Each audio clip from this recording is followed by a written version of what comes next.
glitches out all the time. Are you ready to fight? No problem. Good. No Now get problem. out of my way.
Hello. I hope everybody's doing fantastic. I hope everybody is doing well.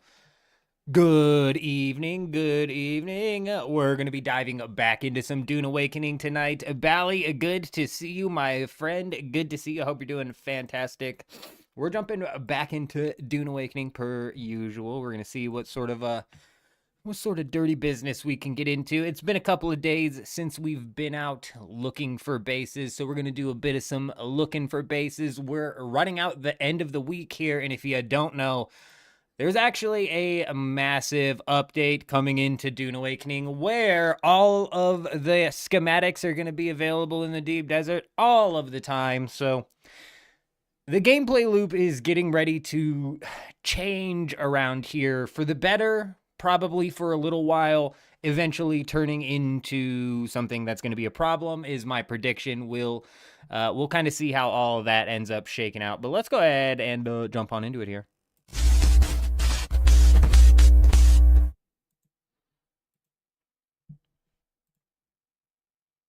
Echoes? Am I echoing? We have echoes. Echo. How bad is it?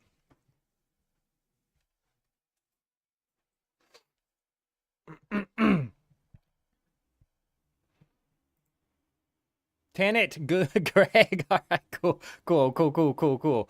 I'm glad. That's good to know, because if it was echoing, I have no idea what on my end would be causing it, so troubleshooting that would have been difficult.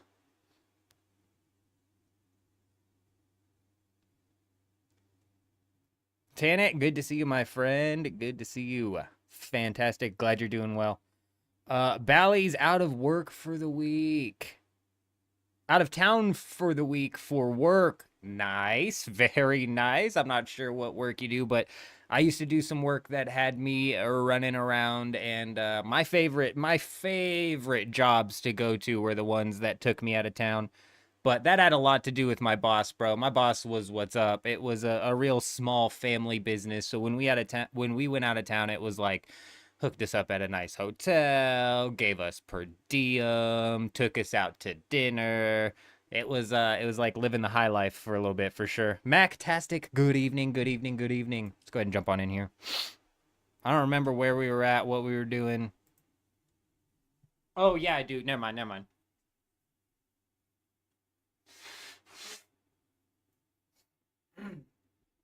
Man, it's that time of year. I think we're all getting sick. I think I'm getting sick. Everybody in my house is gonna be passing around a sickness.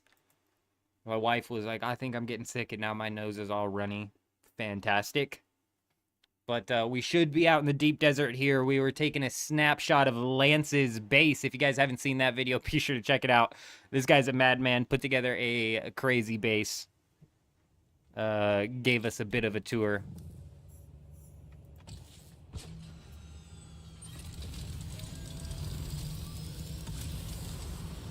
You know what we did previously was we made it to where the audio was in nighttime mode. What this does is it lowers the volume that the ornithopter pumps out when you get into it, when you get out of it, when you're turboing it, and I think that's kind of messed up the balance of the audio that I had here. So let me know if the game ends up being too quiet. Let me know if the game ends up being too quiet.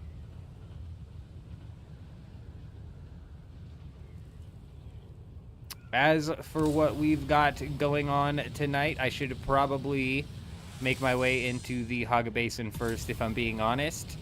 Go get a repair on this generator. Where's my lasgun at? Lasgun's looking good.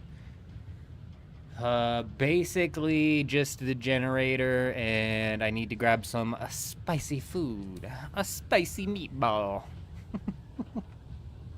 Bro, I like that. Actually, check this out. That looks good. That looks good. That looks like a snowflake. It looks good. It's simple and so good.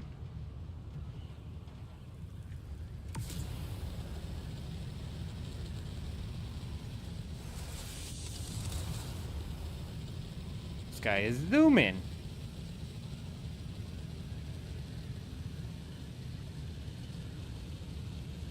Ooh, did you see how he had his wings red and white? Is that Eurism down there? Oh, looking good, looking good. We're gonna need to do those red and white wings. That looked fantastic. It's a lot quieter. Thought it was fine just before, in your opinion? Yeah. See, that's what I was kind of thinking too, Bally, when I was because I had the audio confirm. I had the audio set previously, like with it turned down on my end, pumping through the OBS, so it blasts out my ears when we launch, but it should be somewhat tame on the live stream. But when I was grabbing that video that I made today where we took the tour of that base, I was like, it seems like it's much quieter than it was previously. For sure, for sure. So it's like if I turn it on night mode, but then have to crank the OBS volume, with kind of defeating the purpose of making the ornithopters quieter. But still, I just turned it off night mode. Let me know if that did the trick. Obviously, we're getting no audio feedback here because they love to keep you guessing. Is my ornithopter moving? Is my ornithopter standing still? Starting to feel like, oh, there it is. There it is. There, hey. It was coming. We just never knew. It's 50-50 every time. Did I click the screen? Did it register my click? I never know. You'll never know. You'll never know.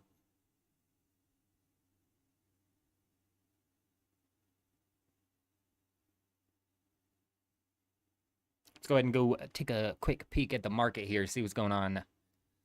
See what's going on the market. I'm going to see if spice food or possibly some residue is cheap enough. How do you craft, what do you need in order to craft the liqueur? What do you need for that rum?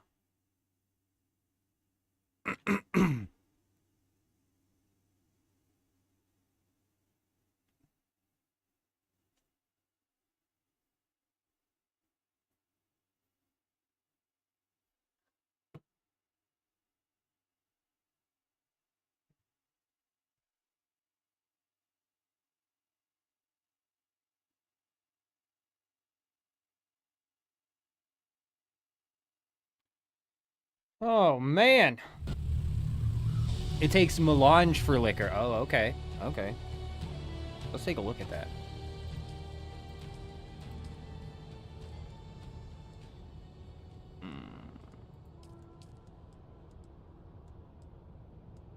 I don't even know where to look. Oh, there it is. Oh, it's just melange. 14? 14? It's melange for that, too. Some wine. Oh, fancy, fancy, fancy, fancy. Never even heard of melange coffee. Oh my god. Spice sand? That's ridiculous. I've been chugging down sand in my beer. I've got sandy beer.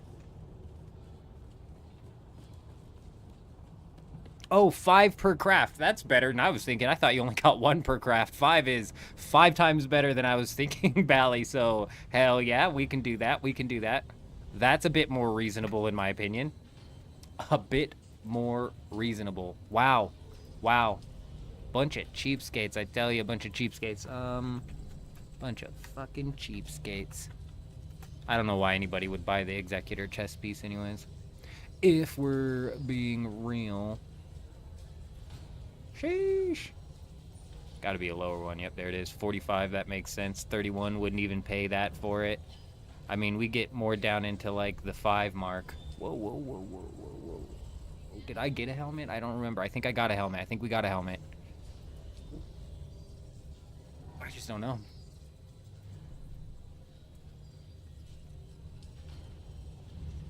Ah! Forge is what you need. Forge is what you need. You just buy it off of the vendor, the spice vendor. Ooh. Chuji coming in clutch. Coming in clutch. Now, if I was a spice vendor, I'd be over here. I'd be this direction. Hey, Botrix finally deciding to show up and catch up. I appreciate you. I appreciate you. Jay Bowsy, as well as whoever else is gonna be caught up. Welcome. Oh, 1,000 apiece? Buddy, I don't think you realize. I don't think you oh my goodness gracious. Whoa, whoa, whoa, whoa, whoa, whoa. Oh, it's only 1,000,000. How many is a stack? Is it 100 per stack or is it 200 per stack? Confirm. Oh. That is nice. Listen, pal. Not interested, are you? That's fucked up. It's been a couple days since we've been live, so it'll take a minute for that to catch up. Botrix is constantly paying attention to the Twitch, but it stops paying attention to the YouTube the second I end the live stream. Now, are there any idiots in this game that would just purchase the liquor off of the market? Because I could see myself doing that. Would they vote in? Have they voted yet? Oh my. Damn it! I'm so irritated. I didn't know which way this was gonna go. I don't know why they would pick tool import rights. I was hoping that they were gonna go with in honor of the fallen, increasing their ranged weapon damage by 33% because of this line right here. Some comb weapons have had their safety mechanisms disengaged. What does that even mean? Is that just flavor text, or is it possible that you can shoot people with the las gun if this is here? My prediction is that's just flavor text, because if we take a look at the 33% melee damage, it says the same thing. Though there's not a melee weapon that has safety mechanisms in place like the las gun does. That's my guess. That's my guess, Sandman.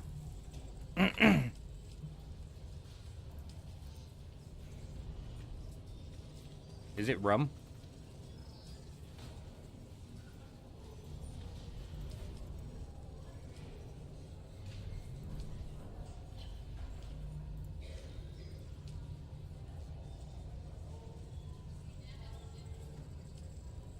This is a joke, right? This is just like 5xing your money for free. This doesn't sell. This never sells.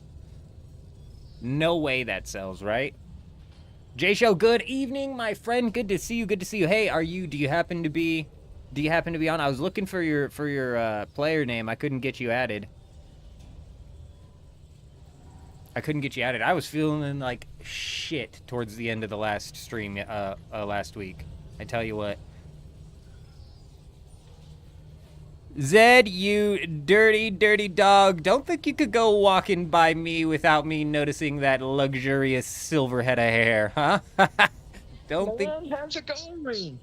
Don't think you can squeeze past the eldest. We see all. Are you streaming right now? Always, always. 24 hours a day, my friend. You'd be surprised. Say hi to all the fans.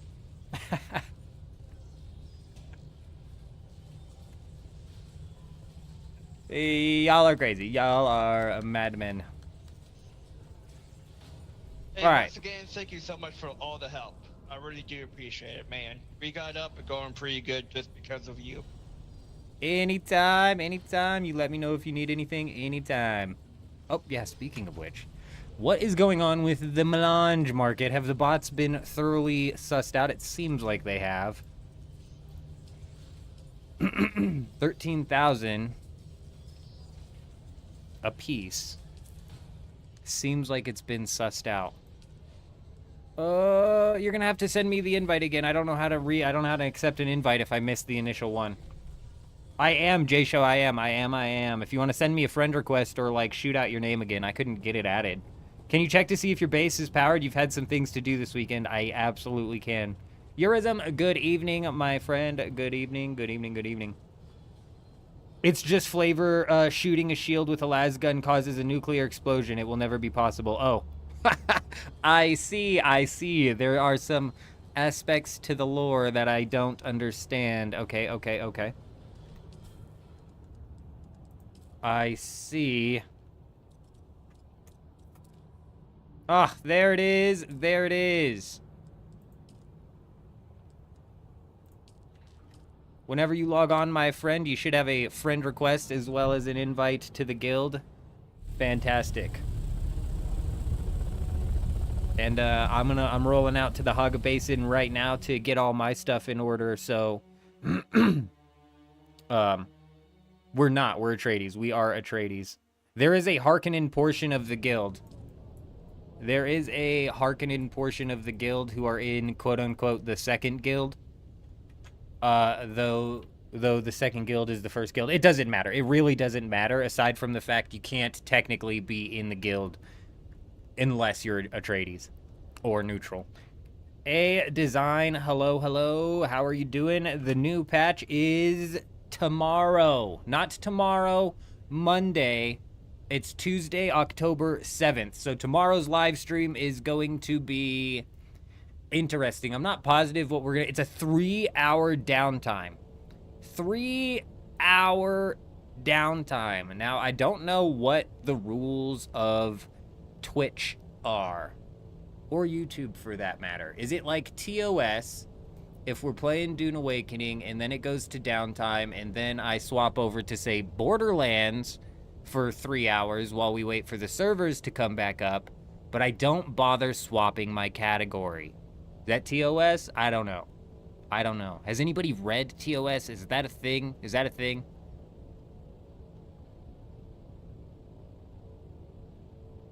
It's just 1,200 meters from your base. I gave you perms. You built it. Just take your time. Okay. When you built it. Okay, fantastic.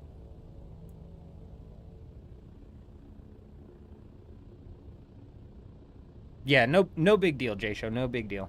But yes, correct. The guild is faction based on Atreides, which means that the Harkonnen can't get in at the same time.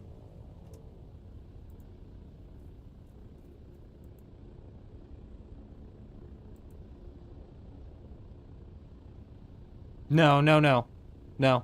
I'm just chilling. We're just chilling. I actually got to piss, so I'm trying to catch up with the chat. Make sure I've caught up with the chat. I got to piss. I got to piss like crazy.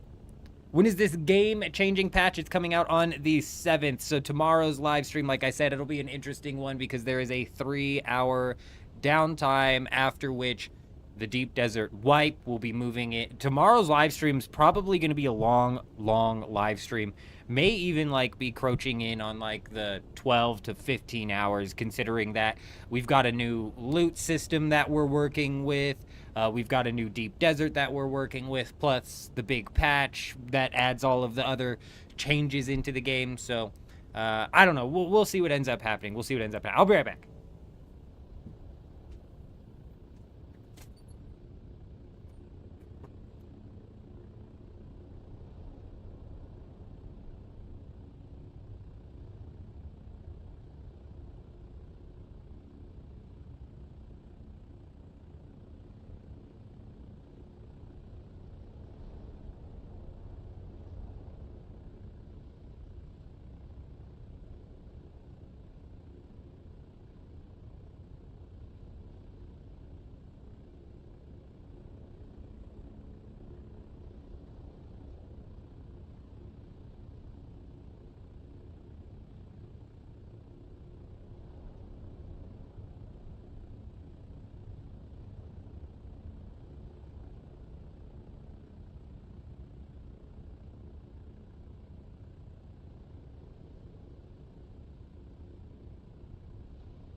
Is this gonna make Dune great again? No.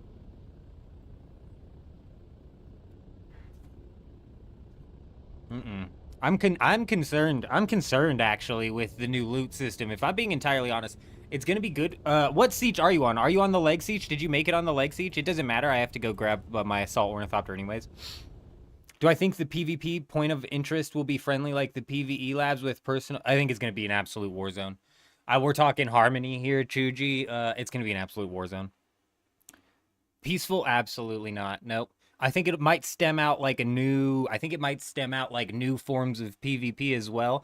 A lot of people are like speculating and concerned. They're like, oh, now people are just gonna, camp outside of the lab and wait for you to come out with your loot. Oh, and that's entirely possible. That's something that could happen right now, though, is what I'm talking about. You know what I mean? That can happen right now. I don't know what people be talking. Yeah, no, honestly, I'm concerned with it because of the fact that it's dropping all of the loot all of the time. It's going to make it to where eventually the loot is just there. It's just in abundance. It's just out there. It's there. The schematics are there. I'll go look for a forge piece, and all of the forge pieces will be on the auction house. I just went and looked for forge. Guess what? There's no forge on the auction house because it hasn't been out in weeks. After this update, eventually...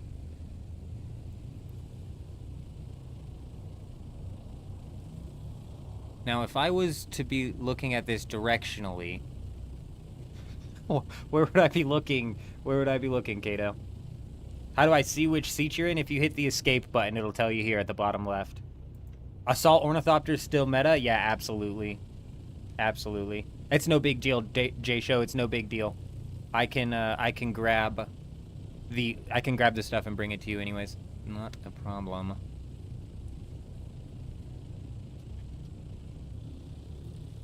Well, this is the closest one to 1,200 meters, but that's my ramp.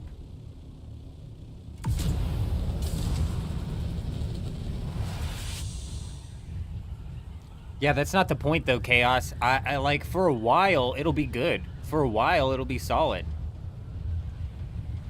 Eventually, though, if all of the loot is available all of the time, there will, especially over on Harmony with 3 instances of the Deep Desert, and it's 1 to 3 pieces of loot for every single person that loots the chest. Some of these guilds are rolling 30 deep. So instead of pulling 3 to 5 schematics from one chest every 10 minutes because of the fucking broken game, they're going to be pulling 15 to 30 schematics every 10 minutes.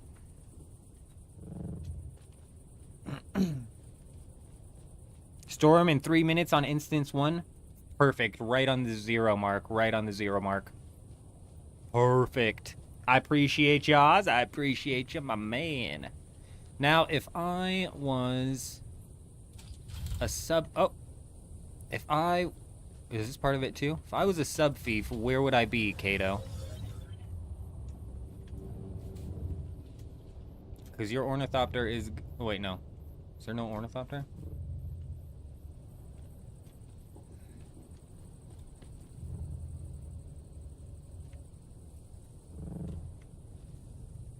Yes. If they fix the repair glitch, Chaos, you're putting a lot of faith in the fact that they might have fixed the current form of the repair glitch, but let's not forget that there's been 3 different forms of the repair glitch, and after they fixed the 3rd form of the repair glitch, they reopened up the 1st form of the repair glitch. So these guys have been looping. They've been looping and looping and looping. So, but you're absolutely right. If the repair glitch gets fixed, that will be a resource consumption dump, which will only mitigate the problem. Oh, look, there it is. I am blind. Oh. This man's got no, you're powered on. You're powered on, my friend, for another couple days. I don't know why I thought there would be a pentashield on top of this thing. You're good. I like it. I like it a lot. I like this circular design that you've managed to land here.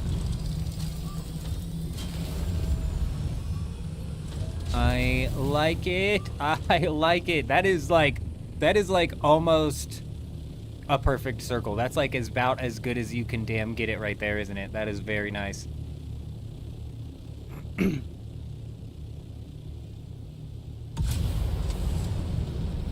Yeah, Alex, the repair glitch is still a thing, and just a week ago, I think it was, they finally decided to fix the dupe. You want to know how they fixed the dupe, Alex?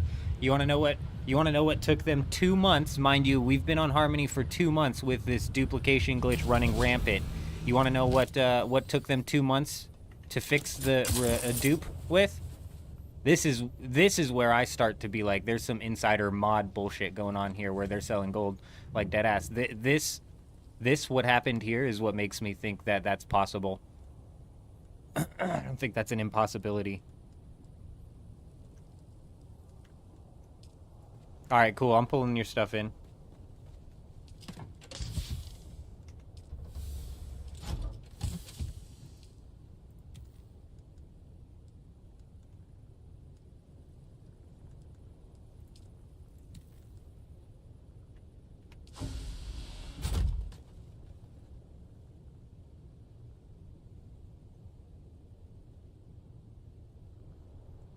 Bro, all they did, Alex, was they made it to where you can't respawn. They disabled the respawn button. There's a respawn button when you're inside of either Arcane or Harco Village. They disabled a button. Took them 2 months to disable a button. 2 months to disable a button. Yep.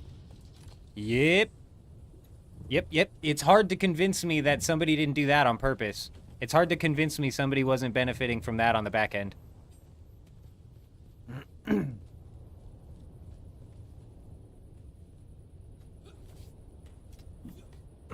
Honestly, J-Show, your best bet would probably be to grab the Ornithopter and move over here into the leg siege and start building a base over here somewhere. And realistically, the Ornithopter is going to help you power through, like, the quests. It's going to help you power through the early game research that you need to end up getting so you can unlock the schematics to build for yourself. You know what I'm saying? But once we get you this Ornithopter, you can swap sieges, you can go knock out all of the quests. Like I said, did you have a guild invite? Because you should have a guild invite as well, which gives you access to this base, as well as, like, the crafting machinery, which, again, like I said, you'll need research points before you can start crafting things, so it kind of, like, turns into a whole, a loop, if you will.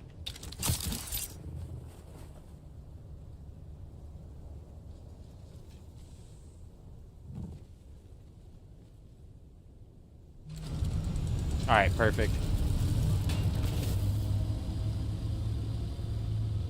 Yep, no, not a problem, Kato, not a problem. I'm glad it's still powered up. You tried stopping by with your mats to make your scattergun, but you have no access to the new base. Really, driver? Are you in guild number 2 by chance?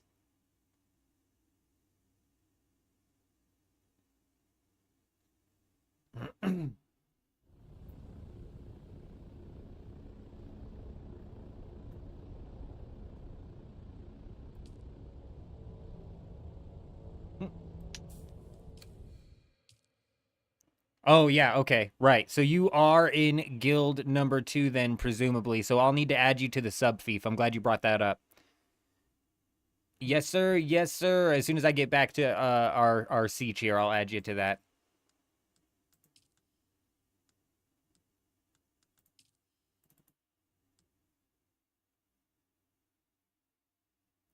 It does, J Show. It's what people use paired with the attractor field to finish people off. So over here on Harmony, the meta's really devolved down to the attractor field. It really is just devolved into the attractor field.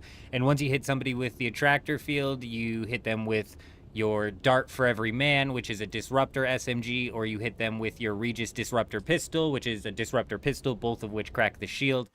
As soon as the shield is cracked, you then whip out the scatter gun, and if they still have the attractor field pegged on them, which typically they do, every pellet from your scattergun shot goes into the attractor field, and it basically one-taps them.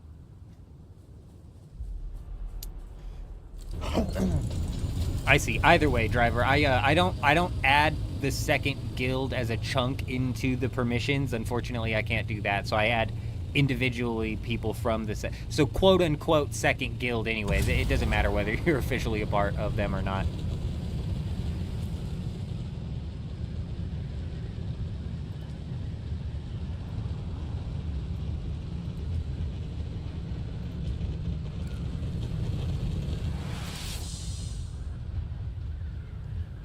Yeah, that one actually I've not seen anybody use inside of PvP, but it might be like one of those area of effect stuns that you could take advantage of, but realistically in PvP that probably is just gonna end up slowing you down.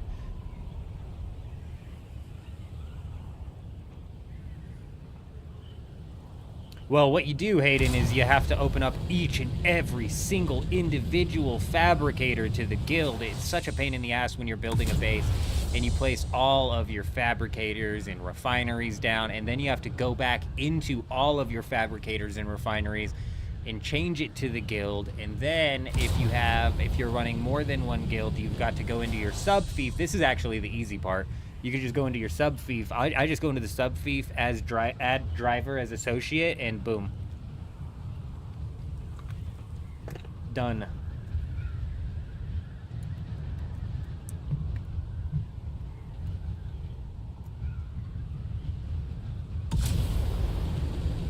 It is, J-Show, it is.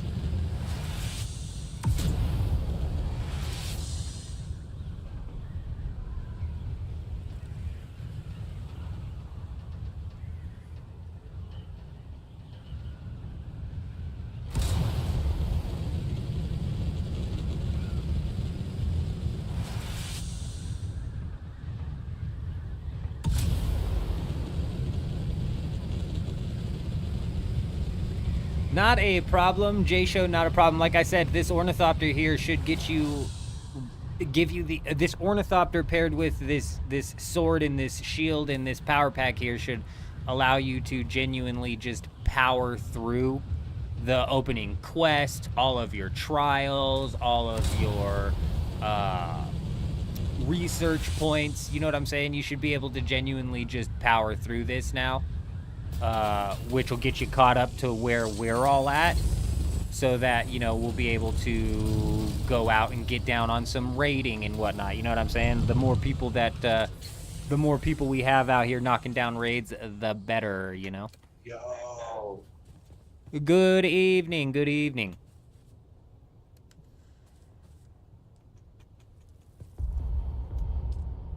Nice. So, do we need to repair the wings or some shit? A boom, boom, boom. Get everything going here. You're gonna need one of those. You're gonna need one of them. You're gonna need that. Oh, my days. Give me some extra parts too. Thanks, man. My days, my days. Boom. Here, give me a second. I gotta refill up. Give me a minute. I gotta refill up my inventory from the Ornithopter. Also, I'm just now realizing I don't have a fuel cell, so I'm going to have to go nab a fuel cell if you want to jump on in. But give me a minute here. Let's go ahead and open this up, pull this out. Oh, Boom, you don't boom, have to boom, hit your boom. voice chat because I got your stream on. Awesome. Yeah, it's sometimes people get hit with that delay, though. Sometimes people get hit with that delay. Fuel for the Ornithopter, too? Right, Hayden. Yep, we forgot that. You've heard a new build heavy armor litany against fear, power, pill, and plasma cannon.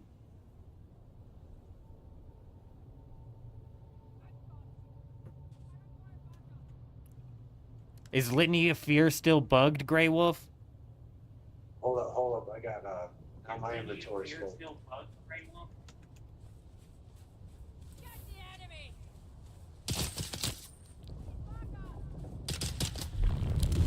We're getting attacked by the red force. You're done for. Yeah, that guy was You're done for. that dropped to the bottom there.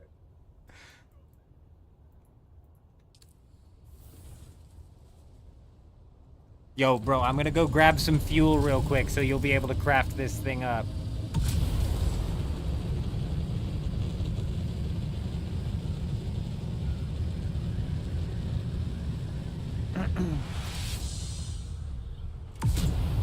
Thankfully, he's right next to a trading post, so we'll be able to knock this down easy. Oh. Or we'll break the game. Who could have seen it coming? I never know if we were still live when this happens. My internet is still on, but sometimes it says it's on. Oh. We're here. What in the do gap? Exactly. The big lag moments is like more so like a what in the harmony, but surely there's like some better thing. Still alive. Surely there's some for the love of harmony. Yeah. For the love of harmony. That's what you say when you're getting hit with the harmony lag.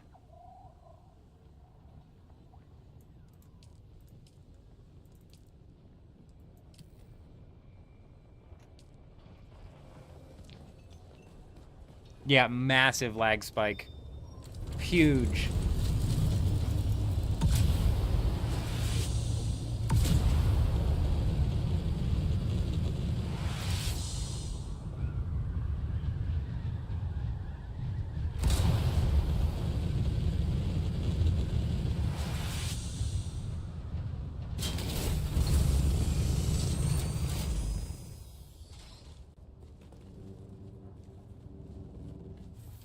Nice little battery room.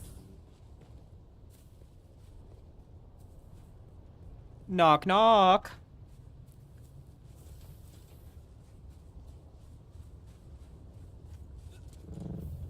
No, 100%, 100%. That's what I was saying is you should for sure roll out to Do Gap. I missed that. I missed it.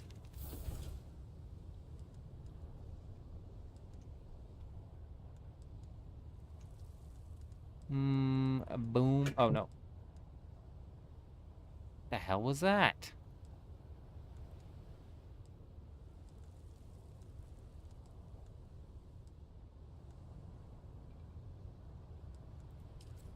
Yeah, I don't know if that should be everything. I'm pretty sure I gave him a wing last time. But yeah, if that's what you meant by fuel, man, we got a bunch of those.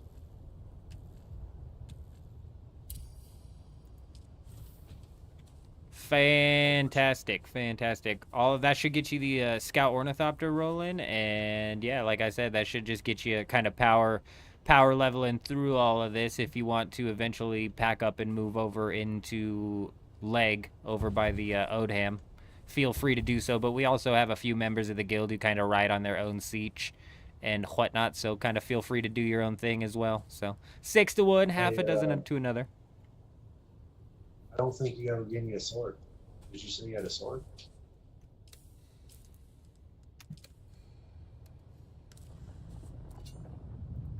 Oh, how right you were. Oh, how right you were. My bad. Ah, good catch. That one would have been a pain. But yeah, that sword should knock him down easily. Like I just got the Master Sword on Zelda. Alrighty, my friend, you holler at me. You let me know if you need anything else, alright? Oh, it's a saber. Let's fly. Let's fly. We need to go and repair our generator here. And then we need to scout out some bases. We've got exactly T-minus 45 minutes until the next storm on instance number 1. Oh yeah, that's where we had all that from. I'm pretty positive. Do we have the tools vendor this week? I need to hit that up. Yeah. I don't know how much longer we have access to that actually. Like 7 hours or some shit like that. I'll try to remember to hit that up at the end of the stream as well and get it cooking, because you're absolutely right. Stocking up on those ores and mats before the repair glitch is patched. Gotta grind. Yep. The repair glitch as we know it. But fingers crossed they actually knock it out, because like we were talking about earlier, there needs to be an item sync. If there's no item sync and all of the items are on the loot pool the entirety of the time, no, it doesn't take 22 hours. It cuts like 14 hours early. It swaps like 14 hours early. By the time I boot up tomorrow's stream, Harkonnen will have access to their tool vendor. Scouting. It's been a couple days since we've been on, Alex, so I've got no idea where anything is at or what's going on out there.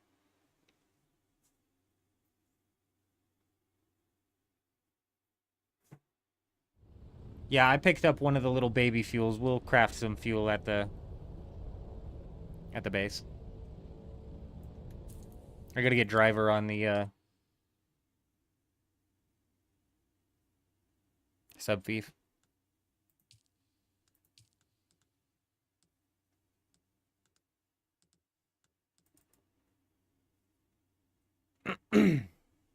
Jojo, it's gonna be like that. Apparently Funcom loves to drip feed their content. Drip, drip, drip. They're getting ready to dump all of the schematics onto the deep desert as well, so I'd imagine that the faucet's about to turn way down. So if it's been slow for you now, I'd imagine it's only gonna get slower, but that's just a prediction. They may have something up their back sleeve, something in their back pocket with the way they're restructuring and laying off people over there and pulling them in from over here and whatever, but who knows.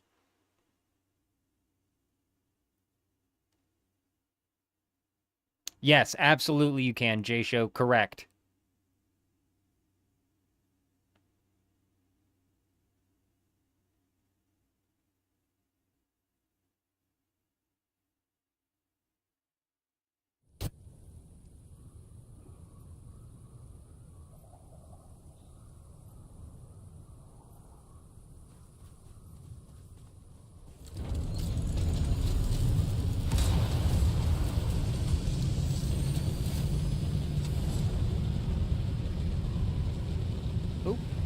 I like that. I like that little base shoved in the rock down there.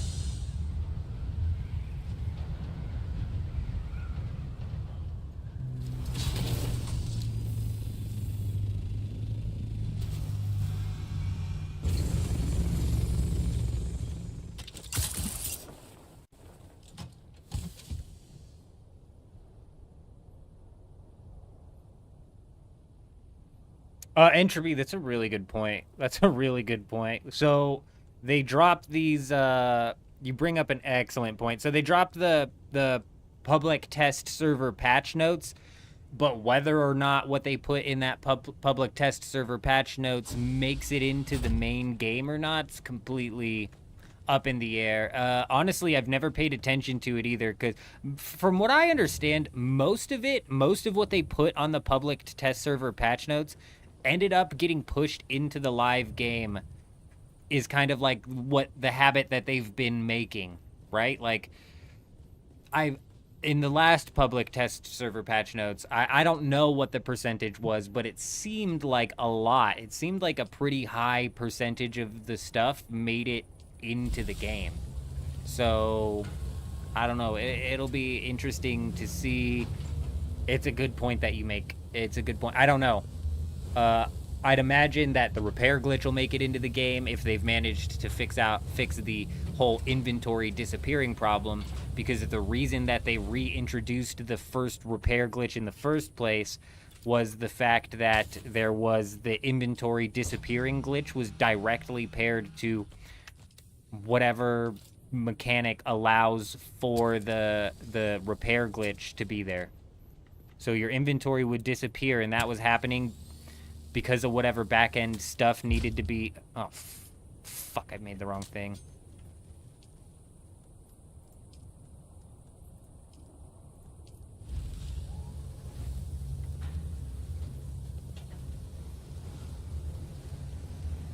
Hey, Ross, check out the base. It got quite a bit done. Hey, I'll check it out for sure. For sure.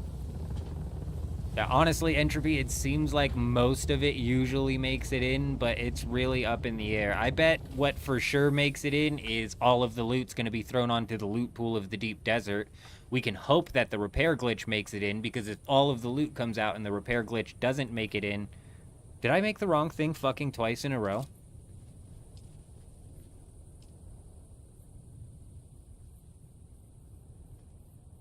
I'm an idiot. I'm actually certifiably... Old man, get it together, or I'm gonna send you to a home. Getting it done? Good evening. Good evening.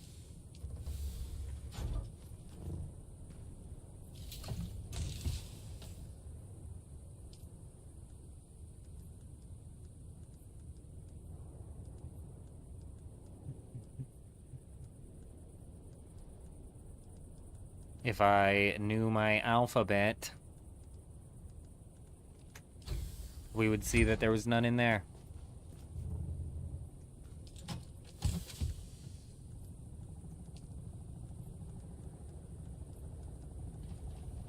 Uh-oh, uh-oh. Dear God. Has it happened? Have we finally reached the day?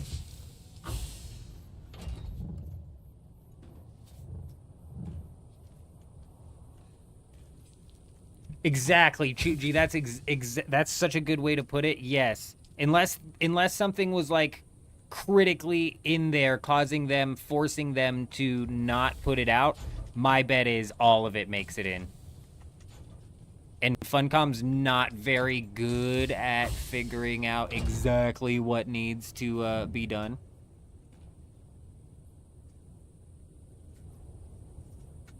Hey, Ross, don't you even worry about it, my friend. We appreciate you, though. We most definitely do. Adam, I owe you 72 particle capacitors. Add it to the tab. Put it on the tab. It's now silicone blocks and particle capacitors. This one's my fault. This one's my fault. Let's do the right thing this time. It's not an engine. It's a generator that I need.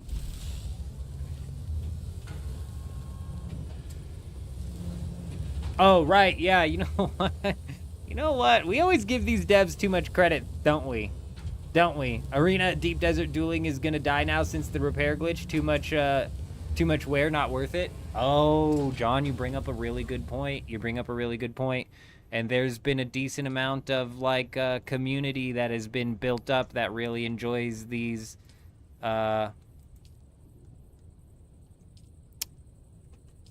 organized PvP events. That's a really good point. I hadn't even thought about that. And you're absolutely right. The wear and tear is going to break it down. If there is no durability loss, there is no risk or no reward in PvP. So therefore, there already is no risk and no reward in PvP. So there's no reason to do it. So, and people do it anyway. So maybe I'm wrong. Maybe I'm wrong.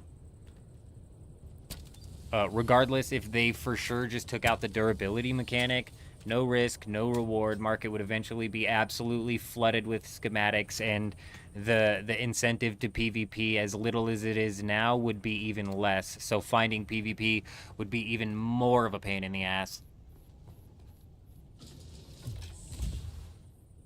Why the rocket changes, driver? Oh, I'm glad you said something. Glad you said something. My man.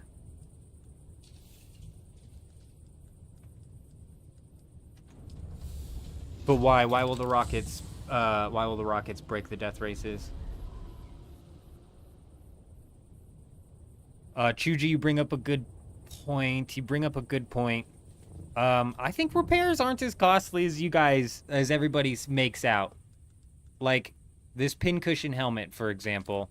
It's pretty toasted. I mean, it's not halfway down. I wouldn't repair it yet, but it's pretty toasted. If we go over, I need 2 spice-infused plastanium, 9 melange. This is nothing to repair. And I can repair this. This will give me plus 27, which puts me at like 94. I can repair this like 6 times over, 7 times over before this garment's going to be so low that I can't repair it anymore. But as soon as you get down to about this much durability loss and you take something that is this is 100% of its health and you take that out to the deep desert, the amount of time you can spend out there with this thing is drastically lowered.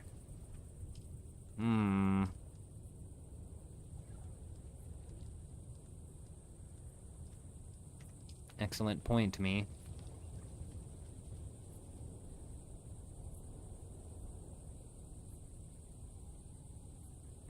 They'll never force players to fight over resources again, and that wouldn't force players to fight over resources again anyways, Bally, because I can go out to the safe zone of the deep desert right now and just get fully kitted. Guy could just go farm plastanium for free. Now, they should retract the safe zone of the deep desert because plastanium's free. That's why they should retract the safe zone of the deep desert. They won't, but they should. Oh, driver, I am having a memory loss kind of night. The old man is having a hard time. Let's get to the subfief.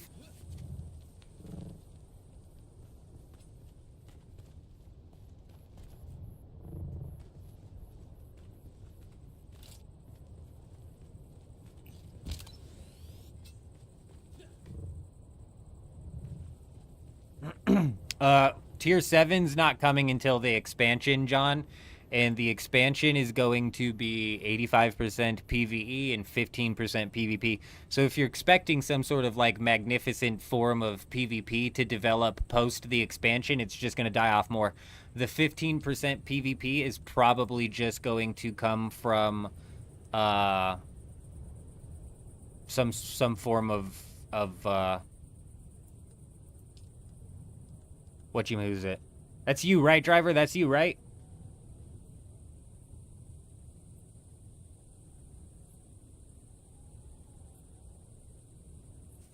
Fantastic. I believe that's just about everybody who's in the secondary guild slapped on the perms.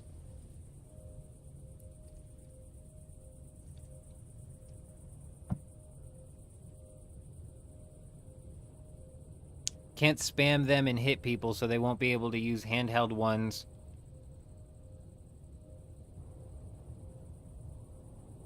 I don't understand. Why can't you spam the rockets, driver? The rockets are now going to lock on, so I don't quite understand.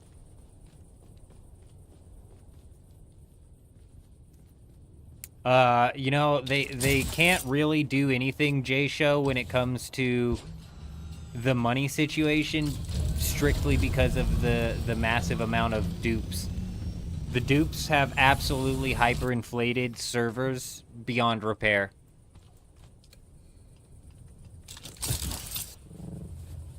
Completely and totally beyond repair.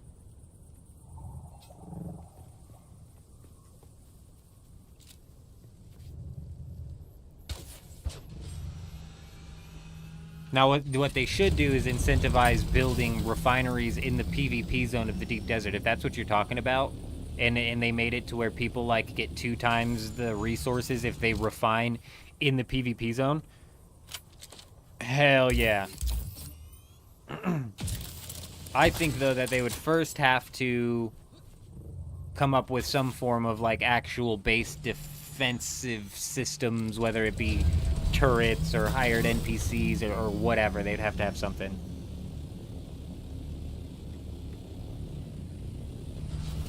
Yeah, they won't do that, J-Show. They're not going to kill off the public economy Just have a player run market, because then what the fuck would be the point of gathering schematics anyways?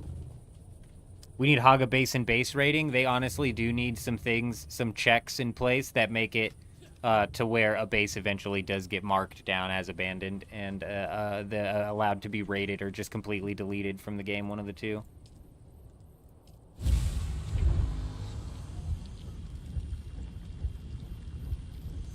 No. That's some like RuneScape trade restriction level of market that would not work. What they need to do is actually fucking stomp out the duplications as they happen instead of waiting 2 months to remove something as simple as a respawn button. It took them 2 months to decide that, hey, maybe we should disable the respawn button. You know, the button that's allowing these dupers to dupe the Melange and Solari to no end? Maybe we should disable that. Something as simple as disabling it took probably like 2 minutes of coding. Nah, it took these guys 2 months.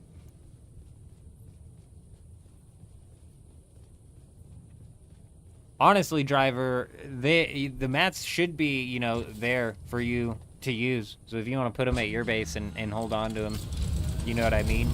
Should we ever get incited, we may need to call on the collective. Oh, we got to look at Ross's base as well. The old man has remembered. Ross has continued onwards here. The last we looked at it, he was working on this roof, and he's now added in this tower. I like this tower and what he did with the roof here. It's almost got like a Asian vibe going on with it. And the roofs in this game, the roof pieces, are really hard to use and make look unique. And I think he's just absolutely nailed it. Even with that little outward awning right there. I like it. I like it. Oh my god, something just crashed out there. I'm gonna have to go check on that. I stepped on my wife's toe when I went out to go piss. Oh my gosh, I don't know if you guys heard her scream, but... Whoops, that was my bad, that was my bad, that was my fault. That was my fault. Nice. Very nice. I quite like it. Nice little downstairs water storage area, keeping it nice and separate. Plenty of room to work with over here still. Sweet. Did they announce the new changes on the next patch? They announced the public test server changes of what they're testing for the new patch, and like Chuji said, typically 100%. Oh, little beach area. Okay. All right, Rossby suntanning. Rossby soaking in the sun rays over here. What a madman. I like it. Like Chuji said, everything in the public test server patch notes is going to end up making its way into the game unless there's some sort of like game-breaking problem with it. And then like Carver said, even if there is a game-breaking problem that they've been made aware of, such as the instantly respawning chests, they let it ride anyways. So buckle up, it's going to be a big one. No matter which way you look at it. No matter which way you look at it. I like it, Ross. I like it. It's nice and spacious. It's very nice and spacious. Very nice. And I'm telling you, the roof work is magnificent.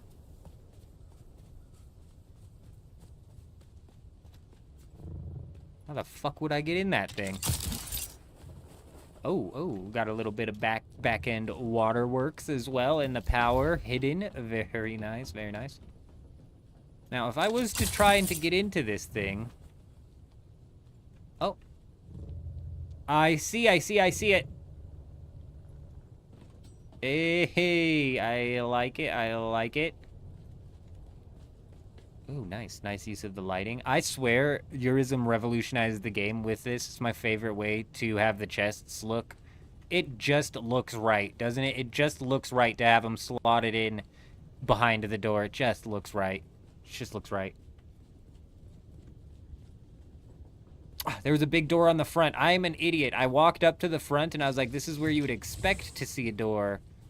But I didn't even check the massive door that is here. Yep. Congrats.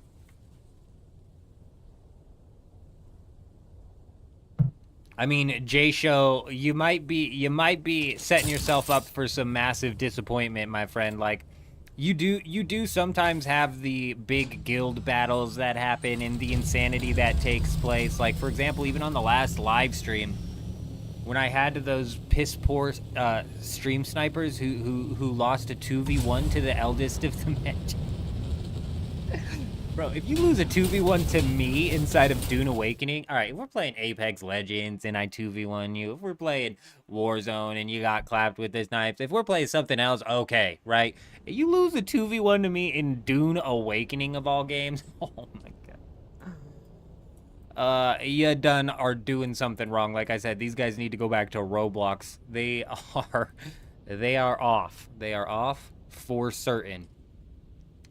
But those stream snipers who lost that 2v1 ended up following us around. We trained them into that lab, and I swear insanity ensued in that lab. I've got it all recorded, and I was going to end up making it a video, but we put out the video where Lance was giving us the tour of the base, and so now we're kind of working on the back burner here, that other video.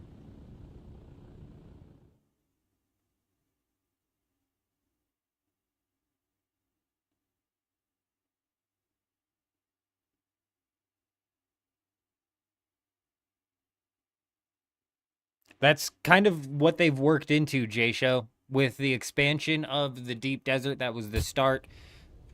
Oh my god, no. We lost him! We lost another one! We lost another one! Oh, so many people die right here. They're too lazy to fly, so they just respawn. They won't be doing that here in a little bit. No, that kind of is what they've got going on, but they're decentivizing PvP with every step along the way, and PvP already wasn't very much incentivized. Gone, but not forgotten.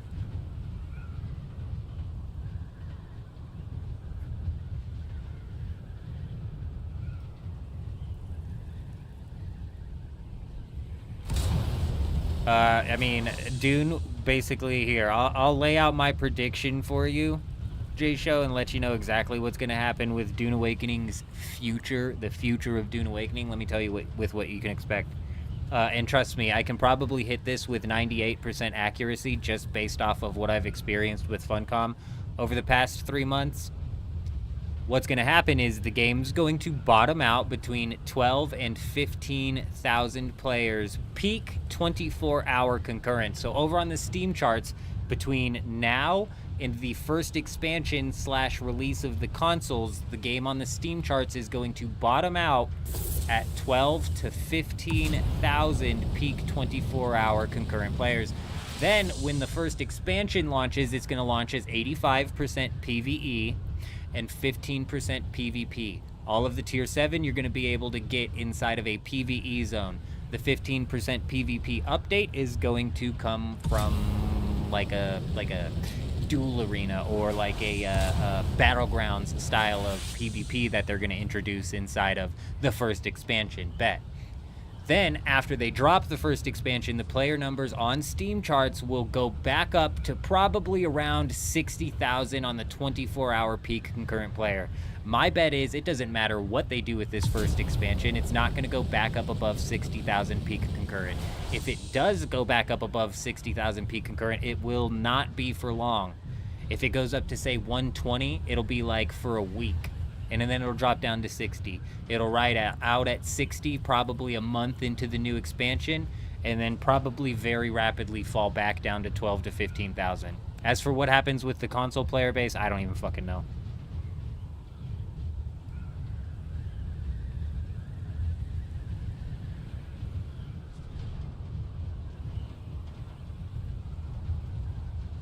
You can't wait to work in the new building set into your base?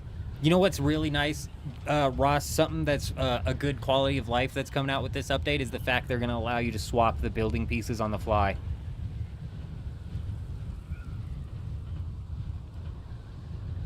No, for a 10-year game with Funcom Tenant, we'll reach Tier 9.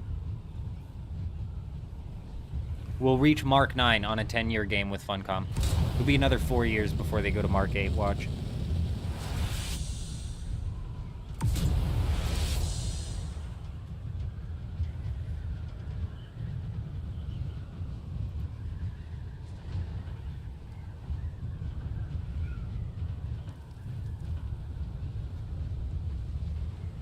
You think it'll go higher than Mark 9 eurism?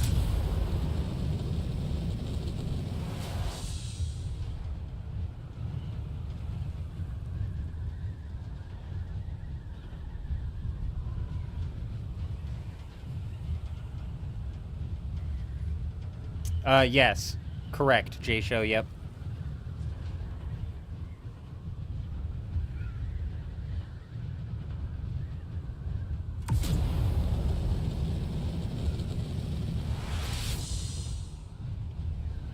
All of it'll be DLC locked. It'll all be DLC and expansion locked. This is the base game. This will be the base game. That's why, I don't know if it was Eurism or somebody else. Somebody brought up the fact that they might release console a few months before they release the first expansion. And that's something I was curious. If they have the first... I thought the first expansion and the console release were going to come hand in hand and launch at the same time. But if they did that, how are they going to sell the game to console? Are they going to sell it with the expansion? Are they going to force them to pay extra to have the expansion right away? It's just a weird pitch to sell a game. Like, oh, you want to buy our game console? Also pay for the expansion for the game. It's just a weird way to sell a game. But if they drop it on console 2 months before the expansion, and then they sell the expansion, that makes the most sense. Yeah, Oz, the problem is they don't have any creative people over there to create engaging PvE content either. And trust me, I've done a little bit of looking into Conan Exiles PvE. It's no more creative than what we're dealing with over here, for real. And the difficulty that they put into the PvE over on Conan Exiles as well. Guess what it is? Artificial inflation of difficulty. It's the same playbook. Yeah, that full suspensor belt is massive. It's absolutely huge. It's a game changer. Eurism, it'll be interesting to see what happens with this second DLC. Third DLC. My apologies. I forgot the game launched with the first DLC, which was 3 statues. Wow. Wow. Wow.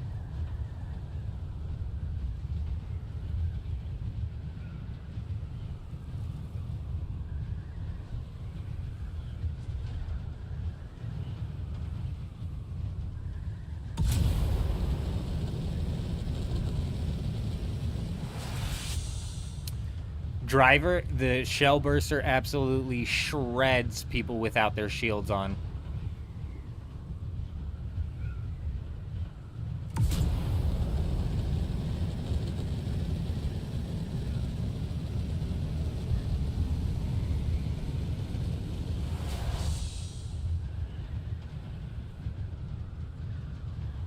I'm pretty sure it'll catch them on fire with the shields on as well.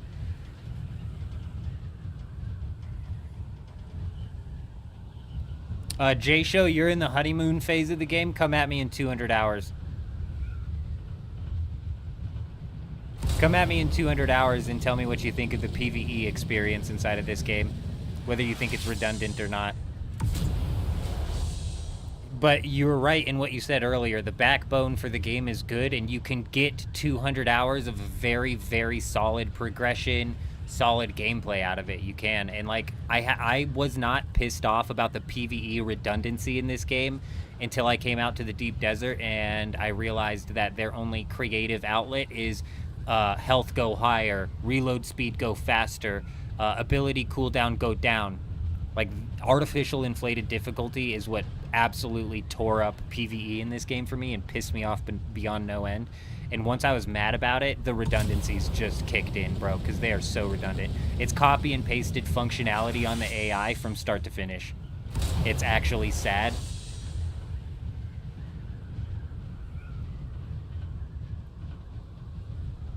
You don't like what swatch are you mad at, Eurism? You've collected all of them. Which one are you mad at?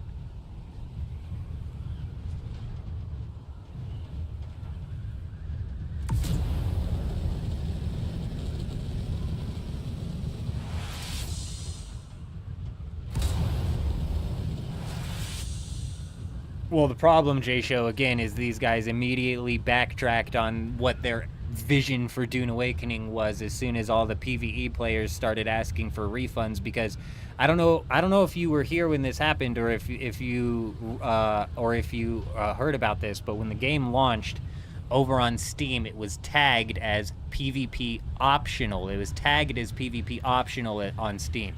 I'm a PvP player. I don't give a shit, right? Whatever.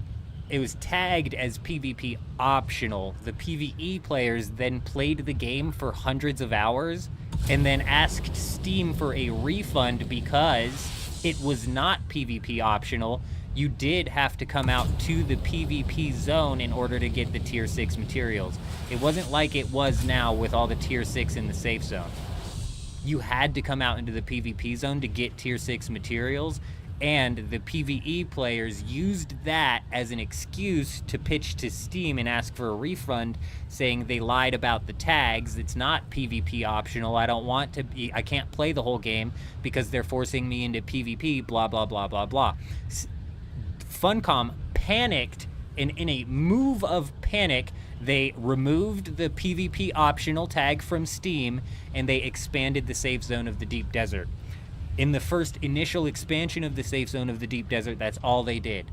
So, for the PvE players that were complaining about not having access to tier 6 materials, basically what they did was they gave them access to 2 or 3 spawns of the tier 6 material. This stemmed into a problem of people building over top of nodes in order to claim the materials. So still, even then, the PvE players did not have access to the materials.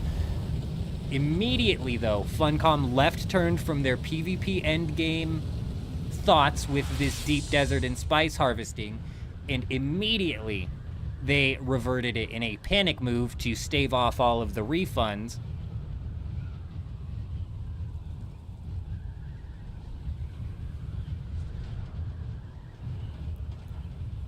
And they took a complete and total left turn, expanding the safe zone of the Deep Desert, and week by week by week by week, they've been funneling items into the PvE zone to try and fix that whole mess that they created there, while at the same time neglecting the Deep Desert because we were running on repeat schematics week after week after week. And now their brilliant idea to fix the redundancy of schematics is to just release them all. And that's how the Deep Desert, I wouldn't be surprised if we get no new schematics, maybe one set of new schematics between now and the first expansion. It's crazy. It's actually crazy. It's actually crazy. These guys, we give them way too much credit sometimes. And honestly, we can only hope that with what's going on over at Funcom with the firing and the restructuring, that they're actually bringing in competent teams to try and work on this. But like Blade said, they fired off the foundation builders of the game once they finished the base code. And that's very blatantly obvious because with the new people that they have coming in, it takes them 2 fucking months. 2 months it took these guys to do what?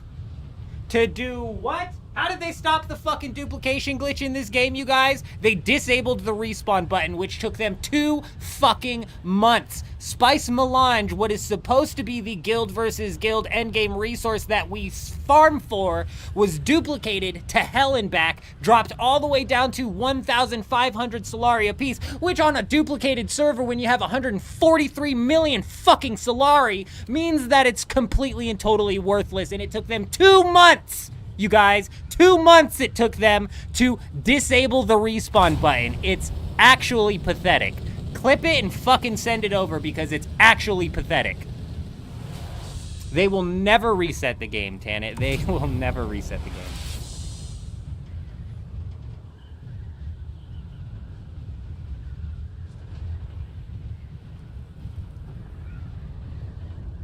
They're not catering to PvP in the future, Oz. They're completely doing a PvE shift. I've said it since the second that they expanded the safe zone of the Deep Desert.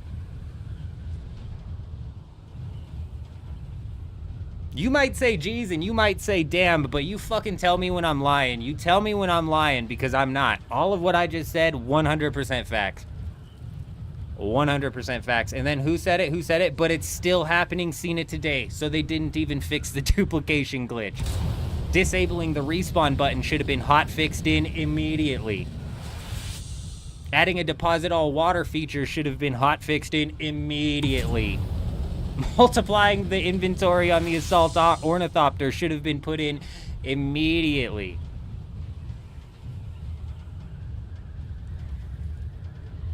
It probably took them that long. Well, because like Blade said, if they literally fired off the people who made the base code, everybody that they hired on probably did have to fucking dig through the spaghetti code in order to find where the disable button is for this thing. Where is the code that is that I can disable it? And again, it's spaghetti code, so it probably was a bit more complicated. If they disabled it here, what did it break over here if we're dealing with one giant strand of spaghetti code?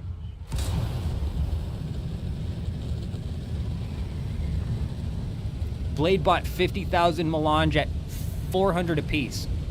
It was down to 1.5 thousand apiece around here, and let's just do some quick maths, because I was consistently selling the perforator schematic, which is a schematic that came out on the Landsrad on repeat for 65 million Solari. If we take 65 million Solari and we divide that by 1,500 Solari, we're looking at being able to buy 43,333 melange.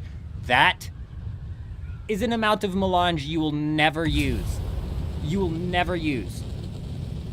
You can feed the whole entire server with 43,000 melange. All of Harmony's server.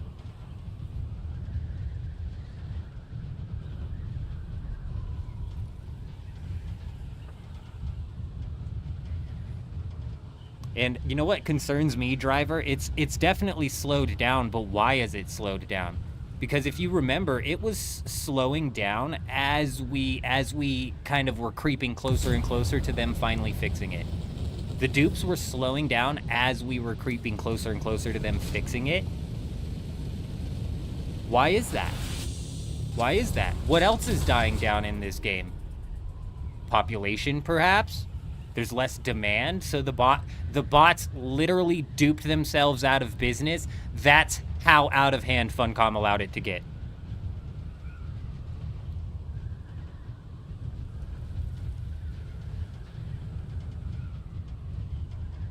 They won't do that, J-Show. They're not gonna affect the entirety of the population for what some bad actors did. Because you wanna know what that does, J-Show?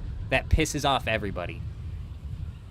Everybody already should be pissed off, but they're not. They're not. If all of a sudden Funcom comes out and deletes their stacks of melange, it's going to affect everybody. A lot of people don't even realize they've been affected. But if you come out and wipe the economy, it's going to affect everybody. They won't do that.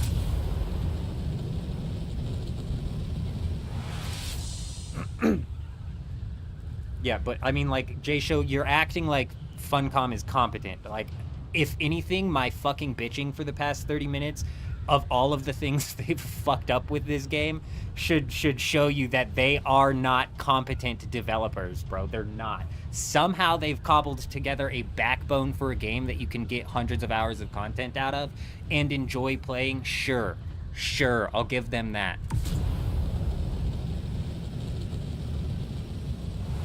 But I don't know, what's that? It's like Stockholm Syndrome almost.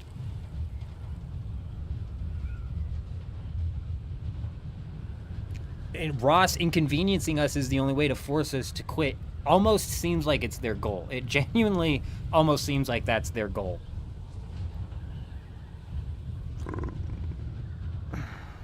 They'll never do that. They did that wipe once, and it cost them an MMO. People would quit Dune immediately if they wiped anything, for sure. The most that we can hope for, you guys, is that console. This would be actually a saving grace for this game. It would actually be a saving grace for this game. I bet they don't do it. But it would be actually huge if console released with fresh start servers that were crossplay. But it won't, dude. It won't, bro. Here's what's gonna happen. The console is gonna come out Console is going to have fresh start servers, and you're probably going to have a better time if you just play this game on a console server. Probably kind of get away from a lot of the duplications, a lot of the rage hack mechanics. You'll still have like soft aim mechanics and shit. People who think cheats don't make it on console are, I've got a bridge to sell you, but probably going to be where you want to play this game realistically. And then console players will have access to play on a PC server if they so choose. I don't think it'll be the other way around. I don't think PC players will have access to console servers.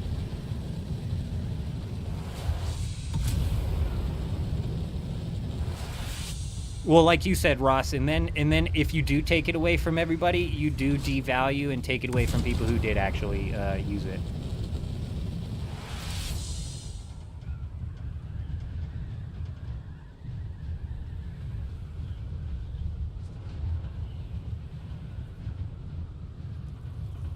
Well, see, and then you're affecting the population that didn't partake in the dupe. They're not going to do that.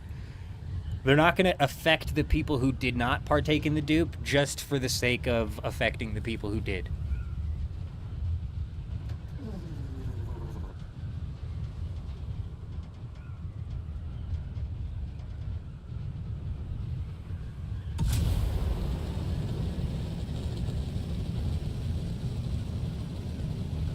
Console players will all be bad actors by nature. I don't know what you mean by that, but typically when people... Oh, we got a sandstorm, but we got no base. We've got no base. The sandstorm got me excited. It is happening right on the 0 mark here on instance 1, though.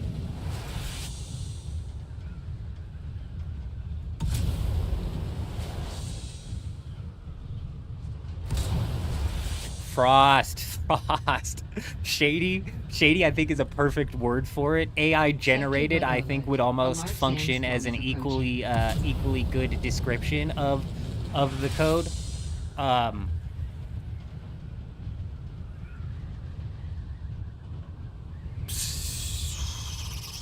not a developer, bro, so it's like I feel bad sitting here and saying that these developers aren't competent, but they've done nothing to prove to me that they are competent. I've said it before, I'll say it again. There's like 8 employees working at Funcom who are carrying the weight, and everybody else is phoning it in. Honestly, whoever created the progression system inside of Dune Awakening needs a raise, because the progression system inside of this game is hands down one of the most fun progression systems to take part in. Working your way from the sand bike to the buggy to the ornithopter to the assault ornithopter, and then now into the carrier ornithopter. It's all so good. The progression system in this game is so solid. Everything else has got major problems. But progression has absolutely been nailed, like, to a T. It's so good.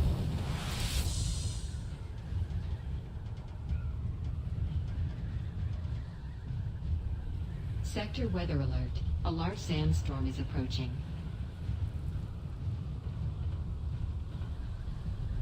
J-Show, nope. You keep trying to make excuses for these developers, J-Show. Are you an undercover Funcom dev? Because you better have some thick skin if you're a Funcom dev hanging around this stream. I tell you what, you better have some thick skin or you're going to be crying yourself to sleep. I don't got no fucking empathy anymore. Now, you keep trying to make excuses for these guys, but again, we can't give them the benefit of the doubt, and we cannot make excuses for them. We cannot. Why? What happened with the last big patch that came out? What massive bug did the players who did test that tell the developers about that they did nothing about? Oh, yeah, that's right. It's the immediately spawning chest. The chest is spawning immediately, you guys. They were made aware of that. They knew that bug was in the game, and they shipped it anyways. Did it create one of the most majestical times for people? It did.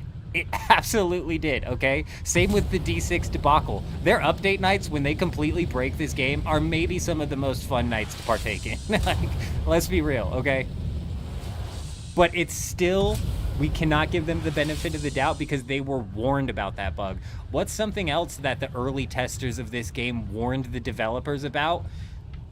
The fact that people would be log out camping chest respawns. people who tested the game told the developers that the players were going to log out camp, chest respawns, and the developers' response to those testers, players won't play like that. Players won't exploit the game like that. Dude. Have you guys ever developed a game before? Ever?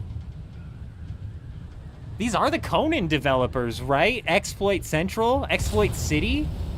What do you mean they won't play like that? If it can be exploited, it will be exploited, period. End of story. No ifs, ands, or buts. No questions about it. If it can be exploited, it will be exploited.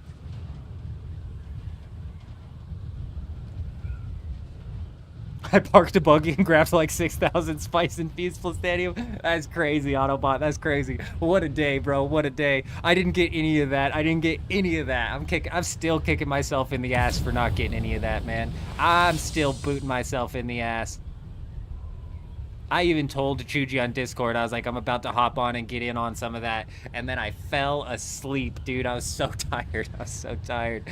I was so tired. You know what we did get to partake in, though? The D6 debacle. And boy, was that a magical day as well. We'll look into it. Proceeds to push 95% of it reported to the live. Yeah, Echo, yeah. Yeah, you know, sometimes I feel bad. Sometimes I feel like we dig in deep. But look, you guys, I'm never gonna fucking sell you a lie. I'm still playing Dune Awakening. It's because I have fun doing certain aspects of this game. The game's got a solid backbone. But I'm not gonna lie to you when it comes to these shady-ass developers and some of the big problems that are inside of this game. Or any game for that matter.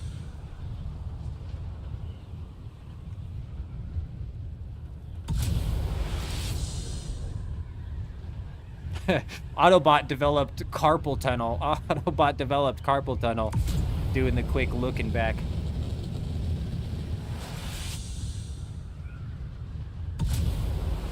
It's all the money that comes in from people buying for legit and dupers for non-legit. So, what, the economy in game is hooped?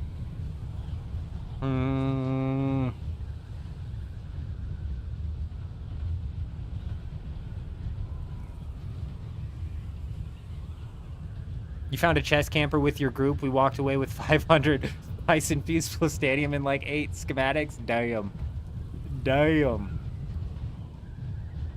So you find a chest camper here on Harmony, and these guys are like trading their schematics through the wall to somebody in an assault ornithopter that's then dumping it in an underground base. It's gotten wild over here. Do the islands ever change in the deep desert? They do, Ray, and typically, recently, there's been more land out here in the deep desert. However, this whole deep desert layout here didn't seem to get the whole extra land treatment and has been left hanging. This is what the deep desert looked like when the game first launched, which is empty as hell with like 4 tiles that are just sand connected to each other. Crazy. Yeah, this week's really bad for land. It's because this is an old deep desert layout, like I said, that just didn't get the whole extra land loves, which is just another like point to like these devs. They cut corners wherever, if ever possible.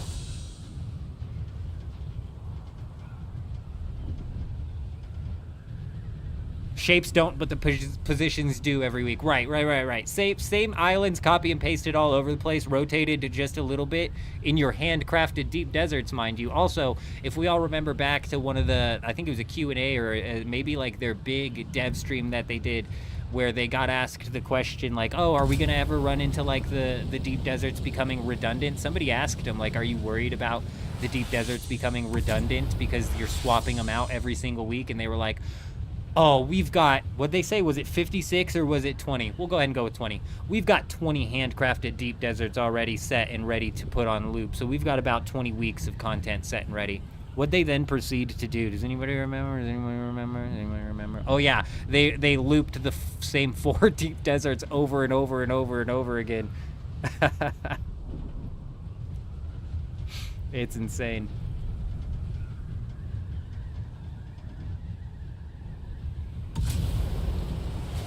Handcrafted, by the way, handcrafted. Handcrafted, AI generated, somehow in the same sentence. It's handcrafted yet not AI generated. What's the word?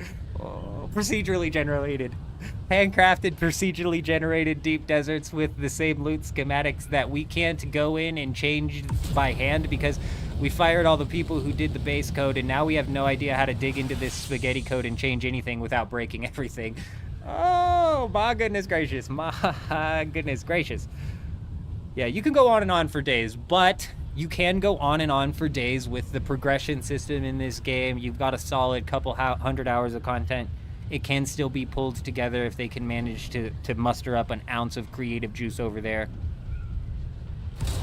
And I'm here to ride this flush all the way down, like I've said before, and I'll say again. We're riding this flush down into the dirty, rancid, old septic tank, or possibly, if we're lucky, we're riding it into the open, free, and beautiful ocean. One of the two. I'm riding the flush all the way down. We're deep in the pipes right now. We're still flowing through the pipes with all of the shit. Which way out we're gonna end up? I don't know. Left turn here, right turn there. I don't know where the septic tank is. I don't know where the ocean is. But we're heading somewhere.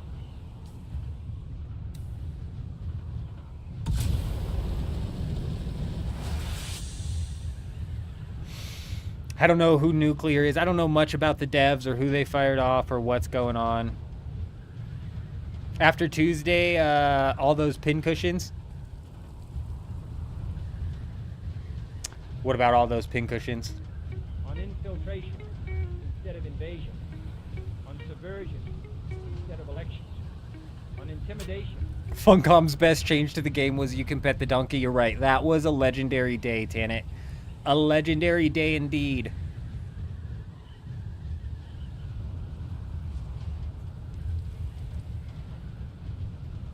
No, we're not back to Pincushion yet, actually. Half-baked. They dropped Executor this week, which I was super excited about, but like we were just going over, it's Executor, but we've got a very barren deep desert, which kind of kills the raids, which is one of the last things that I have fun doing inside of this game, though. Man, ever since we swapped back to a melee build, I'm back to enjoying PvP in this game. Something about the ranged combat and the bloom paired with the movement while you're fighting, bro, or while you're firing a weapon and dropping your shield, I have just much more thoroughly enjoyed. Is that a base? It's not. Oh my gosh, it was a mirage. Damn it. Damn it, you search a whole siege and you don't find a base. Something like that gets me every time.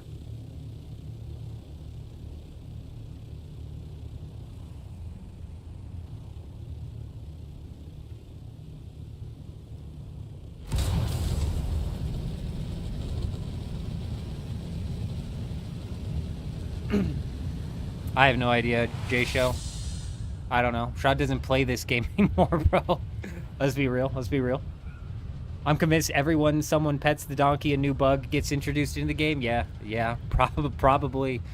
That's their new bug reporting system. That's how they know. That's how they know what bug got popped up. Dune for a lot of people is gonna get put on the back burner. Even for me, we're riding this flush all the way down, you guys, but I'm very much so a variety content creator and gonna be a variety streamer as well. Dune's the first game we've had any realistic success with this whole live streaming venture, but we're very much so a variety gamer. I can't stick myself into one game lest I turn cynical as fuck after playing 1,200 hours of Dune Awakening. Right? Lose my sanity over here. And I've said it before too, if you're getting tired of Dune Awakening, the best thing you can do is go play another game for a couple of days. I swear, after we came back from Borderlands, Dune felt so much better, bro. Dune, I was about done with it. I was about to rage quit this game just out of sheer anger and frustration. But after playing Borderlands and coming back, it's so much nicer. Like Echo's saying, I'm telling you, I'm a variety streamer, so expect it to be back and forth with different games. We've got Arc Raiders coming up here October 17th. we're going to be running a 24-hour Arc Raiders live stream. And then even 2 days prior to that, I jump into something which is a lot more niche to me specifically, which is old school RuneScape Gridmaster mode. We're going to be diving and doing on the 15th of October a 24-hour live stream in Gridmaster mode. So October 15th through the 19th, we're probably not going to be playing Dune Awakening at all, considering that we're going to be doing a 24-hour old school stream, probably trying to get as much sleep as possible, because the stream after that's a 24-hour Arc Raiders stream, with Arc Raiders launching on the 30th. We'll be, after Arc Raiders fully launches on the 30th, that's when we'll be bouncing from Arc to Dune to Arc to Dune. Then RuneScape, old school RuneScape, comes out with Dead Man mode at the end of the year, which is their yearly competitive PvP game mode, which, just like leagues, we get really down into. We've got games on top of games on top of games. We're eating really good when it comes to games, fellas. We're eating really good. And that's honestly that's also beneficial for Dune Awakening, because it kind of pulls eyes off of them for a little bit, right? It pulls eyes off of them and gives them a little bit of breathing room. Because if we're to just take Blade at his word, and they fired the majority of the developers who developed the base code for this game, these new guys coming in are most definitely having to sift through other people's code to figure out what the hell it means, right? So they are definitely having to do that, which is going to be hard, even if the old guys' code is perfect, which I guarantee it's not. So this pulls eyes off of them, it pulls pressure off of them, and gives them a little bit of room to cook. They've got a game that they can cook with here. This is a game that they can cook with. We could be on our way to the ocean. If I was a betting man, though, if I was a betting man, we're heading to the Septic. Have I ever seen Subnautica 2? Super fun survival game. I've never played the Subnautica games, never really gotten into them. But my kid plays Subnautica. He absolutely loves those. Absolutely loves those.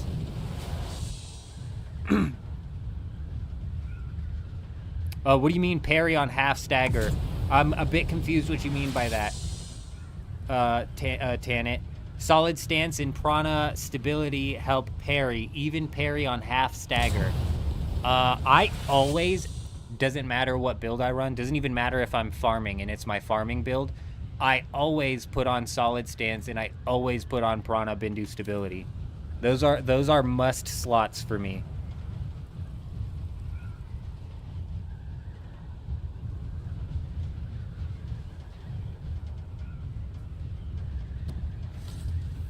Honestly, Blade, we could hope that the restructuring is going to bring some stability and competence over into the Dune development cycle. Like I'm saying, like they've got a game they can cook with. They've got the ingredients here. Currently, the ingredients are all mashed together and it looks like shit. But they could be spreading this out onto a cookie sheet and about to bake this game into the most beautiful, delicate, fancy looking cookies that you've ever seen. But if I was a betting man, if I was a betting man, J-Show, you do bring up a really good point too. There are multiple directions they can cook in from here. They've got the progression system down. If they can fletch out and actually make the PvE creative and end game filled, that'd be a big step in the right direction. And then with PvP, if they could pull that together. But these are all a bunch of ifs where, again, we're just cutting these guys too much of the benefit of the doubt. Which is why if I was a betting man, my bets are that they just slow drip feed this game and let it ride out the same way Funcom did. They would no. They won't compete with Star Citizen. It's not that good of a game. Stubaka, we could really, really hope that's the case. We could really hope that's the case. With it being Tencent, maybe, right? Are we getting the full Dune Man building set? I wouldn't call it the full set, Ray. I wouldn't call it. Until they've got the railings, it's not the full set. But we are getting the expanded version of the set, let's say. And am I being nitpicky on the railings? Yes, but I'm a railings guy, okay? Always railings, always on. It's how you do things. You gotta avoid the lawsuits. When did the Deep Desert get instances? As soon as they unimplemented their whole gridding technology that they had out here in the Deep Desert, Alex. So the Deep Desert used to be 9 servers. Every Deep Desert was technically 9 servers. And every time you crossed a server border, that's why there was quicksand. That's why you would have that hitching. They've taken that away. Every Deep Desert on every server is now just one singular Deep Desert server. Which is why you no longer feel that hitching when you go from zone to zone, because you don't go from zone to zone anymore. In order to alleviate the server stress that's caused by too many players being on, they've split Harmony into 3. I thought this was going to be a huge problem, Alex. It actually was not as big of a problem as I thought, which is something to take note of, because heading into this new era here where all of the schematics are available on the Deep Desert all of the time, I could be wrong with that being a problem as well. Like was being brought up earlier, if they do get rid of the repair glitch, that'll be an item sync, and maybe that item sync is good enough to actually sync the items so there is never really like an oversaturation of schematics on the market. It's possible. I could be wrong.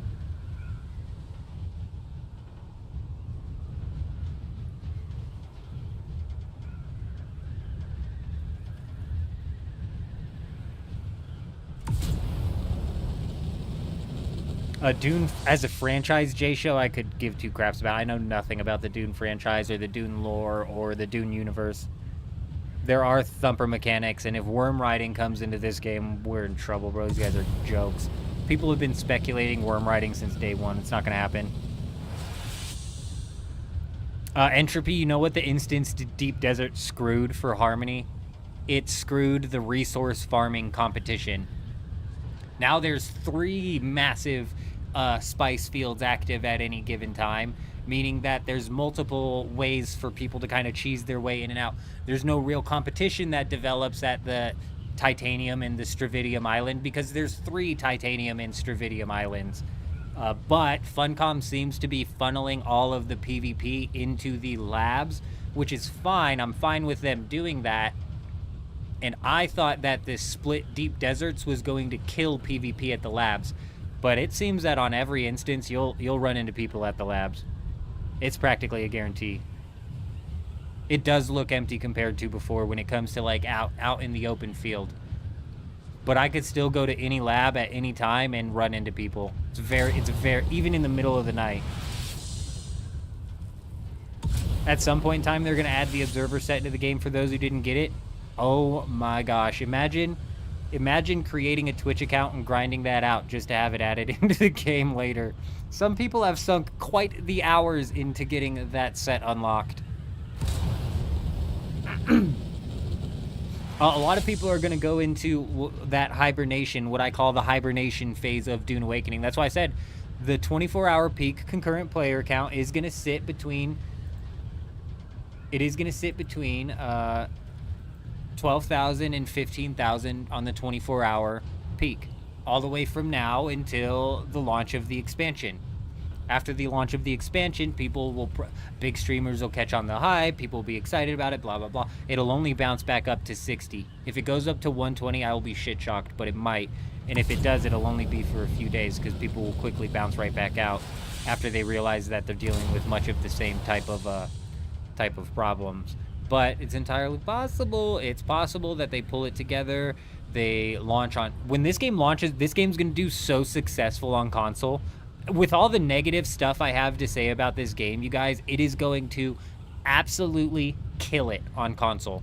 It is going to kill it on console. They could launch it on console right now, and console players would absolutely love it. Why? Because there is Oh, there's a base. Holy shit. It's on. It's go time. It's go time. Oh, that's loud. That is loud in my ear. Okay. My ear's bleeding a little bit, but we're all right. Hold on, I'll go back to what I was saying about console here in a second. Let's give this base a little peek-see. Hello? No, it's going to do well on console for one reason and one reason only, is because it has a solid progression system with hundreds of hours of content for people to partake in. That's why it'll be successful on console, is because it has a solid progression system with hundreds of hours of content for people to partake in. Console players are going to absolutely eat it up. And by the time console players get to the end game problems, which might not exist anymore, the end game problems might be fixed by the time it launches on console. All right. But by the time they get to the end game, they'll already have thoroughly enjoyed their game, as which most people should, because there is a couple hundred hours worth of progression content inside of this game. What in the do gap is this, Tanit? You know what I'm saying? Like, I swear we've been running into weirdos recently. We've been running into weirdos recently out here. When we find a base, they've been weird. And I just don't understand, man. Like, on Harmony... Oh, my God. Oh, that's not a chest. That's a generator. I was like, there's a medium chest in here. Why? Why? On Harmony, you either run into the most unnecessarily honeycombed forward operating base, or you run into these just weird bases, right? This is just weird. Yeah, Carver, exactly. What in the do gap? It was Carver. I gave credit to Tana. It was Carver. What in the do gap? F2.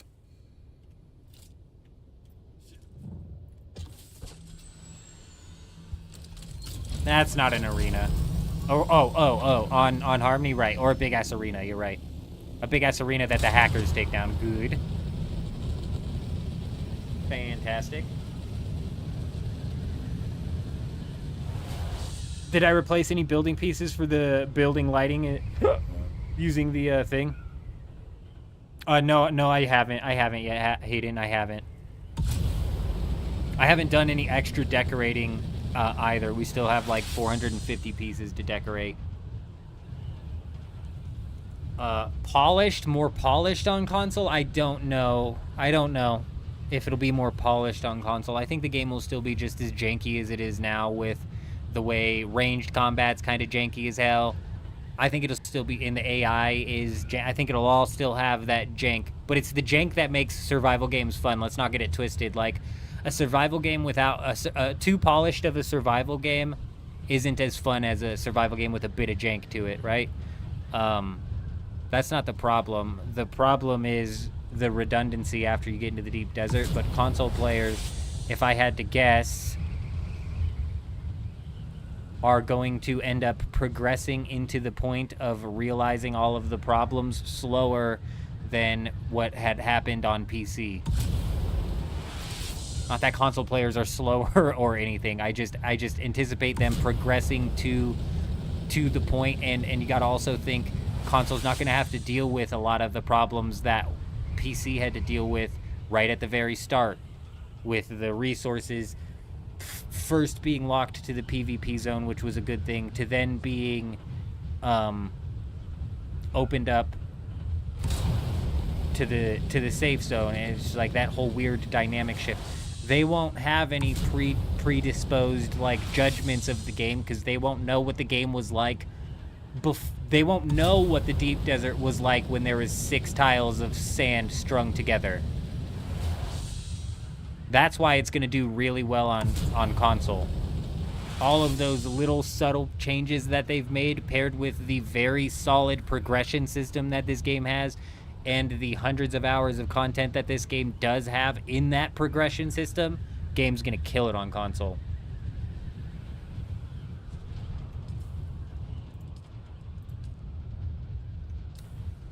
We're on Instance 3, Eurism.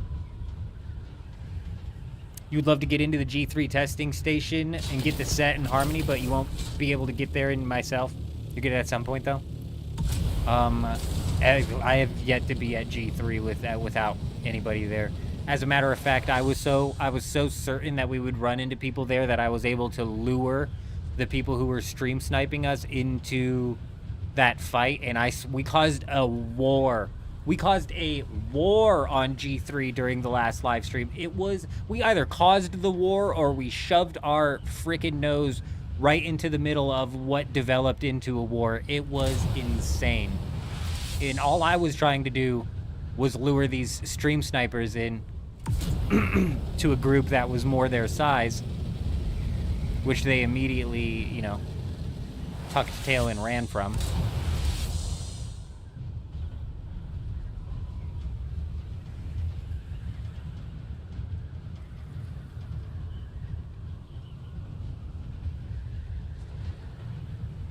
You watched someone play for free on one of the free weekends they added a front to his game. What do you mean?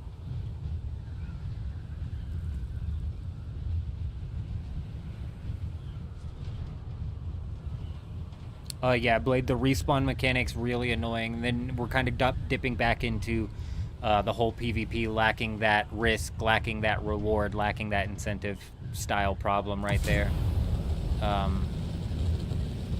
And that's just a fundamental problem, man. Like, that getting fixed is just not gonna happen. Oh, that was already a base we saw. Right. Right. No need to panic. No need. You know what we didn't do? We always do this. I don't know why we didn't. We always do this. What was I thinking, bro? We didn't check to make sure it was powered. All right. You survive for now, base. For now. I'll be back. F2. Locked in the brain. Locked in, put away. F2. I'll never forget.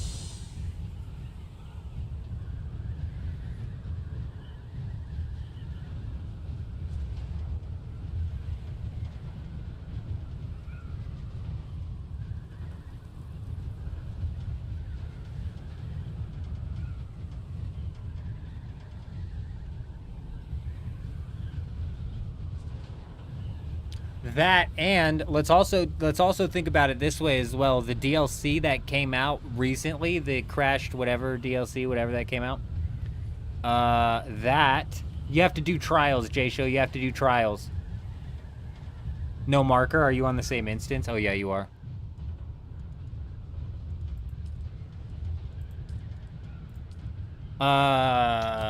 That DLC that came out fits very well into the mid game of Dune Awakening. So picture yourself working through the Dune Awakening progression system for the very first time. It's already a pretty solid progression system. Now you have some extra mid-game content that the game's gonna launch with over on console.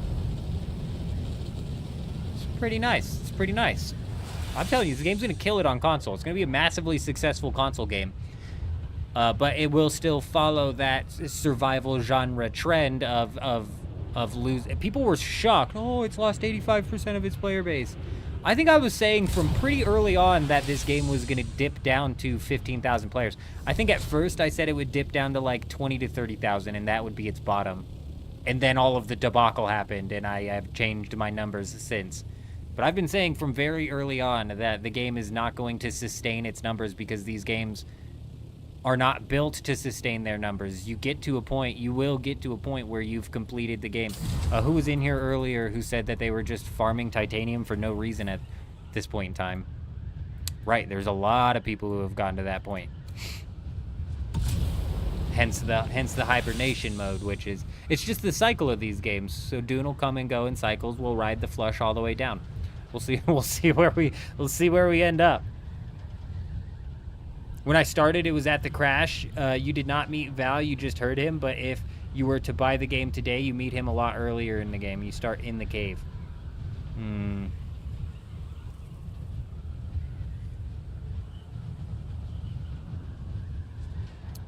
you start in the cave and you climb up the wall, I think they probably took that out of the game inside of the test, inside of the little free weekend that they had, because they only gave people like 10 hours to play. So did they really want to waste like 10 minutes of that 10 hours going through that cave where you slice out of the cave and you craft a knife? Is that what you're talking about?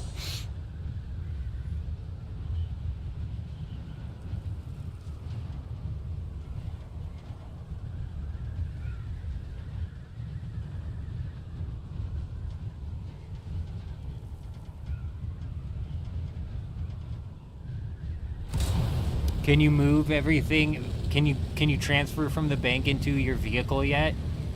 Because the bank getting bigger doesn't mean shit if you cannot transfer. Like, it's great to be able to store your stuff in there. Hell yeah. That's an update that should have been pushed into the game immediately. I don't know what took them so long. But if you can't transfer from the bank into your vehicle, bro, good luck getting it out.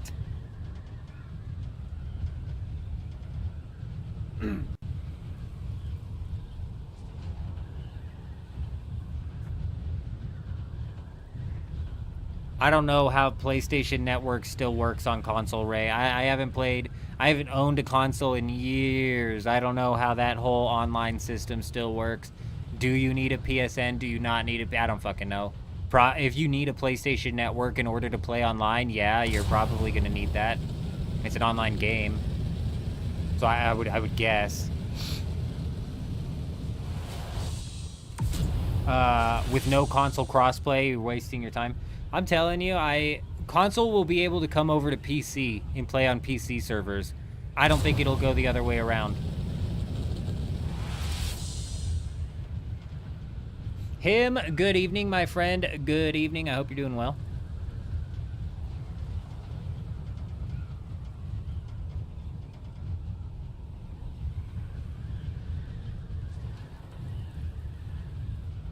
Four months too late and still not enough. Couldn't agree more. Could not agree more. Kind of like how they took 2 months in order to disable the respawn button. Wow. Wow, round of applause.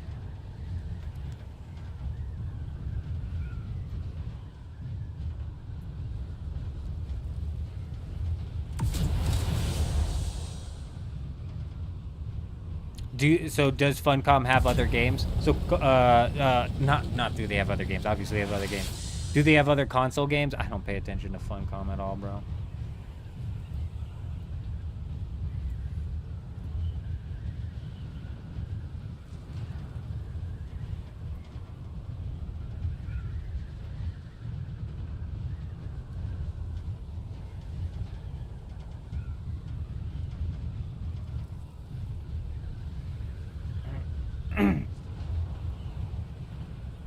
There's no crossplay. Yeah, they probably aren't smart enough to put that functionality into the game, so maybe they won't even allow crossplay. Maybe they won't allow the console players onto the PC servers.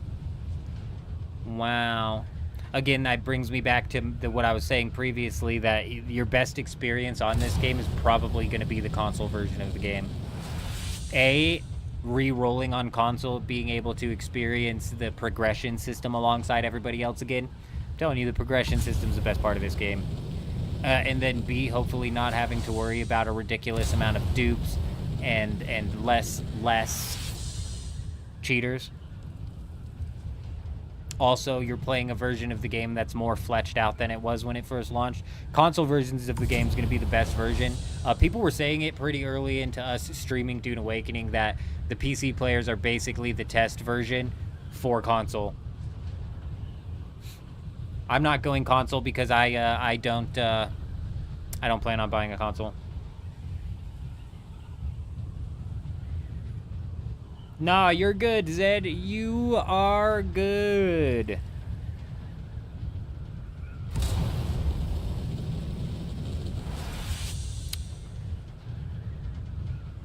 So they'll just constantly patch the shit out of PC and then just slowly roll out patches on console.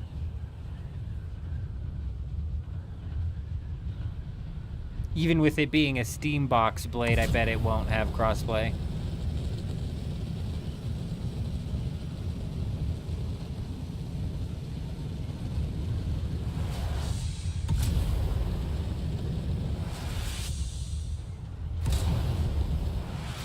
You're good, Zed. Good to see you, my friend. I knew I recognized that giant silver head of hair. I knew it when I saw it running by.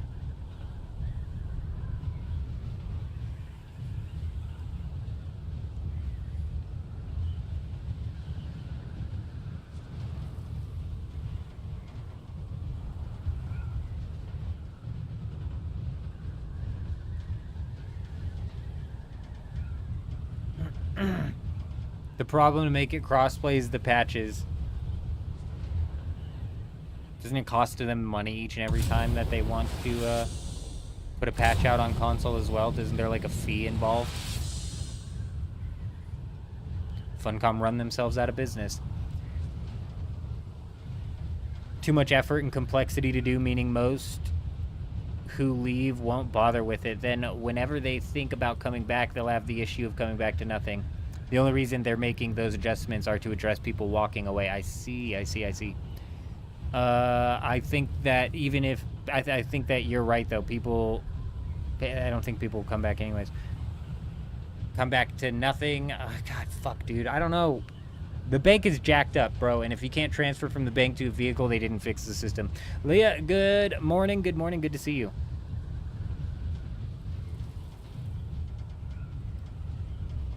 Honestly, I don't know, Entropy. I pay zero attention to the console. I pay zero attention to what's going on with console. I haven't the slightest idea. Typically, these storms on these instances are very close to each other. So we should somewhat be close to a storm starting to creep through this deep desert here. Each console patch is 15,000. Yeah, Funcom quickly burned through all of their profits. If they patch as constantly on console as they do here. Yep. They'll probably have to roll them out. They'll probably be at a state of the game where they can get away with rolling out the patches slower anyways. Was that another base? Because like people were saying, Funcom is using console as a bit of a playtest.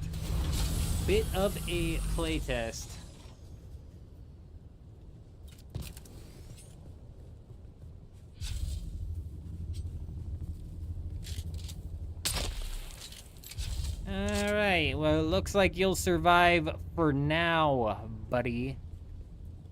But don't think I'm gonna forget where you're at over here on H6.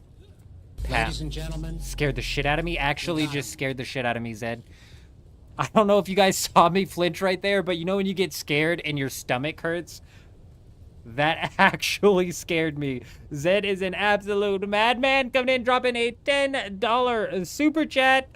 I'm the man you love watching and learning from you. Hey, we appreciate you. We appreciate you, Zed. Big W's in the chat. He's crazy. He's an absolute madman. Level up.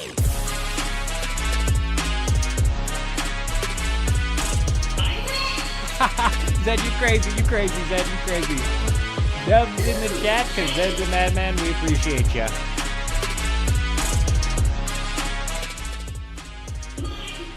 Sheesh, that thing's probably coming in hot. That noise is probably coming in hot.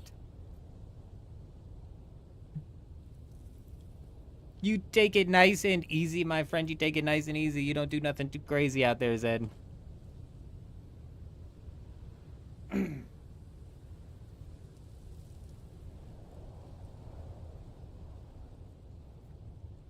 Half-baked with the fact that what they did to stop the duping problem was as simple as disabling the respawn button, and it took them 2 months. 2 months to do that. I would say, yeah, there are probably some devs who have their hands steeped in the pockets. What you doing?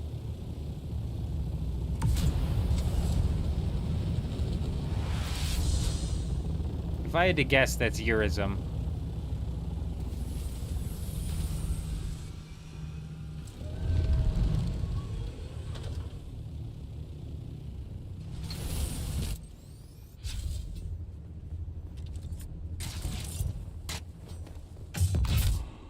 It is. It is. I got you. I think it is anyways. Yeah, it is. That's why he's coming up blue. Why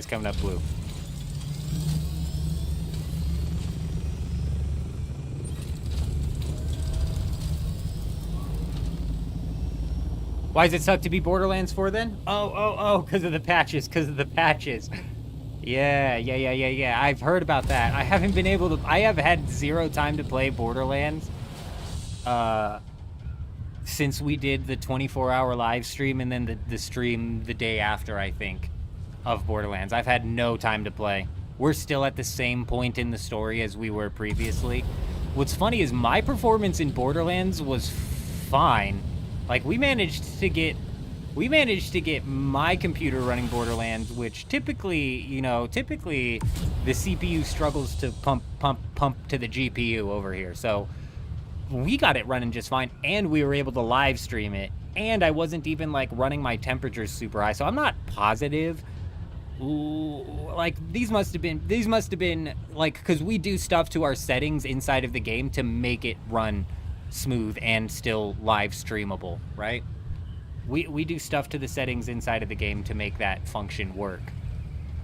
So these guys must have just been playing on some settings that had the problem, and I had lowered mine already to avoid the problem. I don't fucking know, but I didn't have performance problems. My shit was running fine. But I've definitely heard that they've dropped some chunky patches then. Yeah, some chunky patches. Even the console patches for Borderlands are a weeks behind the PC version. Interesting. That's very interesting.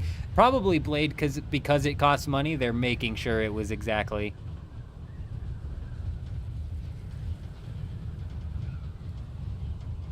I don't remember what I did, Blade, to make Borderlands function. I know when I first booted it up, it was throttling my CPU and absolutely running it at a temperature that I'm not comfortable running it at constantly. But after tweaking some settings, after capping my FPS, after doing this, that, and the other, it was fine. I'm not a huge fan of the DLSS, but I don't remember if we enabled that in Borderlands. I know we did some things in order to make it function, and it's functioning fine.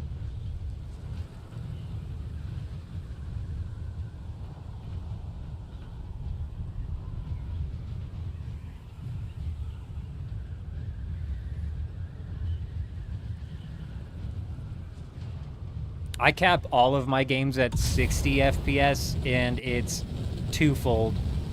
For my CPU, first off, so I'm not over processing. If I go above 60 FPS with this CPU, I end up over encoding, and then it fucks up the live stream hardcore.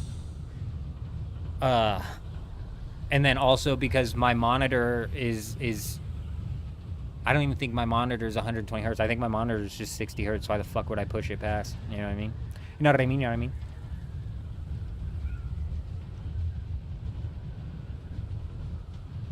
I didn't have any issues playing Borderlands either. Now, like I said, we kind of, you know, we had to jimmy our system around to make it work proper, but still. I've yet to play since. I would, if I wanted to play Borderlands now, I'd have to download all of the updates, unless Steam has been auto doing it while I'm like editing a video or something. But I don't think I have Steam set to auto update anything.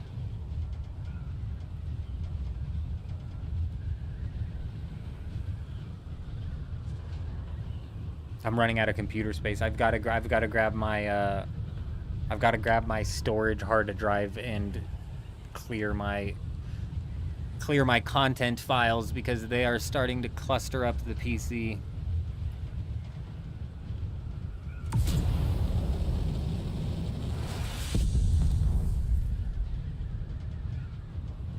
Well, looks like over here, Eurism, we've got that one singular base to raid. Actually, you know what? We've got two. One of them is on... Oh, God.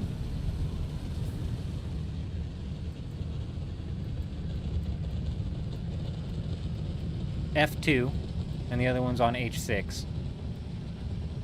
Yeah. F2 and H6.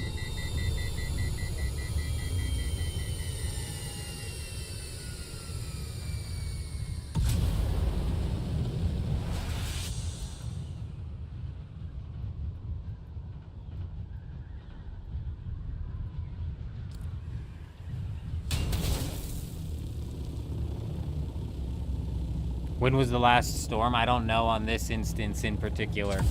The last storm on instance 1 is right at the 0 marker. Typically these storms are within 10 minutes of each other. So we could be running into a storm in 8 minutes, 18 minutes or 28 minutes.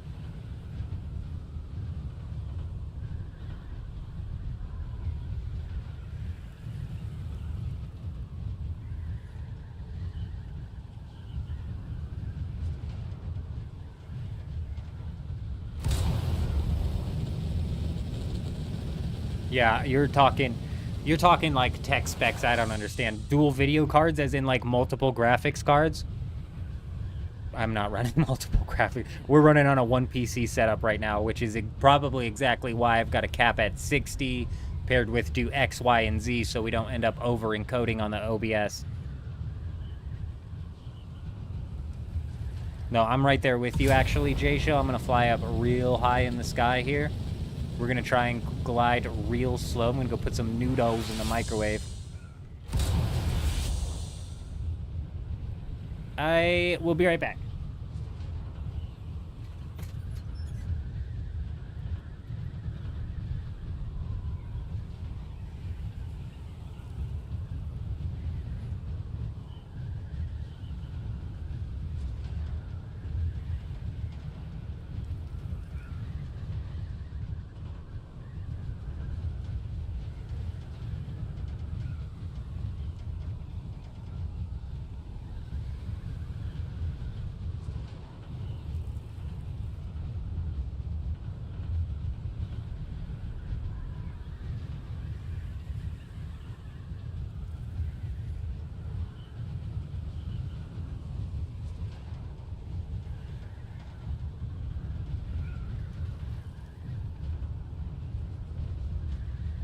Never mind, I just grabbed a Pop-Tart instead.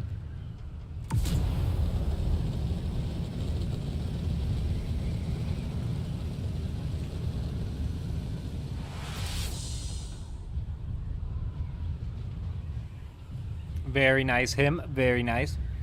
That's a reference I do understand, and not because I've seen the movie.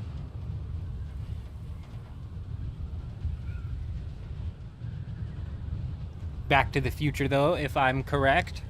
Huh? We're not completely pop culturally retarded around here, okay? We know something. We know some things. Hopefully. Hopefully I wasn't wrong.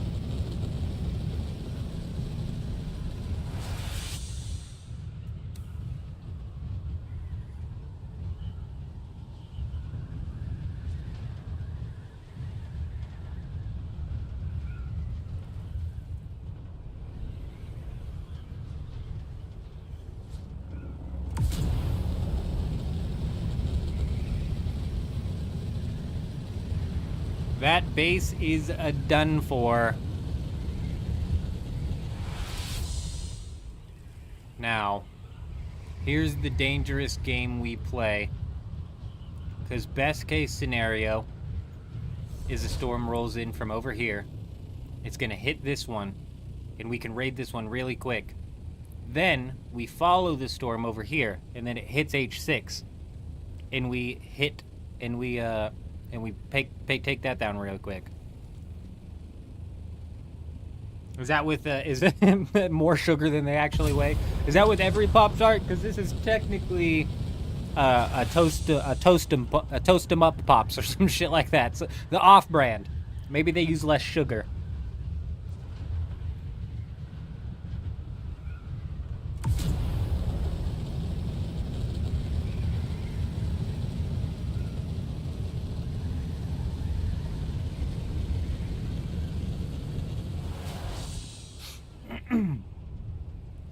That's when I was still playing on console blade, so I have no. Oh, dear God! It's time! It's time! It's time!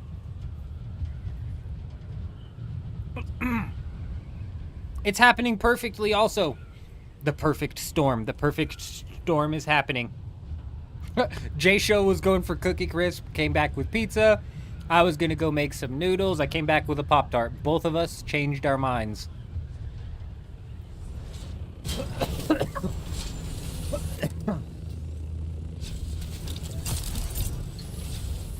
Oh my gosh, it is actually the perfect storm, you guys. It's doing exactly what I wanted it to. The devs were like, this guy's having a hard night. He's mad at us. Let's give him a perfect storm. Hell yeah. Hell yeah. Sector weather alert. A large It's sandstorm is beautiful. approaching. It's beautiful. We should be able to hit both bases with this storm, even though these bases are thousands of meters apart. Hell yeah.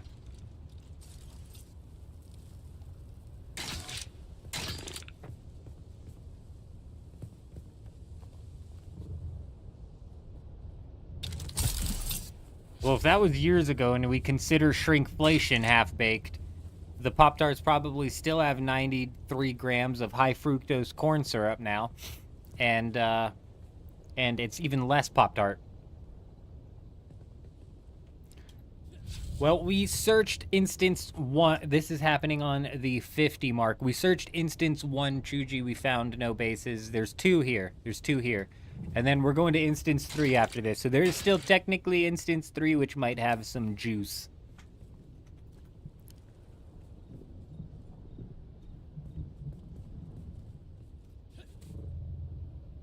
Sector weather alert. A large sandstorm is approaching. Get in, get in, get in, get in, get in!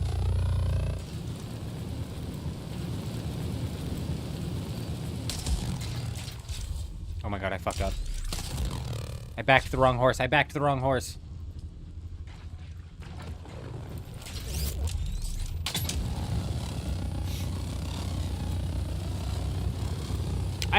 Who knew this rock was going to be here, Half-Baked? Who predicted a rock was going to be there? Not I. Not I.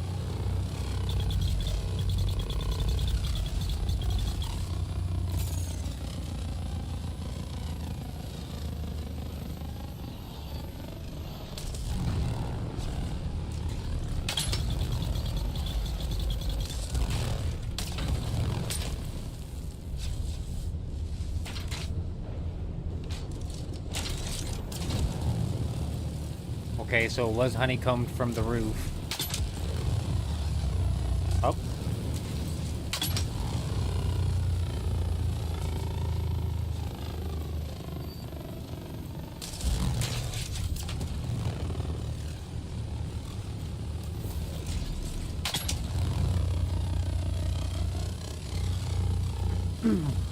There's absolutely nothing in here. There was nothing but generators. I don't even see, like, where's this subfief even?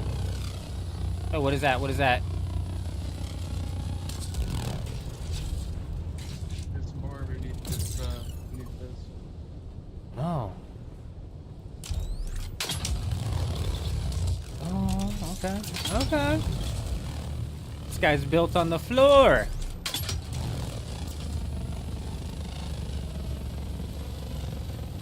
Invite me when you come to I3? Alright, alright. Oh, wait, no. We're on instance 3. We're on instance 3. Sorry, it's instance 2 that we still need to search. Oh, there's the thief. Hell yeah. Raid completed. Ooh, gas, gas, gas. He's got the gas. He's got the gas. All right, Chuji, we gotta go. We gotta go.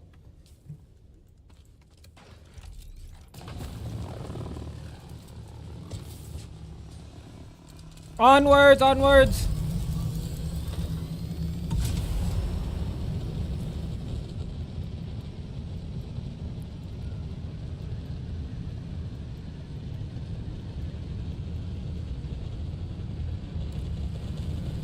Oh, it's gonna drill it. It's gonna absolutely drill it.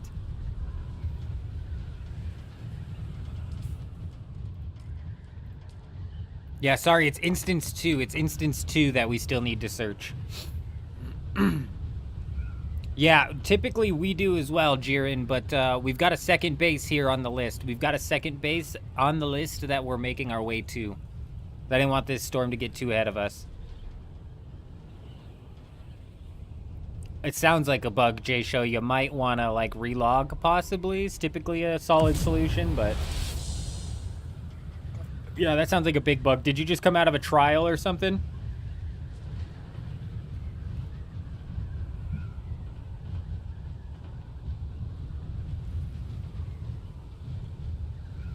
Huh.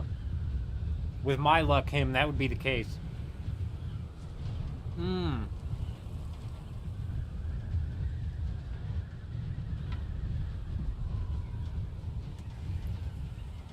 No, because the base is in 3. And I've got the base in the thing. The party markers are broken. I don't have Eurism on my thing either. Here, let's try and work through that.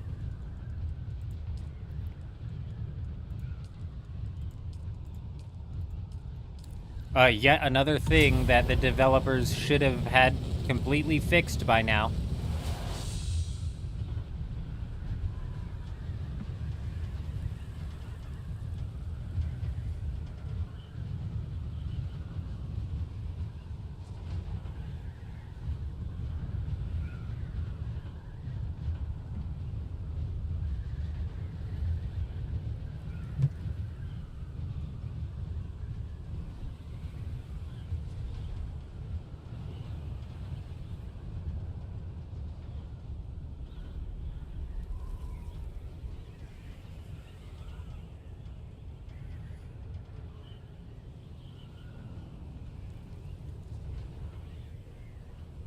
J Show, I am a classic scene skipper, so I have no idea.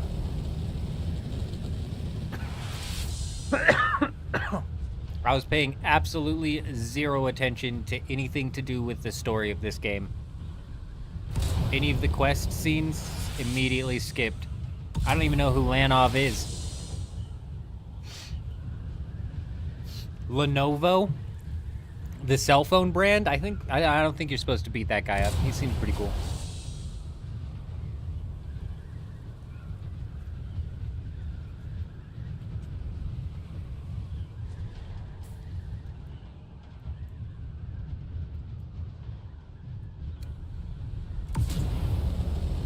I don't remember where exactly on H6. I think it's up here.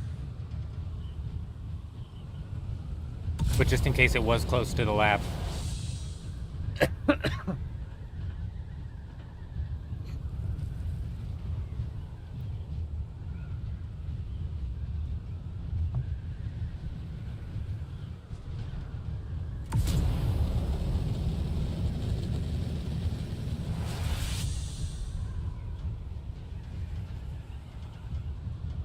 The next fun thing that they're gonna put in.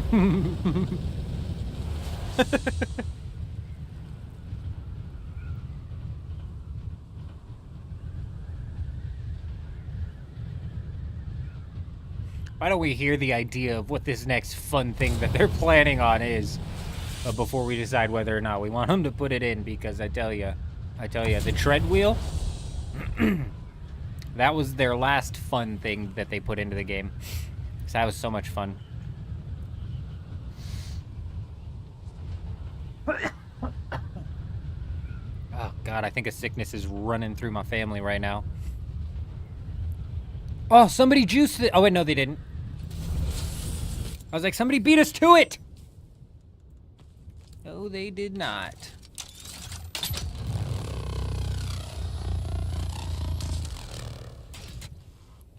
Easy as pie.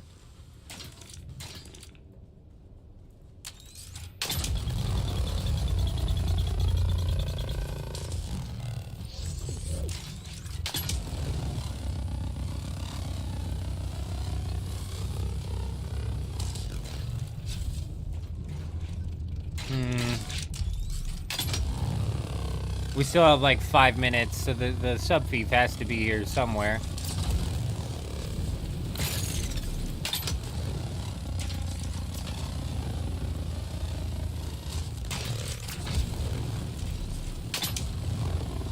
Can 2 people ride the small ornithopter or only 1? Only 1. Somebody can ride on top of it.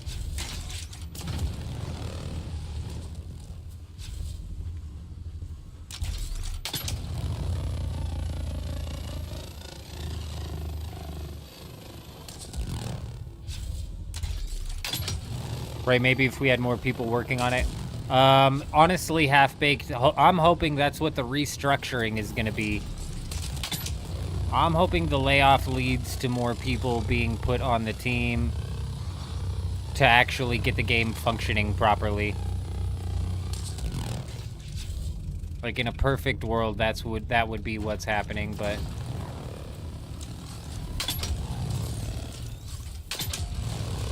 I mean, this base has to be out of power.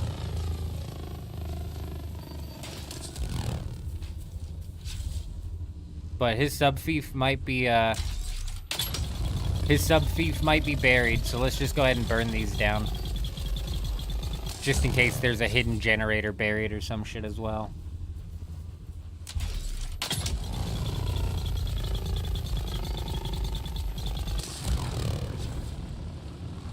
The medium ornithopter does hold people, but they can't go, like, into the world map with you or anything like that.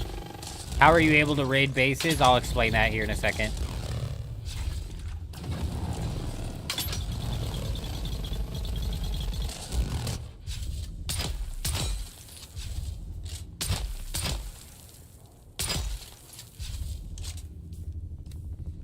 Oh, you're right. Hey, we did break the sub-fief. It must have been on a floor that we broke or something like that. We can access this.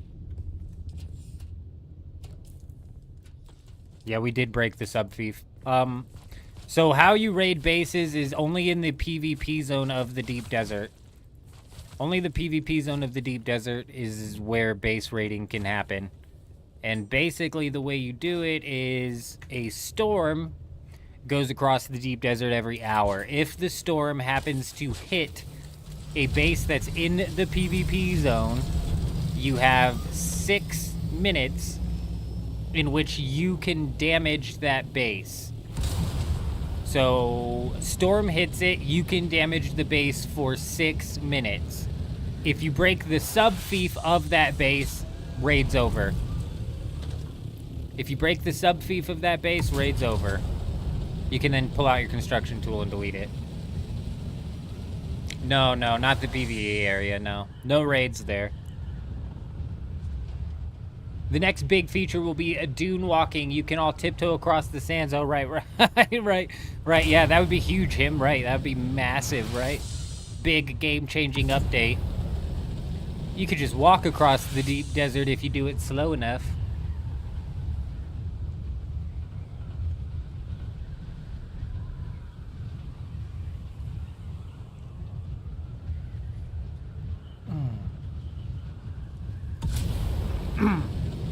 Saber, yeah, if you're in a PvE zone, they've ended the PvE zone raids, so you should be fine. Yeah, next update is you can pat the banker on his head. Or they give him a hat, and then they allow you to adjust how his mustache looks.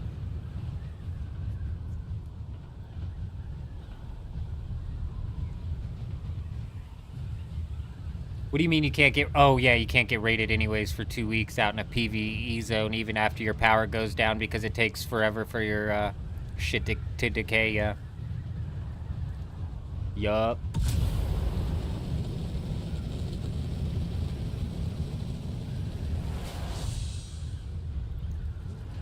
We might have another base right here. That might be a hallucination. If it is another base, there's gotta only be like 2 minutes left on the raid. I don't think it is. Muffin, I don't know. I'm skeptical, man. Like, I think the new deep desert and the new loot system that they're putting out in the deep desert is going to work and to be exciting for 2 weeks. I give it 2 weeks before people are either bored with constantly fighting the RNG for schematics, or they've just completely filled the schematic market to where it's not much of a reason to go out for them anymore. I give it 2 weeks.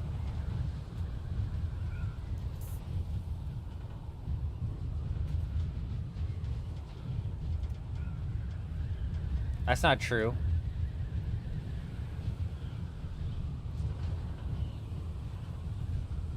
That's not true, Blade. The next DLC is Raiders of the Broken Lands. That's coming January to March of 2026.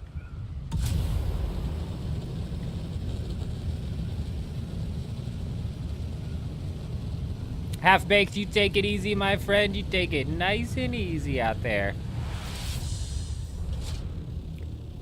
Just in case there's a hidden base. Just in case.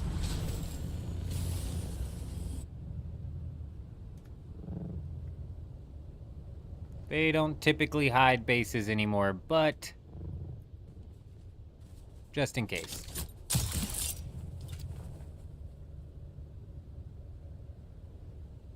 Man, you could hide a base here and then just hand carve or hand mine.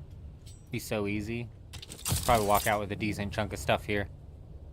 All you would have to do is look for this middle finger right here sticking out of the rock, flipping you off like so. You turn around and then you find your fancy little base hole. It's a fancy base hole.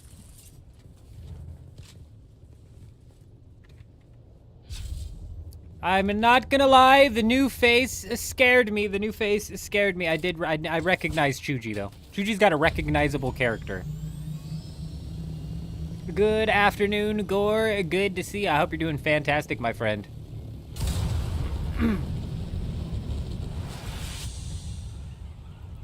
Yeah, you're skipping the DLC right above that, Blade. Go ahead and shoot one DLC up and tell me the date on that.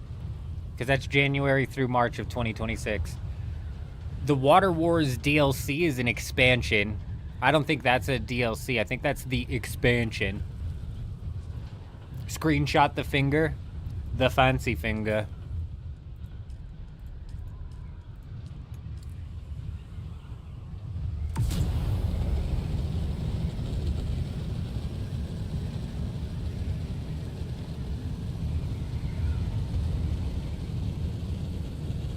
Hey, very nice, very nice.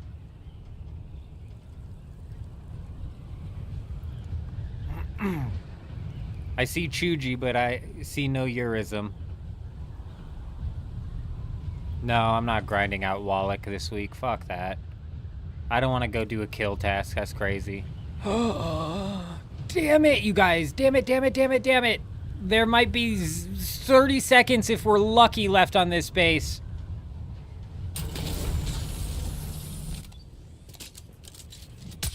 Oh, it's shielded. It's shielded. It's shielded. It's shielded.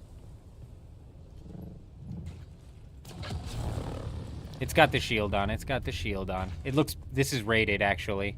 Wait, no, it's not.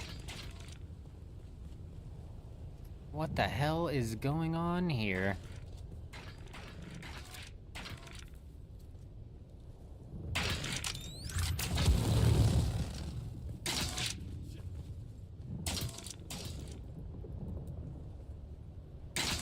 I think I saw a chest behind this one.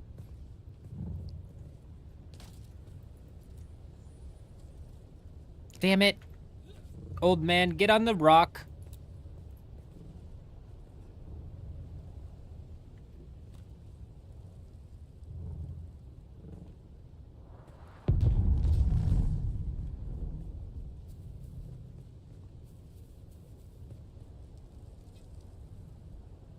Give me a second.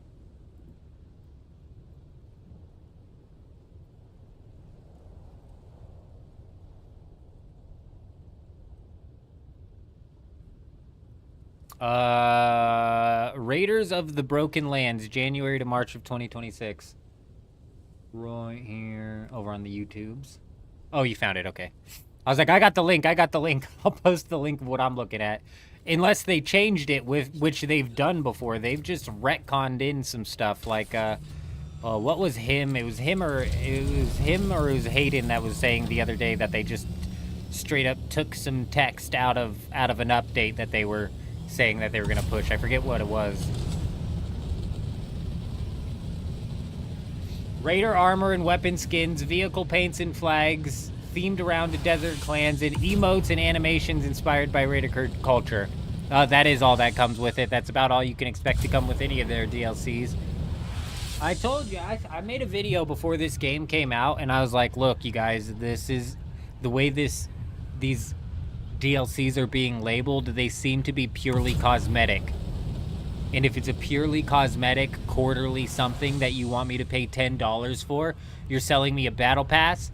I don't care how you've twisted it around to make it not technically a battle pass. Selling somebody quarterly cosmetics to me sounds a whole lot like a battle pass. So don't piss on me and tell me it's raining. Oh, the 2x2 doors. The 2x2 doors, like him said. And Water Wars could be the final DLC, but what I'm predicting and what I think a lot of people are predicting, Blade, is that that's not a DLC. That's, in fact, the first expansion. So technically it's 3 DLCs and an expansion, but that's just a guess. I don't think we have any confirmed anything yet.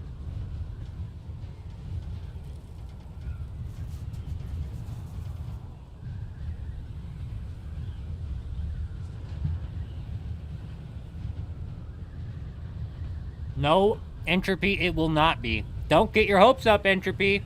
No, it will not be. It will not be a new Deep Desert.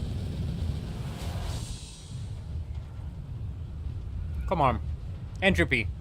They literally expanded the safe zone of this Deep Desert fucking 2 weeks into the game, cutting this one in half. You think they're gonna launch another one? Nope. Nope. There's going to be a lot of pissed off PvP players when that first expansion launches.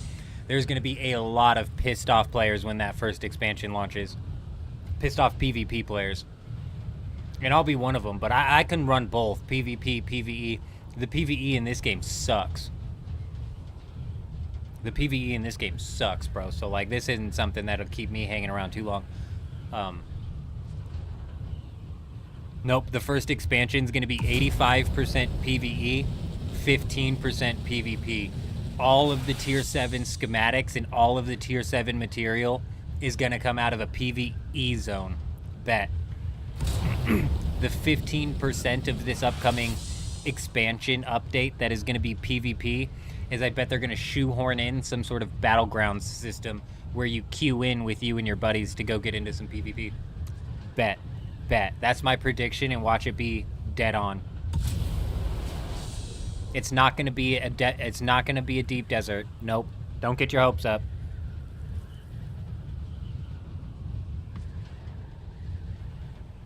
Hands. Hello, hello.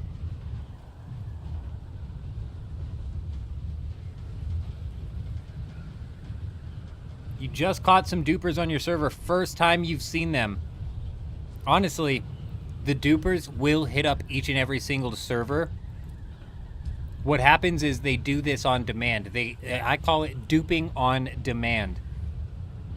If somebody on your server, Hands, comes in to whichever website is selling Solari and says, I want to buy 10 million Solari, that website will say, okay, give us 6 hours. For the next 6 hours, they send a bot farm to that server to duplicate Solari, duplicate Melange, duplicate whatever they need in order to make the money and fulfill the order. Yep, it's a group of 4 and they're filling somebody's order, I guarantee it. The new patch, most of the best blueprints are PvP exclusive. Good, as they should be. As they should be. Even with them being PvP exclusive, though, Chuji, they will become oversaturated, especially if the repair glitch doesn't get fixed. It's going to be an instanced loot. So these big guilds running in there 30 people thick are going to be able to loot these chests every 10 minutes. It's still gonna massively populate the schematic pool. There's going to be a new overworld area in the North Pole, correct? It's going to be all PvE. PvE, yeah. That's just me guessing. That is just me guessing, Entropy. That is just me guessing, to be fair. With how quickly they turned on this deep desert, I don't think they're going to try to make another one.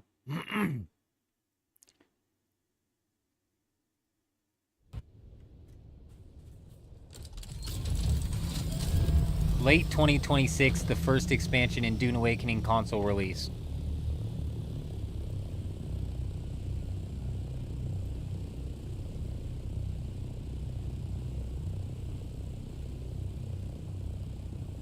So what's the water war gonna be? Watch it just be cosmetics, dude.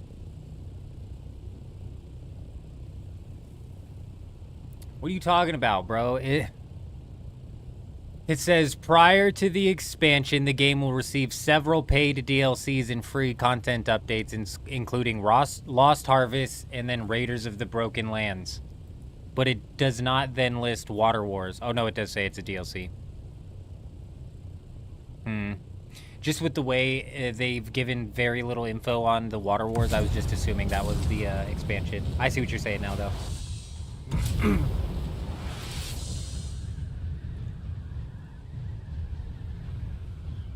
I'm going to want a link to that, Blade. Where'd they say that? Where'd they say that? Because if you remember correctly, before the game launched... This is what I fucking hate the most about this shit. Give me a minute. If you remember, before the game launched, these guys couldn't get their story straight. First off, they were putting out information on 12 different platforms, and none of it was consolidated into one area where you could easily find it and access it. They would have a Q&A with a random content creator over here, and then another dev team would have a Q&A with another content creator over here. And none of what they were saying. They were saying things that literally contradicted each other in both Q&As. This Q&A would say this, and this Q&A would contradict what they said. So I don't take anything of what these guys say. I don't take anything of what these guys say until they put it on paper.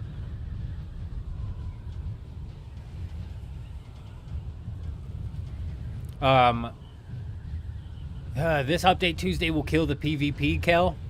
I agree with you, but I mean, even right now, as it stands, Kel, the PvP inside of this game is technically does come down to whoever can zerg the hardest.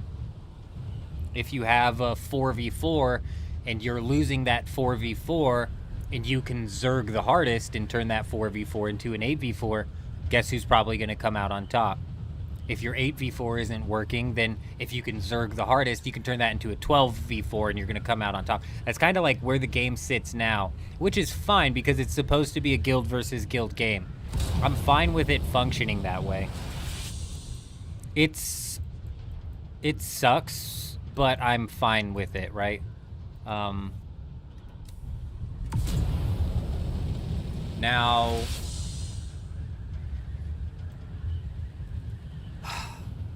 the instanced loot. And, oh, you played Sand? Grey Wolf, what'd you think? What'd you think? God, I gotta talk to Gecko and see what he thought about... Oh, we got a storm rolling. 10, it's on the 15 mark. It's on the 15 mark here for instance 2. But we'll be able to ride the backside of this storm.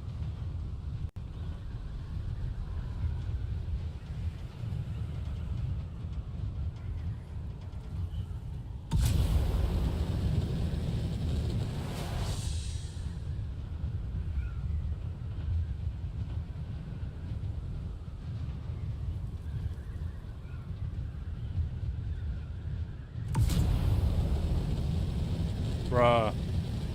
Dude, that sounds cool, actually.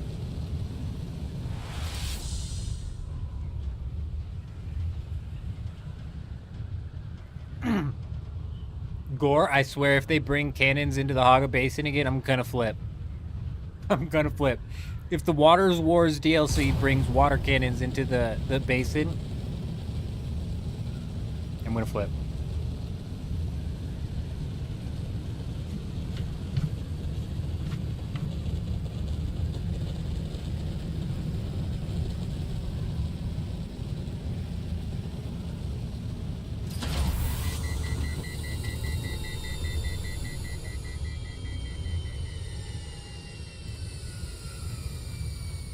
Fucking 3,000 meters.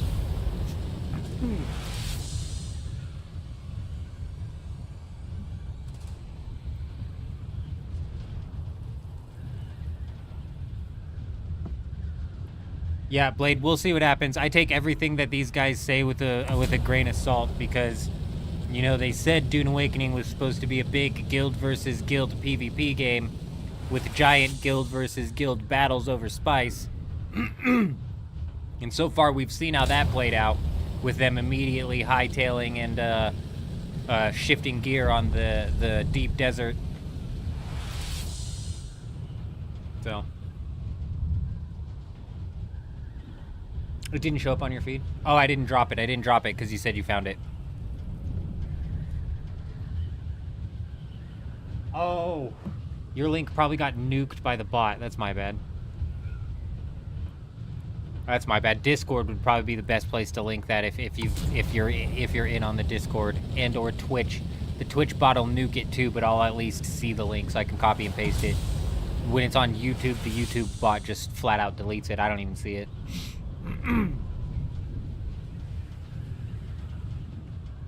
I think what's gonna end up happening, Kel, and what's gonna kill the PvP is the oversaturation of schematics. Right now I can go consistently find PvP at the lab or at the Shellburster ship. Why can I consistently find PvP there? Because those schematics there intrinsically hold value because they're only there for a week. They're only there for a week, so people want to get their hands on as many of them as they possibly can. That's why you can practically, even when it's pincushion, not so much when it's pincushion, but if pincushion wasn't repeated over and over and over again, even when it's pincushion, you can find PvP there. We find PvP at Executor, and it's not the most sought-after set. As soon as the market is oversaturated and it has these schematics that are just available with ease, we're just on a whole nother playing field at that point in time. Fuck, I missed F4. I must be on like the sandy portion here. I'm gonna try and fly north so we can at least fly by islands. The PvP over in sand is way slower than Dune. Interesting. Did you ever play Last Oasis, Grey Wolf? Did you ever play Last Oasis? I haven't looked into sand at all. I know Gecko, the guy I did the Arc Raiders podcast with, was talking about sand. I've got too much on my plate right now. But I knew that playtest was...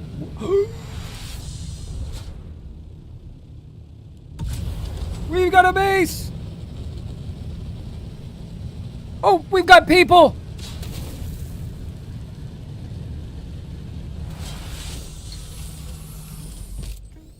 On infiltration instead of invasion.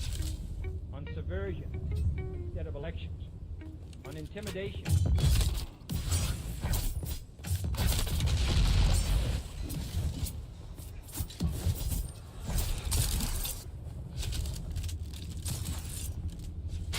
What just happened? There's so many of them!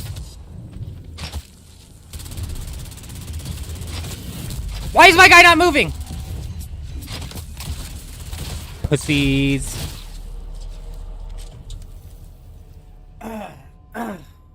Don't even come, Chuji. It's exactly the problem I was just explaining to Kel. It's exactly what I was explaining to Kel. Even currently as it sits, it's who can zerg the hardest. It doesn't matter if we've got 3 people there, whatever, bro. Like they had fuck, I didn't know how many people were there. It was at least 6, dude. It was at least 6. Yeah, it was at least 6. Hey, Cinnamon Roll coming in, dropping that follow over on Twitch. Hi, how are you? Welcome. I hope you're doing fantastic. Well, this kind of fucked me, didn't it, then? This kind of fucked me when it came for chasing that storm. We should have ran. We should have kept chasing the storm. Who does it say killed me? Good question.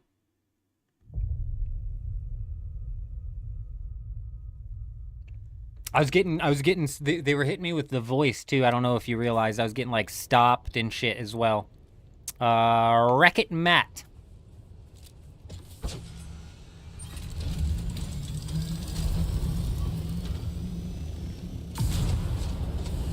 I had a shitty scan of the land with that storm anyways. I was, like, caught in the middle here. And I missed sand, or I missed islands. It was, like, riding through the middle.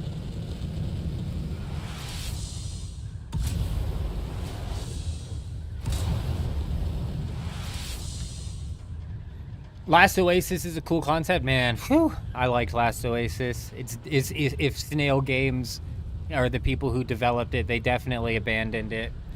From what I understand, it's being developed now by basically the community. There's like a few holdouts in the community that are putting together season 6 or something for Last Oasis. They're still trying desperately. Definitely solid concept, piss poor execution.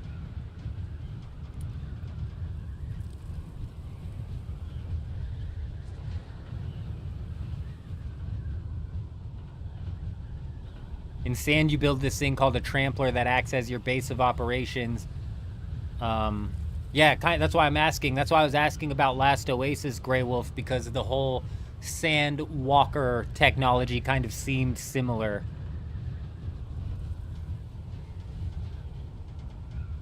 State of Decay 3 or Division 3? Interesting, interesting. Those are both solo story playthrough games, are they not?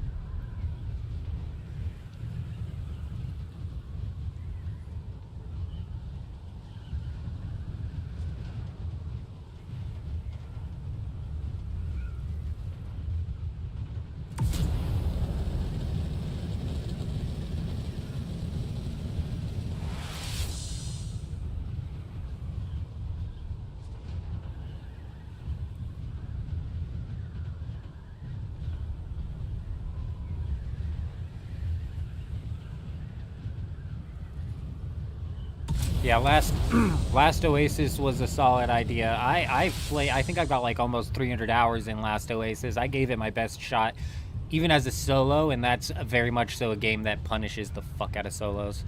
That is a solo punishing game.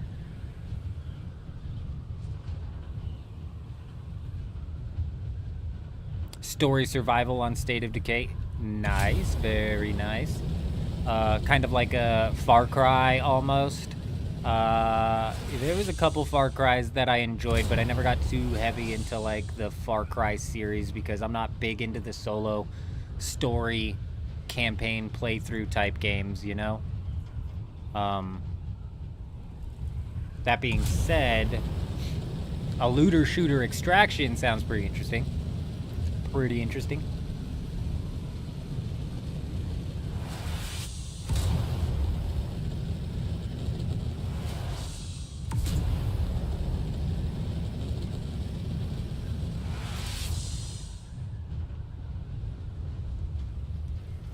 I think 3 weeks from now, we'll for sure know whether or not the schematic change that they're making to the Deep Desert was a big deal or not. I think maybe one of the factors that this whole system hinges on is whether or not they can actually get rid of the repair glitch. But in getting rid of the repair glitch, they may push away some of the PvP players who have been holdouts.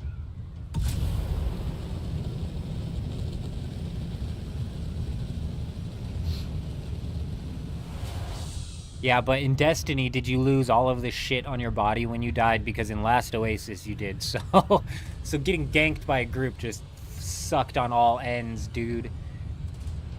And they can destroy your walker, zero out your walker legs, those fuckers.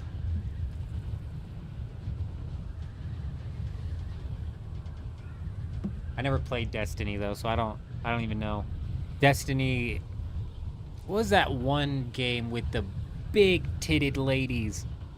That was kind of like Destiny. Big bazongas on these ladies. Giant, big on the jiggle physics. What was that stupid game? The First Descendant. The Last Descendant?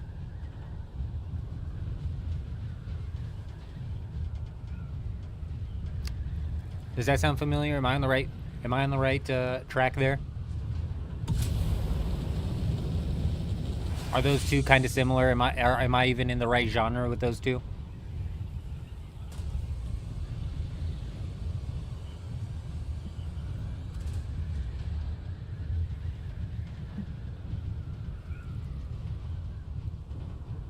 So what, like a smaller group is going to start at the easiest lab and work their way through to the hardest lab? Is that what you're saying?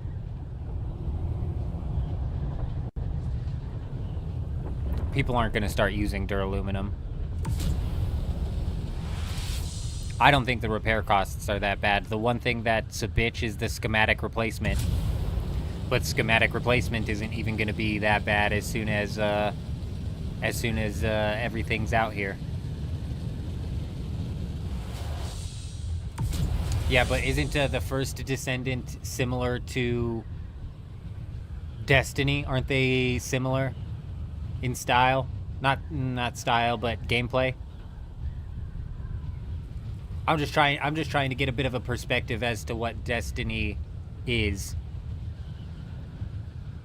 First Descendant is like Destiny if Destiny had PvP, or if First Descendant had PvP. I don't even know.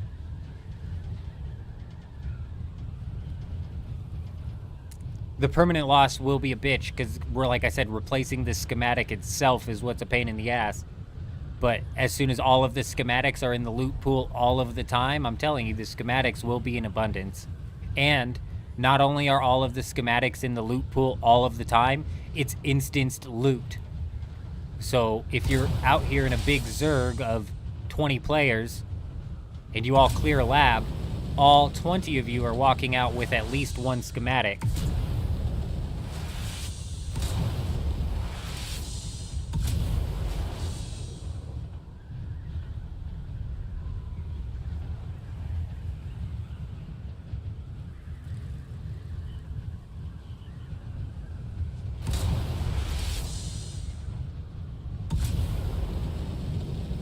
Yes, there are schematics that are exclusive to PvP, Carver. So how it's gonna work, you could check the public test servers right... Backwards, that's backwards, that's backwards. You could check the public test servers right now and see exactly how it's gonna work. Hang on. Showtime.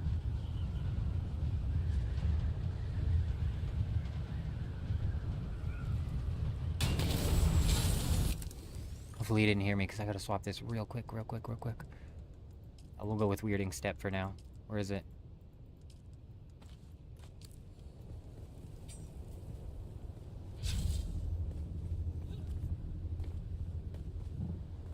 Well, what the fuck is going on?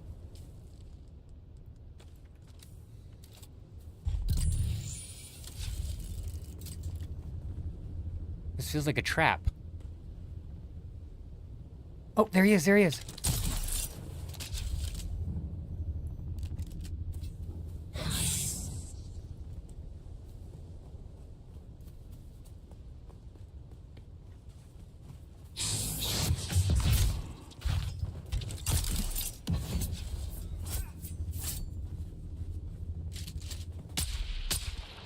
I fucking suck! I got him! Nice try, pal, but I'm the best. Give me that, give me that, give me that, give me that, give me that. Alright, here we go. Here we go, here we go. It's time for the big juice! Big juice! There's no sparing of anybody in the deep desert. This guy's getting spared because I'm not going to do anything else to his orange. Oh! Give me that, give me that. What is this guy doing? He's out here harvesting treasures. He's farming treasures. There you go, buddy. Here, hold on here. I'll do you one better.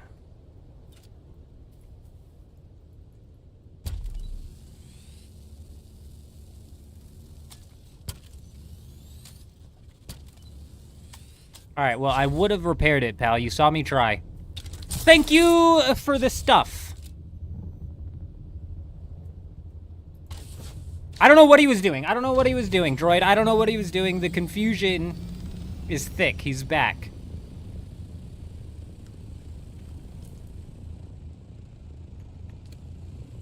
I don't know what the fuck he was doing. Treasure hunting with an assault, that's weird. Standing AFK? Bro went AFK in dead man mode. What's the #1 rule, you guys? #1 rule of dead man mode. You never AFK in dead man mode. You just don't do it. It did seem like a trap, and then he was flying around, and then we missed every move on him, and I thought he was going to get in the ornithopter. We last second got him, and you guys think that none of that was on purpose. Little do you know, it was all a part of the show. All a part of the show, ladies and gentlemen. That guy was a paid actor.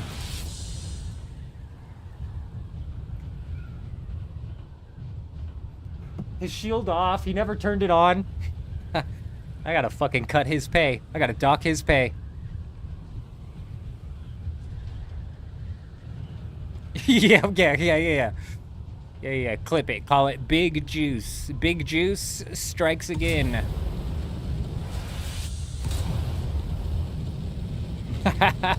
Honestly, on Harmony of all servers, that was a do-gap situation right there.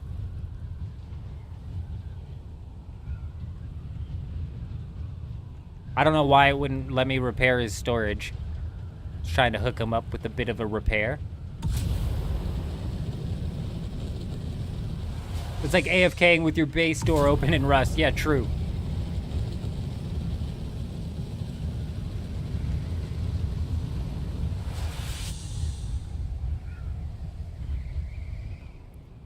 The fuck you can't, Tim. I've done it several times over.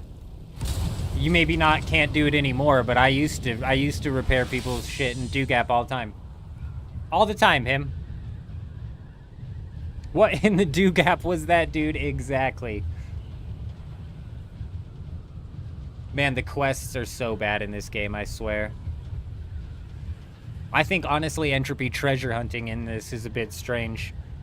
Though, in Harmony, you probably actually make really good money treasure hunting. Selling shit like that. Selling this random stuff. Oh, they took it out because of the repair glitch? I see. Not since the September update? I see. Well, that's a dick move, you know? Like, sometimes I feel bad. Sometimes I'm like, damn, I wish I didn't break his shit. Let me get his wings a little bit back to functioning order.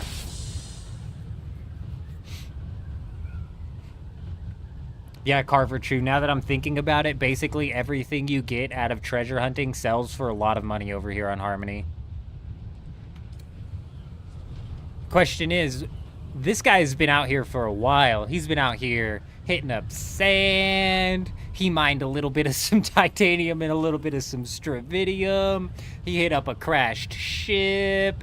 He was doing treasure hunting. All of that he's able to do with not a fear in the world because they split the deep desert into thirds. That's the big problem that splitting Harmony into thirds made. Is farming is far too free.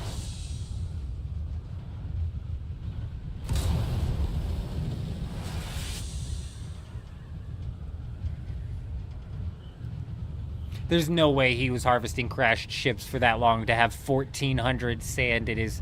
If he had 1,400 sand from crashed ships, he would add 500 of every other component, and that would have been a completely different scenario.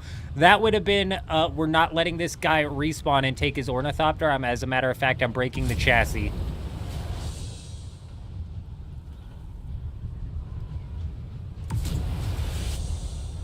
Yeah, treasure hunting in the assault, definitely the biggest point of confusion there. The delayed reaction as well.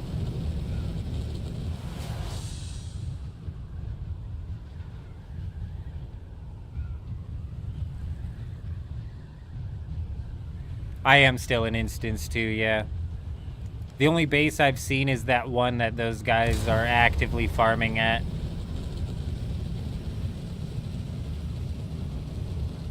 I should have grabbed a fuel cell from that guy's ornithopter.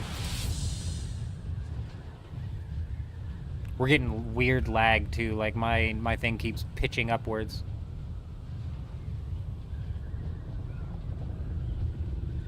Oh! We've still yet to hit this base? Fuck, dude, to think if I'd have just kept going northeast, I would have eventually ran into that. Instead, I went and got shat on by 8 people.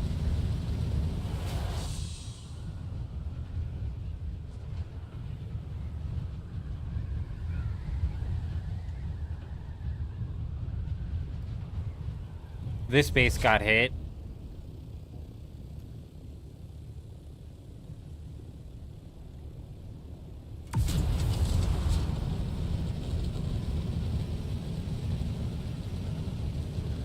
Yes, pants down for sure. Oh. I think I shocked him just as much as he shocked me, to be honest.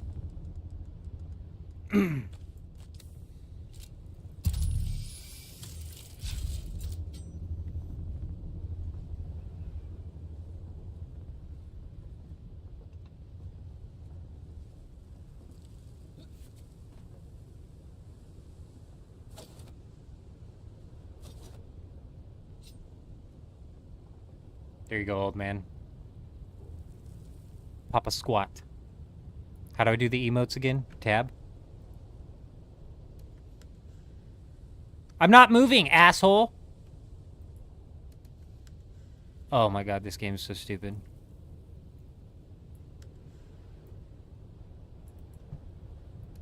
No, stupid idiot. Okay, because you're on a chair, you're in the air, and therefore you're moving. Good logic. Good Are we seeing how they use? Are we seeing what they do here? The logic that they put into their game code. Yeah, he got lucky. It was me, Entropy, because anybody else would have probably cleared him and then pushed his ornithopter into the sand and thumped it. I swear. Especially if it was on the Do-Gap server, they would have gotten thumped so fast. Surprisingly, over here on Harmony, I haven't seen a whole lot of people thump. I haven't seen a whole lot of people employ the thumper over here. I've heard stories, but I haven't seen it. Not like I saw it over on Do-Gap. People would thump constantly on Do-Gap. It was crazy. Can't emote while crouched? Oh! So because I'm crouched, I'm moving. Okay, okay. I'm seeing the code string together now. Sure.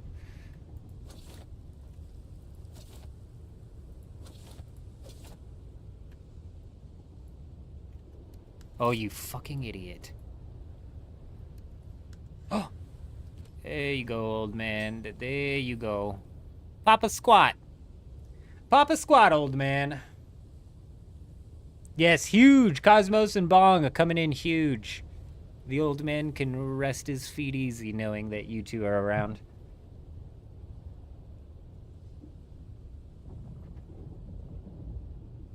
So that's what I would do. That's what I would do, Blade, over on Do-Gap, is I was a chassis popper. I would pop your chassis. A worm just spawned out there. Makes me think maybe that guy is still continuing to farm the worm and farm treasure, possibly. Which, if that's the case, he didn't learn a lesson, and maybe we do need to pop his chassis. Maybe chassis popping is in order. But yeah, that's what I used to do on the Do-Gap. Ugh, look how dirty this field is. You can still get just as much spice out of this thing, but man, that's a dirty spice. Have to refine that twice.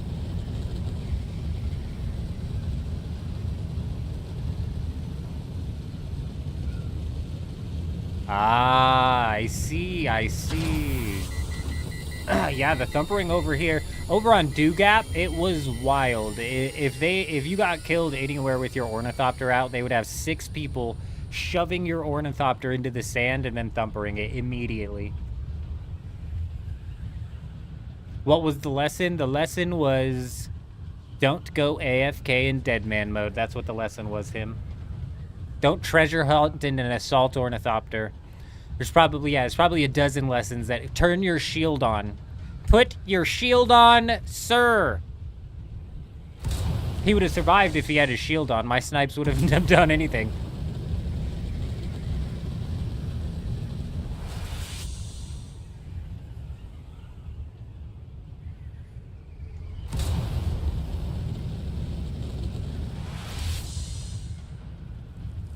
Another worm.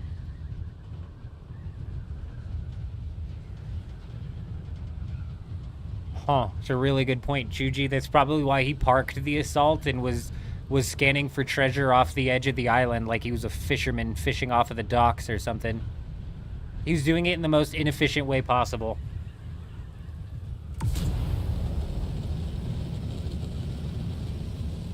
He could have gotten away if he just turned his shield on. He most certainly could have. I think we found the field he was hitting as well.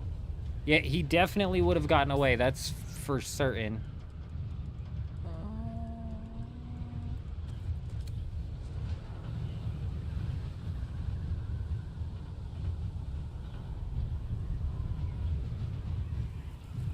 If I'm on top of somebody's ornithopter, can I drop the source of power?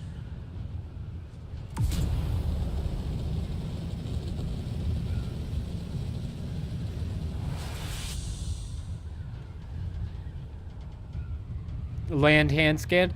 That must have been what he was doing. That's why he was so far away from his assault as well. You'd keep a Mark IV Dune buggy in your inventory to use to push people's vehicle? Oh, that's nasty.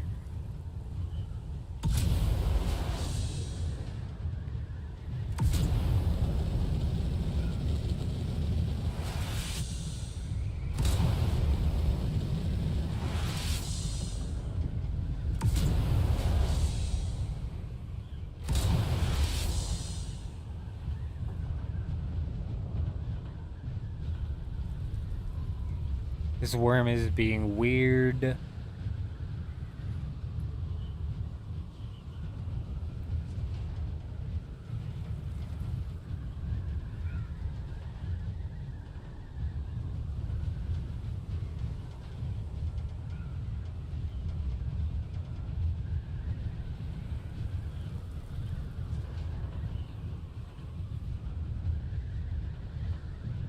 Attractor field the assault and put source of power on the attractor field.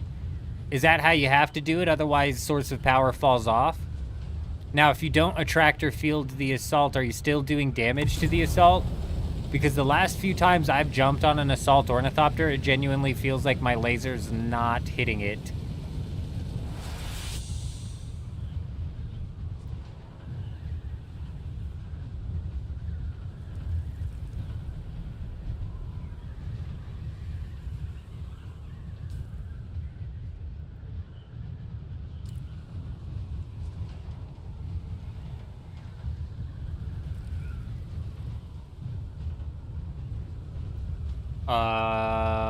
When did this storm happen? This storm happened on the 15 mark, didn't it?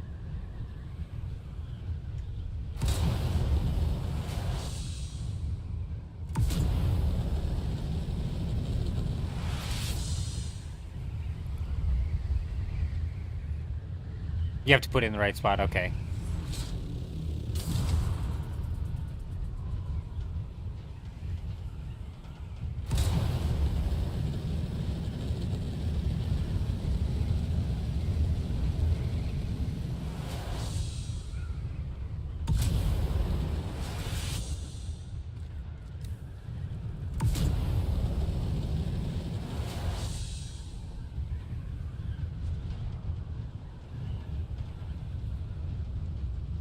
I've been trying to lasgun the cockpit first, because if we could break the cockpit, you can then lasgun them out of the cockpit.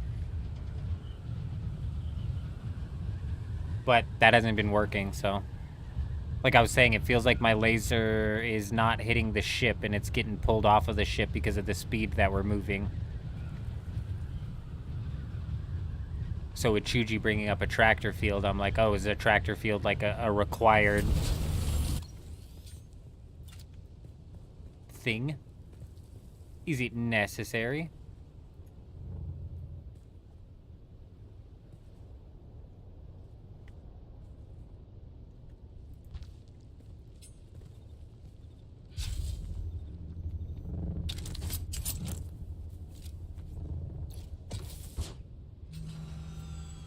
What happens if I shoot the shield with the lasgun in this? It just shuts the lasgun off.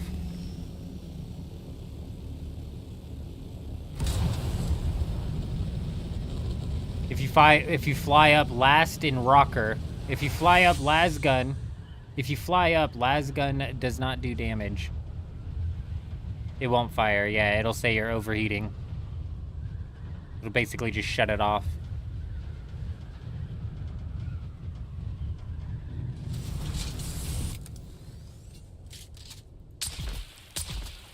Yeah, fuck your respawn beacon.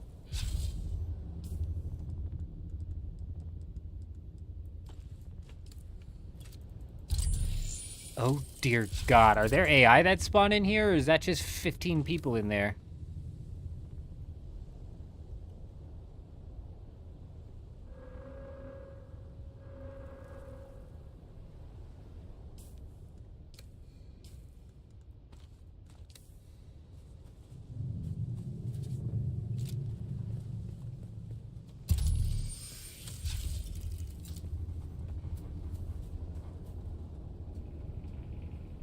Is there AI that spawns in here?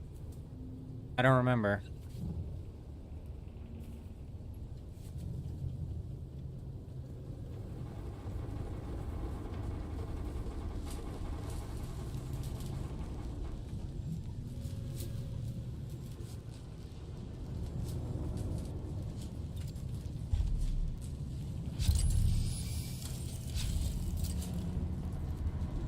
There's at least 2. Oh! That's AI.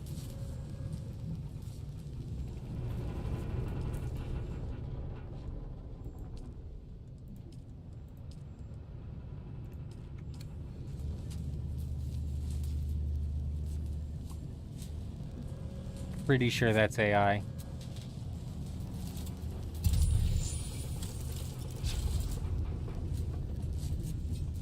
Chest is down, doesn't matter.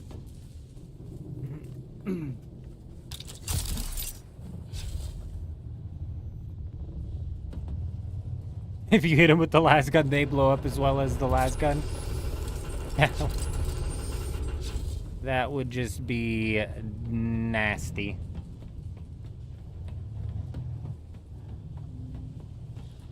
I think this is all AI.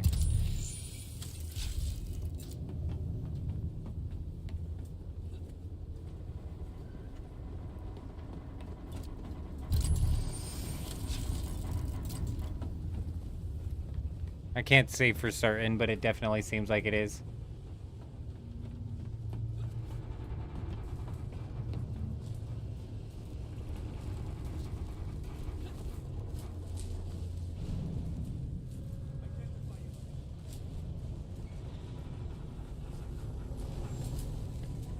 Oh, wrong way, wrong way.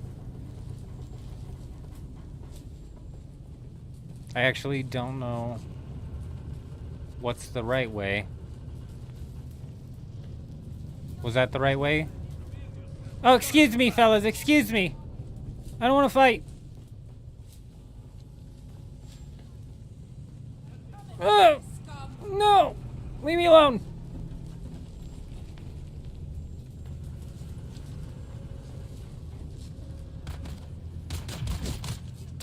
Excuse me? Excuse me? Oh.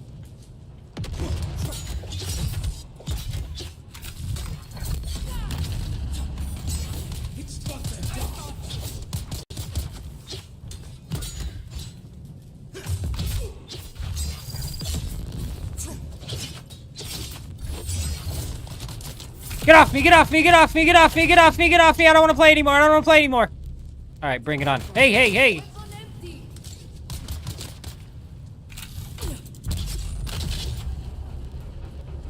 Bring it on. Oh, I messed up.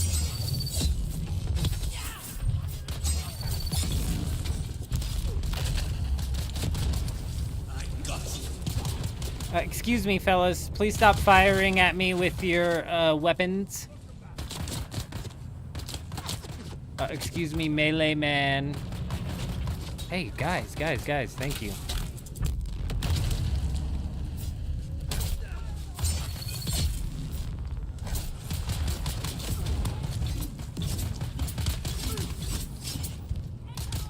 Stop it!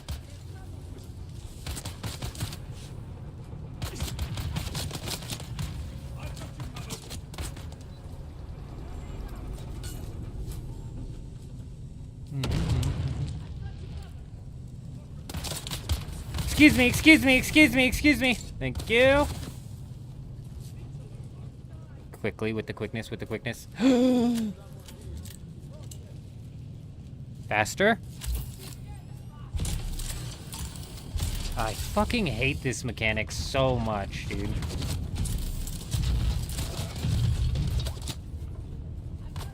Like, why? Oh, dear God. Oh, it's just Chuji.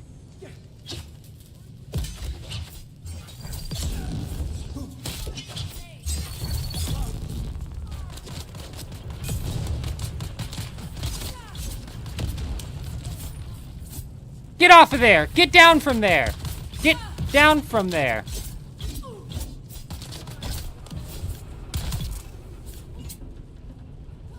Let's see if Chuji can find me.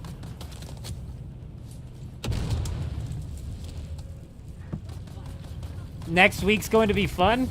Game will be broken? Yeah, York, Killer, yeah. It's gonna be, I give it 3 weeks. Oh, that's open, Chuji. Grab that and get the hell out of here.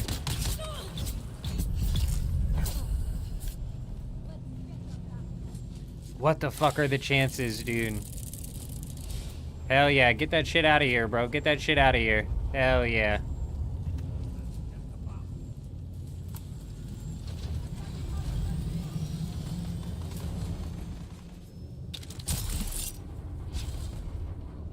Hell yeah! Hell yeah! Chuji, the timing on that, am I right, dude? Damn, bro, the timing. This is the broken spawn as well. This spawn's broken, isn't it? God, the timing on that couldn't have been perfect, more perfect. That's crazy. That's crazy. That's because the spawn rate on this thing's busted.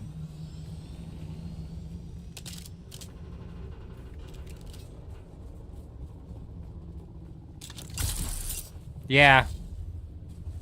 Yeah, the timing on that one's crazy. Bro, where the fuck is the entrance? I came out the exit, and now I can't find it. Oh, it's right here, right? I'm an idiot. Yeah, no, that's surprising. That's a huge grab right there for sure.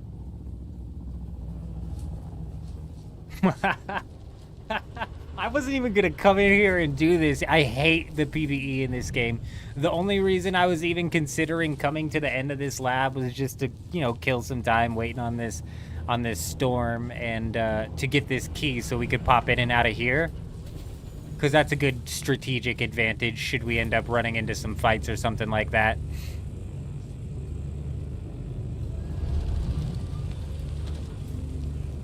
You're hoping for the infinite loot bug again? Honestly.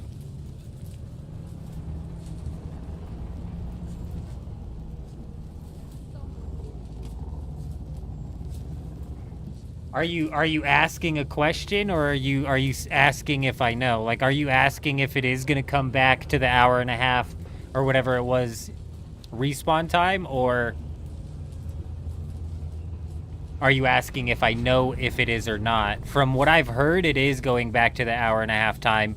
Even at that time rate, though, what's gonna happen is it's still gonna saturate the market.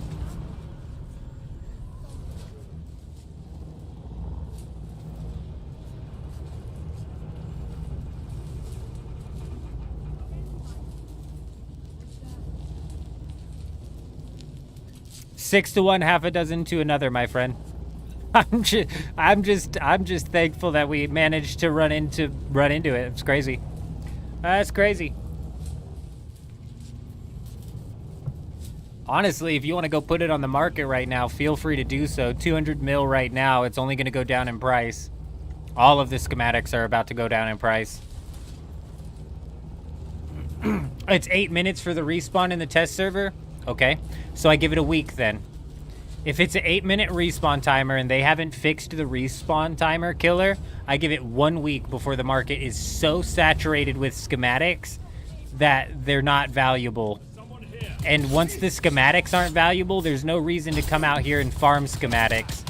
So you're probably not going to see PvP players out here farming schematics.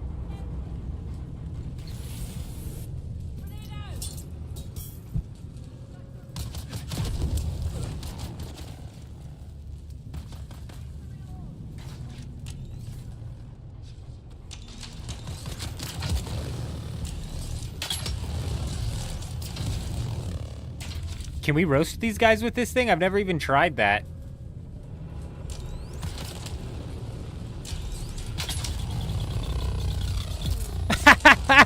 Bro, get blitzed, dude. Get blitzed.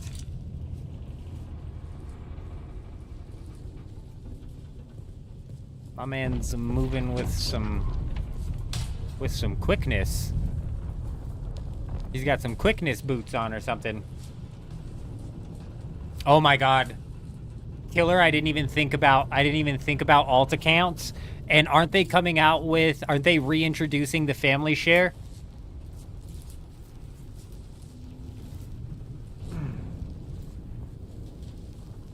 What's funny is I was sitting here and it was down. It came up in the middle of us trying to clear that. The chest came up in the middle of us trying to clear that.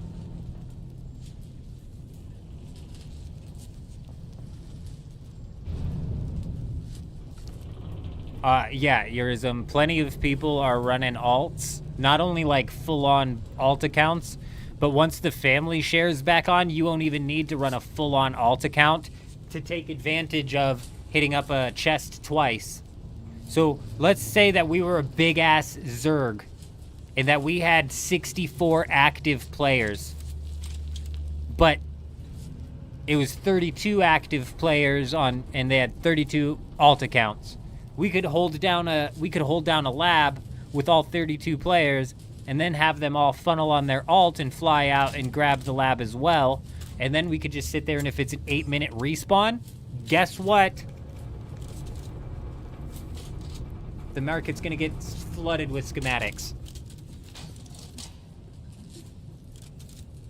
No, the factions do not have any dictating factor on the PvP, J-Show.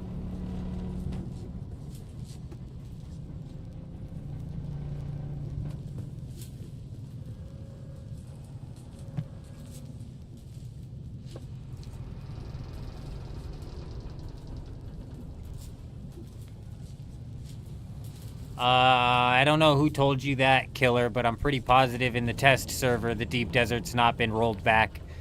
So I think everybody talking about the Deep Desert rolling back to being all PvP except for the A row, they're just hopeful. That's just wishful thinking.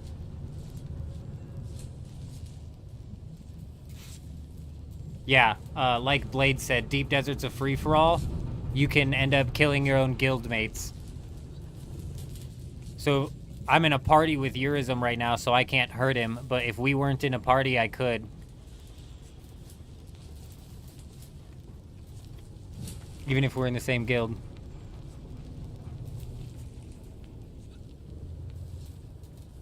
Winning the Lands Rad with 4 family accounts is fun. You're a madman, Stu. You're a madman. Man, I forgot missiles. Where did I put missiles?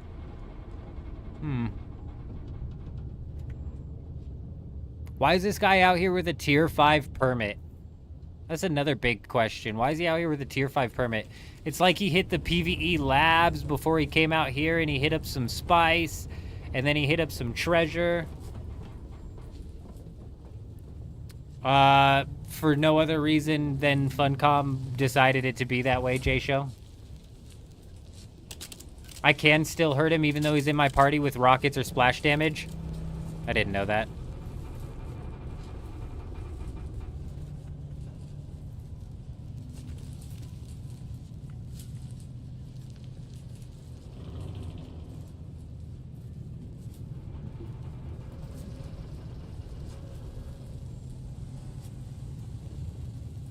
Oh, we should be 15 minutes from the next storm. Juji, just FYI.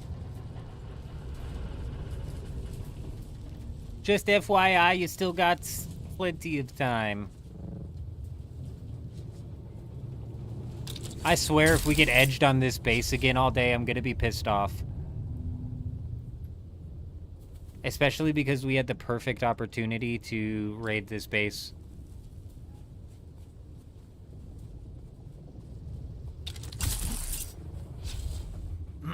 Yeah, isn't that weird? That chest was looted. I was thinking that same thing. You think somebody else is in here?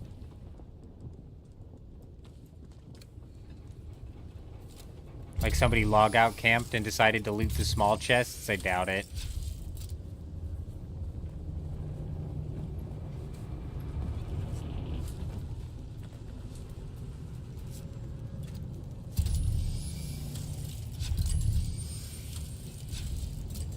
If they did, they got in and out real quick.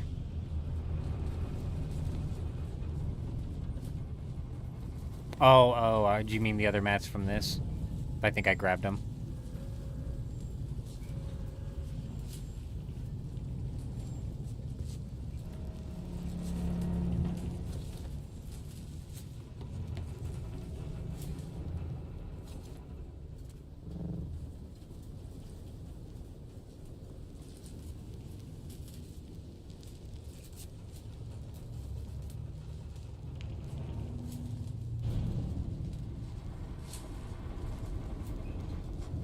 Landrad's a stupid waste of time mechanic anyways. The only thing that good that comes out of the Landsrad is the schematics. Bro, why does it do that, Kel? Why does it do that? I'm glad you noticed that. God, I would have gotten into a fight and been pissed.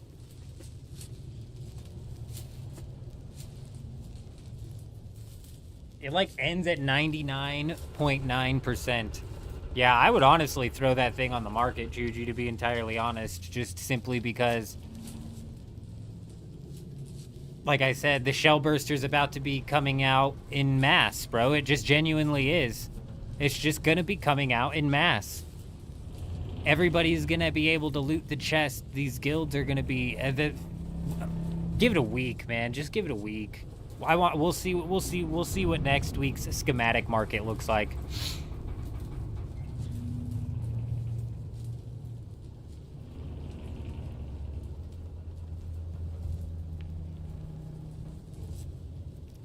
Did I grab a oh my god. It's a responsive planner belt, bro. Get this shit out of my inventory. What am I gonna do with that?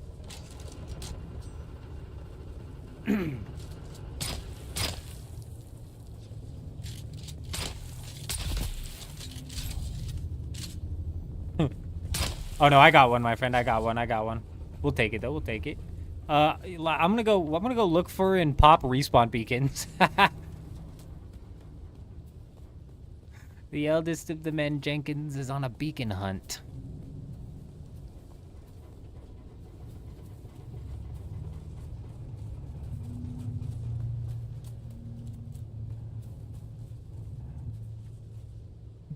Are we talking about Dune Blade? It's easy enough to check, isn't it?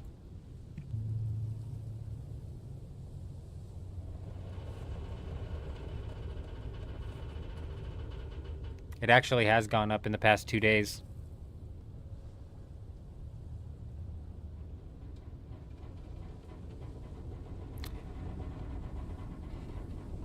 It's going to bottom out between 12 and 15,000 on the 24-hour peak, but it's up to 21,000. Yeah, no, yeah, you're right. It's up to 21,000 on the 24-hour peak, which is 3,000 more than it was yesterday.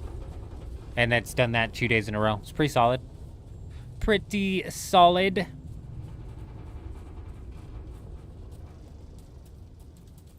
I don't need scrap. Or, well, I don't need to place a respawn beacon.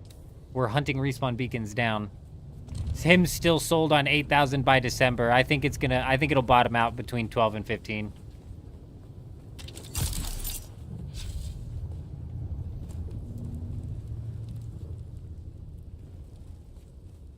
I just figured I'd see respawn beacons scattered all over the place. I'm not finding them anywhere.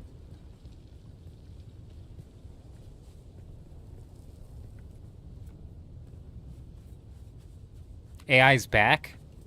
Interesting. It's an hour and a half spawn on the chest anyways, Eurism. This one's not functioning like the others.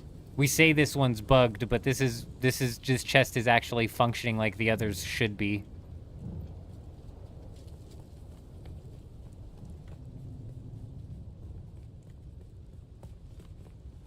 They're already scrapping the PvP. They're going to scrap the PvP by neglecting the PvP. I'm telling you guys, the first expansion is going to be 85% PvE, 15% PvP. They've already scrapped the PvP. They scrapped the PvP the second they expanded the safe zone of the deep desert. That's when they scrapped the PvP. And week by week by week by week, they keep putting out updates that prove me right time and time again. Week by week, they keep taking away from the PvP, and the little incentive that we had to PvP keeps getting stripped away.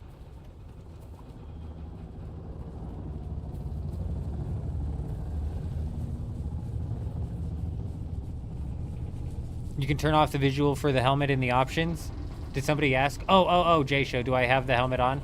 Yeah. So you can change it right here. If you go here, and then you go to helmet, and you peg it off.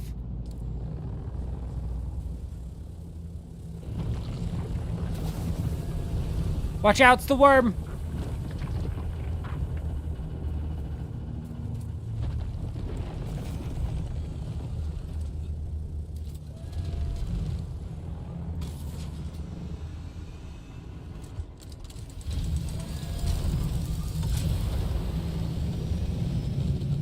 Randomized as well, so not so the shipwreck chest we say is bugged. Oh, we've got company. We've got company. There's a scout flying in, Eurism.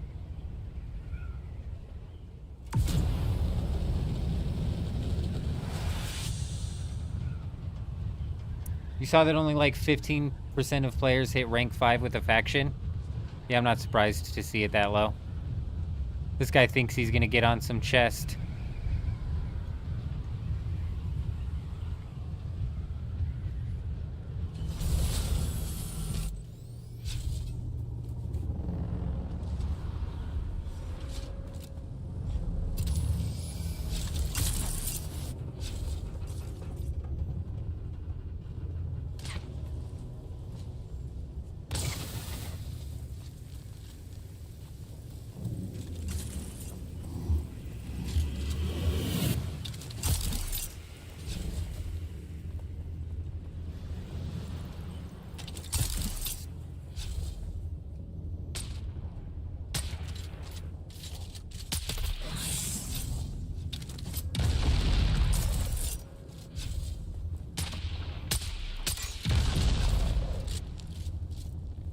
I'm coming for you. I'm lagging.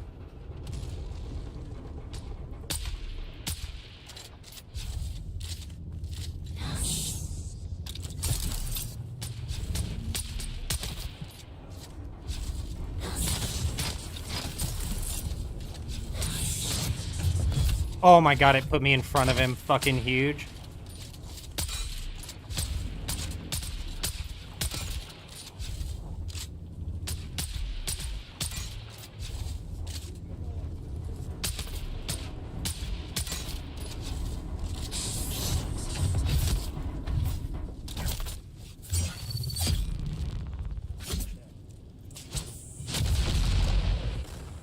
Better luck next time, Val. I feel bad for him because he was dealing with the 2v1, but what are you gonna do? What are you gonna do?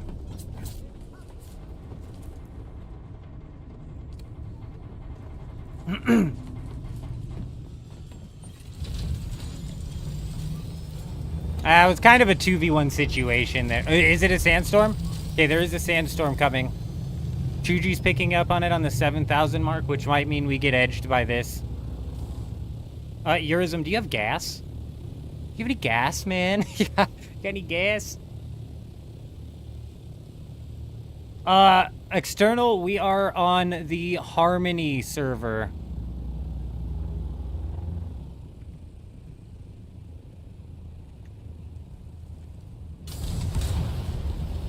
Yeah, we're on Harmony. Yeah, he was kind of F from the beginning, you know. He's probably just doing a quick scout. Just a quick scout run. Unfortunate. Unfortunate. My man here. Oh, I only need... Oh.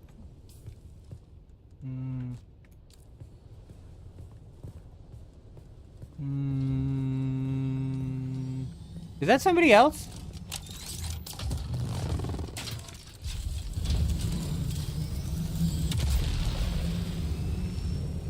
Whole group, whole group. Fucking my inventory's full.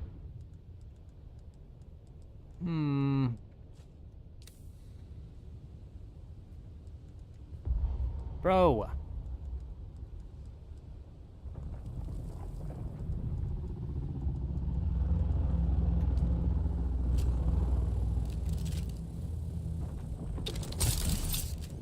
Oh, I don't have another rocket.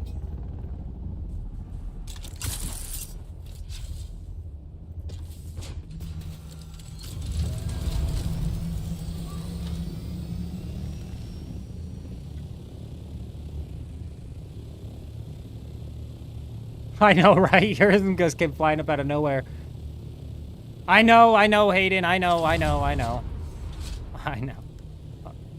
I had the gas crates from the base raid, and I had gas crates from the ship.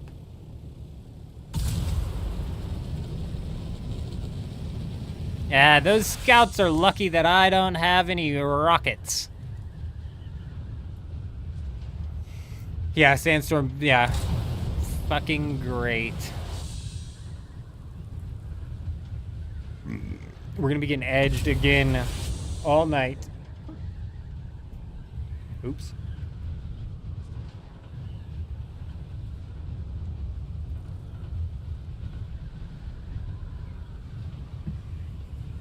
What's a DFA?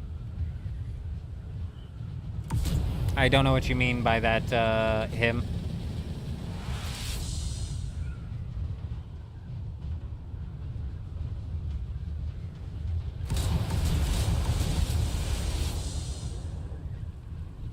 That is Eero. It's not even, doesn't even look like it's hitting. It's going south too.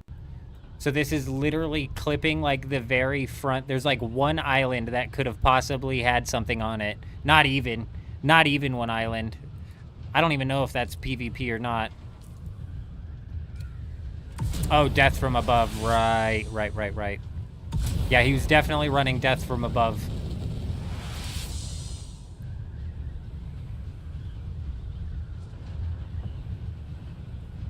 Oh, which kind of sucks. Which kind of sucks in my opinion, because it's like he fires first and drops his shield, so.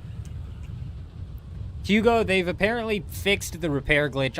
In the public test servers, there is no repair glitch. Only 13.7% of players had entered the deep desert by June 2025, and they still quit like crazy. Yeah. Why do you think that is, Blade? Like, what do you think the number one reason that only 13.7% of players even made it to the deep desert and people still quit in droves? That's a baddie, I think. No, that's Chuji. It's Chuji. It's because the PvE AI is copy and pasted. They weren't the 85% of players who did not make it into the deep desert were not interested in coming into the deep desert to do PvP.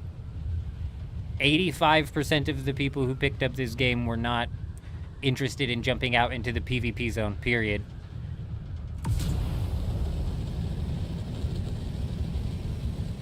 So what's going to keep those 85% of players around? A robust, we've got another hour here. I'm going to go check the very left side of this deep desert. The one thing that's going to keep those 85% of players around, a robust PvE system, which is non-existent in a game that copies and pastes the functionality of their AI from the beginning to the end.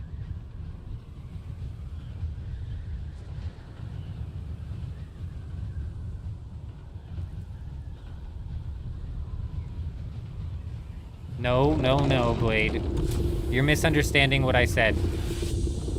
I didn't say that they didn't go into the deep desert because of the AI. No. They didn't go into the deep desert because they were never going to go into the deep desert because they were PvE players. 85% of the PvE player population, you will never convince to go to a PvP zone, no matter what you do. No matter what you do, you will not convince 85% of the PvE player base to even step 1 foot into a PvP zone. You might be able to convince 15% of that PvE player base to enter the PvP zone, but 85% of them are never going to enter. That number doesn't correlate with the 85% who never entered the deep desert, or with the 85% who left. I'm not saying the game's 100% PvE players. That's not true.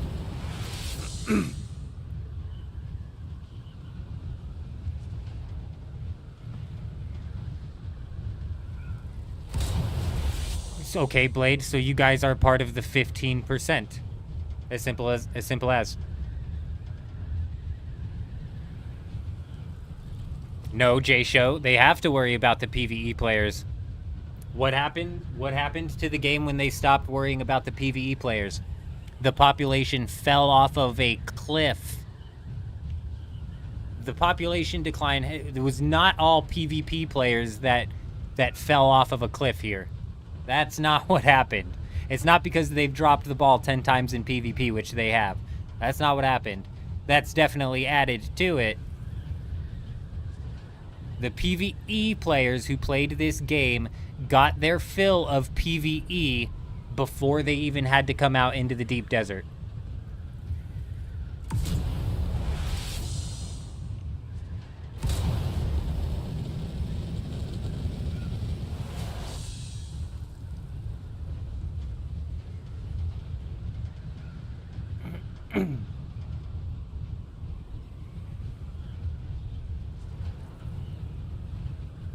They'll never enter the DD. Why? Because of PvP? Correct. We're saying the same thing, Blade. Those PvE players quit because there is no robust PvE system for them to partake in.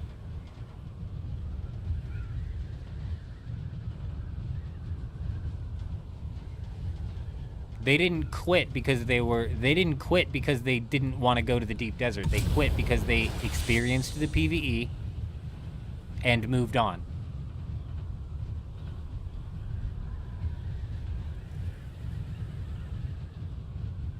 Honestly, Leah, the redundancy of the PvE didn't even bother me until we moved out to the deep desert. When I moved into the deep desert, the redundancy of the PvE became too much to ignore.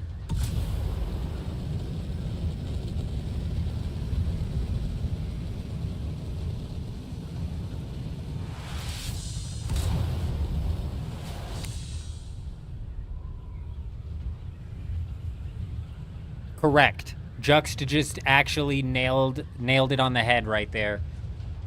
They play PvE as a solo, and they just finished the game 2 months ago. So if you're a PvE player who's never going to step into PvP, and you've played through the Dune's PvE content, there's no reason for you to stick around and continue to grind, because there is no robust end-game PvE system for you to partake in.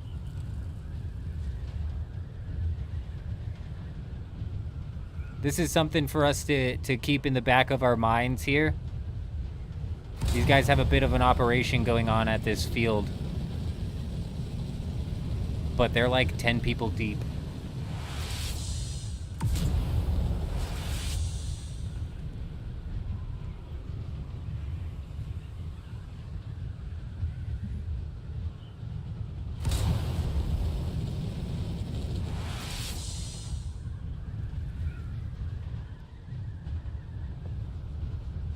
It was the artificial difficulty him that made me pissed off.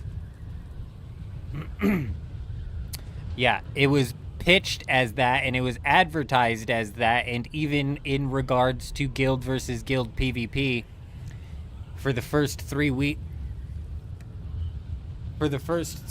of the game. Yeah, you guys are talking about the base over there. Yeah.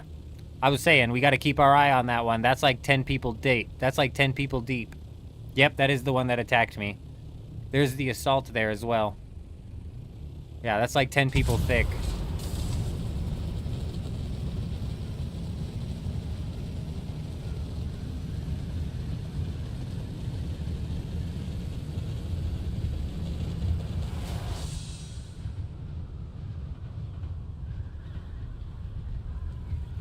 Is it? There was an assault in there when I flew by.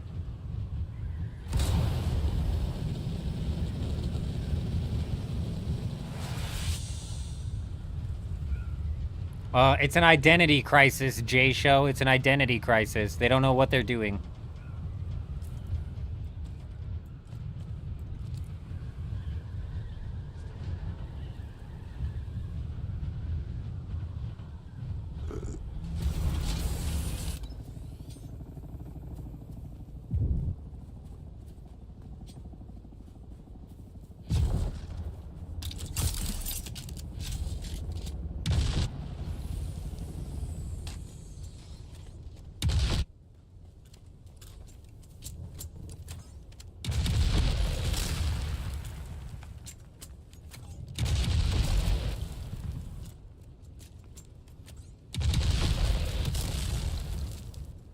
What are we doing? Are we splash damaging the things? What are we doing? Are you guys damaging this ornithopter? They're trying to make everyone happy, and in doing so, they're making no one happy? Yeah, it's so true.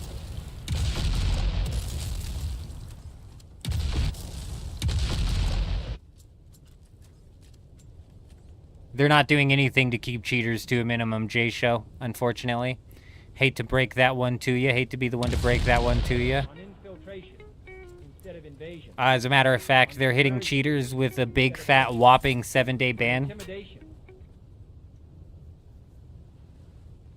Hey, Hugo coming in and dropping that sub over on YouTube. Hi, how are ya?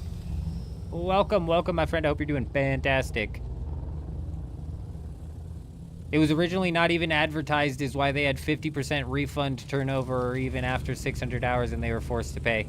Right. Are we talking about... Right, we were talking about how they made that panic move earlier. And yeah, people would play 600 hours and Dune was forced to hand out refunds anyways because it was tagged as PvP optional, but it wasn't PvP optional.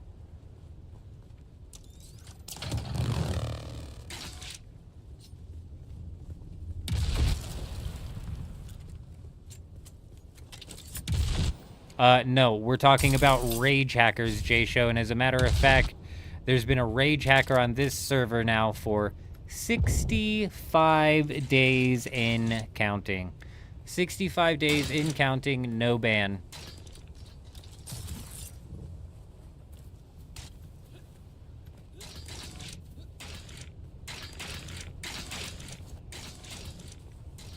Yeah, right, Blade. Dune even tagged themselves in Steam as PvP optional. That's why they had to hand out refunds even at people who had 600 hours of playtime. Correct.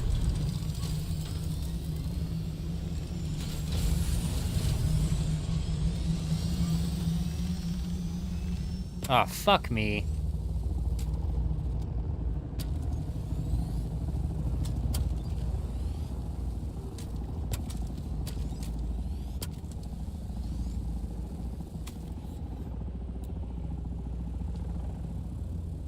Oh yeah, I forgot it saves the color. Good.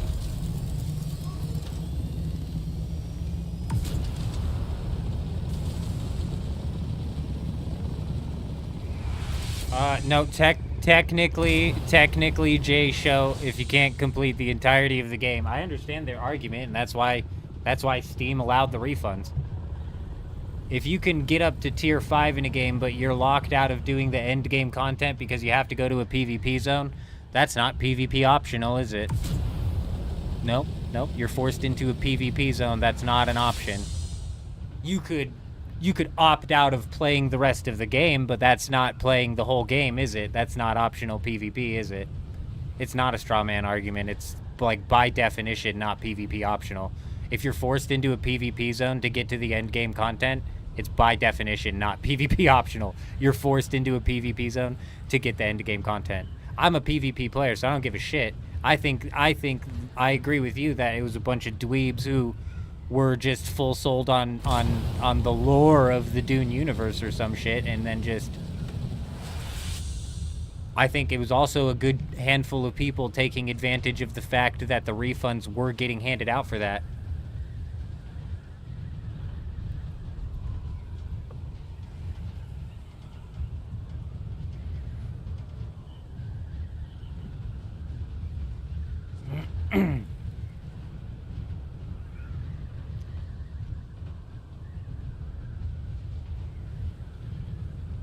It's literally by definition, J-Show.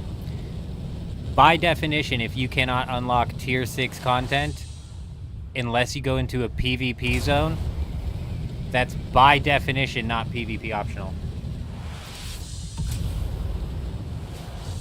I agree, the argument is stupid. It's a piss-poor argument, but it is also PvP non-optional.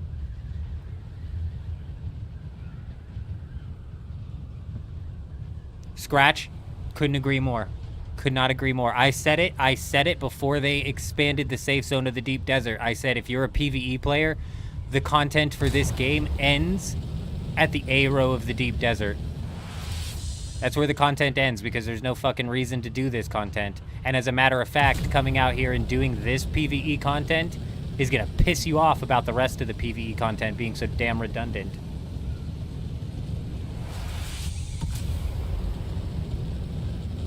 Well, now it's 100% optional. You don't have to go into the PvP zone at all. You don't have to go into the PvP zone at all. Not even for schematics. You could work the auction house for schematics.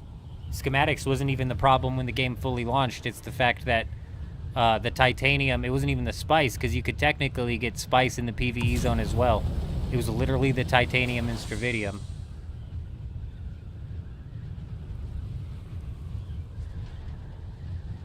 Yeah, Chuji, it actually sucks this week. This week's Deep Desert is very much so what all the other Deep Deserts used to look like before they added more land. And yeah, it's barren as hell, bro. It sucks. What's nice is you can fly by and check all of the islands in a matter of 15 minutes, but it sucks. Yeah, this shit sucks. You shouldn't have this much sand. It's like a whole row of just sand.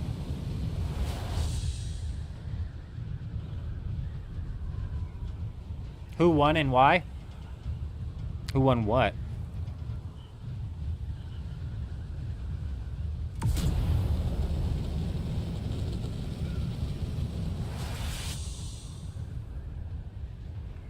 It wasn't even Spice, Blade, or J-Show. It was Titanium and Stravidium. That was the resource that was locked to a PvP zone. Which is what, by technicality, gave these guys the ability to call for a refund because the game was labeled PvP optional.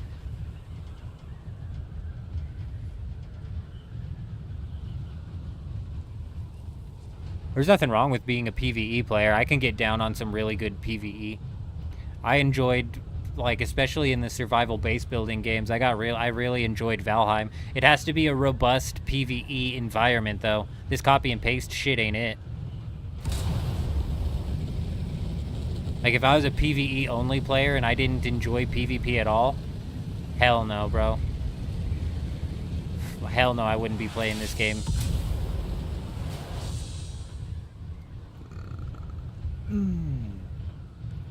Who won what and why, Potato?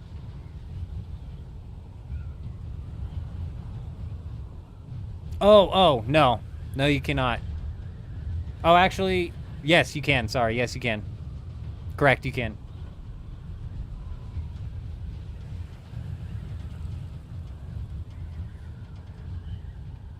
Yes, you can. Correct.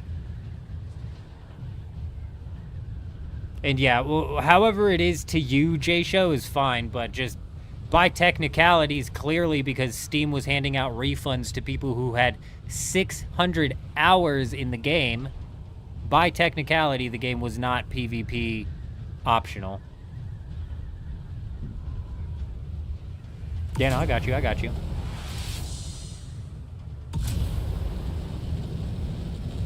Are you talking about the Landsrad, my friend? Are you talking about the Landsrad? It was Harkonnen, and it was because they were seemingly the only ones partaking. And they voted for tool import rights. Fun.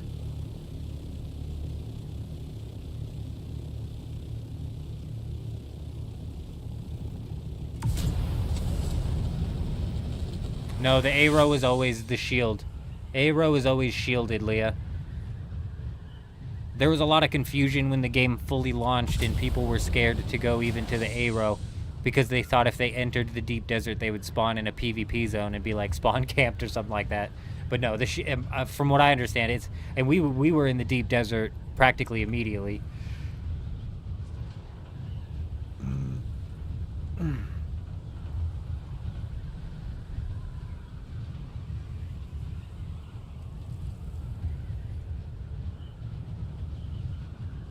Oh, Dilemma brings up a really good point as well. It wasn't just gear sets that you were locked out of because of the resource lock. You were also locked out of progressing into a lot of the refineries and shit. Potato J-Wolf, I've been responding to you, man. I'm like, what the fuck are you? I'm like, are you gonna tell me who won what? Who won what? You said who won what and why? What do you mean who won what? Who won? I don't know. I don't know who won, my friend. I don't know.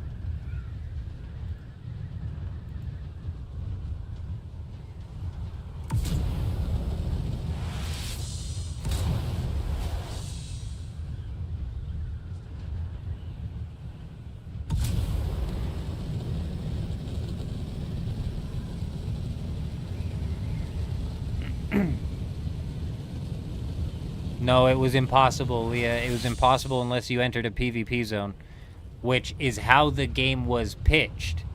I agree with J-Show on all of what he's saying, aside from the fact that these PvE players who were whining and bitching and moaning technically had a technical reason to whine and bitch and moan. But they were sold a PvP game and then fucking cried about them not having access to the Tier 6 shit. And Leah, you wouldn't have been able to get it even slowly. After they expanded the safe zone, you were able to get it, but it was incredibly slow, and most of it got blocked off. Yeah, when the row was PvE, there were no nodes there. That's new. Oh, I see. J-Wolf, I hope you're doing well, my friend. Always good to see you. I hope you're doing fantastic. I thought you were talking about the Landsrat. I was like, Harkonnen won. They seem to be the only ones who partook this week.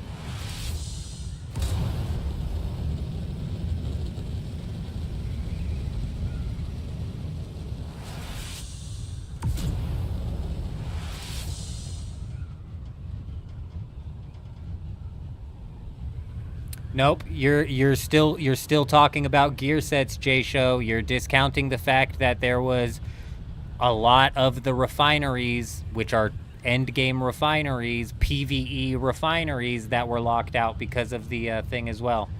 Yeah. You're completely and totally neglecting the fact about the refineries and shit.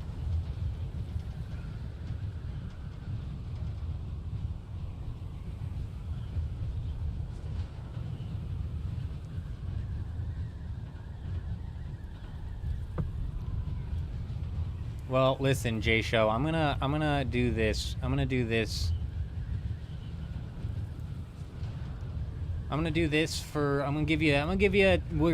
You're giving me some real Mick vibes here, J-Show. Don't take it personally. I mean, you could take it personally and leave forever. That's not on me. But you're throwing off the vibes here with your argumentativeness, and I really have this pet peeve on people who speak with certainties on situations that they're clearly not certain about. So we're gonna go ahead and put you in a 24-hour timeout like we do with Mick. I've got no problems with Mick. They're just very hard-headed, and sometimes they get too argumentative. They throw the entire vibe of the stream off.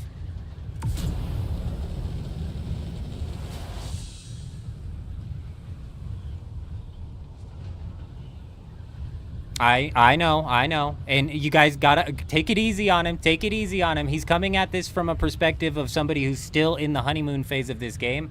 He wasn't here when all of what we're talking about right now currently was a major problem, so he's missing context. He's missing context. And he's also kind of treating it like he's arguing with a bunch of PvE players, with which, for the most part, he's not.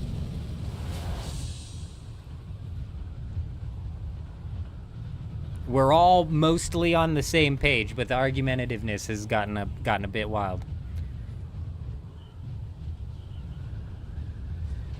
We're doing excellent, J-Wolf. We are doing fantastic. We might have a bit of a cold sweeping through the household. Hasn't quite gotten to me yet, but it kind of feels like it's starting to get there. We'll see. We'll see. We'll see.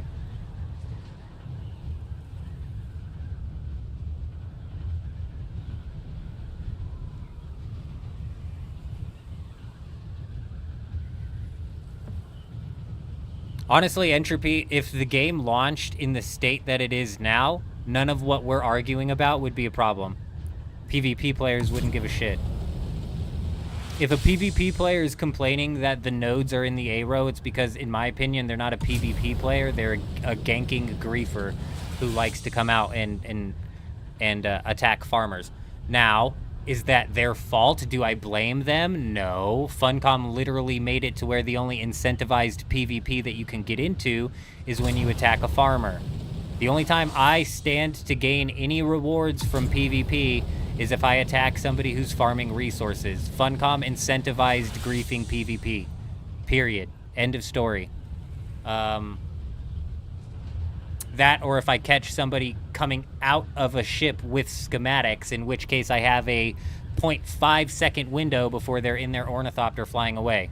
So realistically, we're back to the only incentivized PvP being when you attack a resource farmer. So do I blame those guys for attacking resource farmers? Honestly, no. Not at all. Am I able to call it what it is, which is like ganking? And can definitely be considered griefing to these poor PvE farmers? Yes. No, I have no problem calling it what it is. Oh! We've got juice! We've got juice! We've got new juice. Are we on I-5?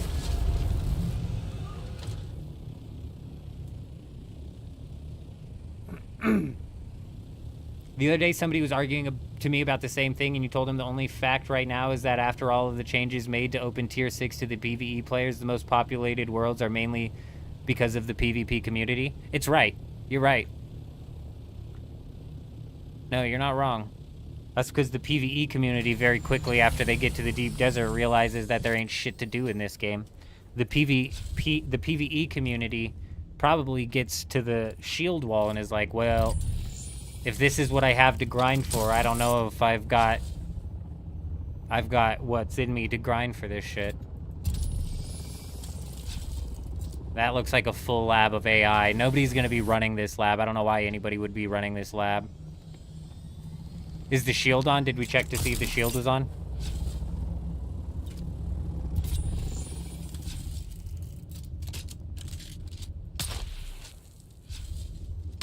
This is a shield down situation. This is a shield down situation, fellas. We're good, we're good, we're good.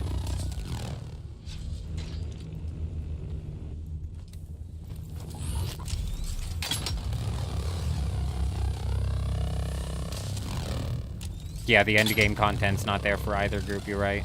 And the endgame loop for PvP is getting ready to be cut in half. Give it a week, I swear. Oh.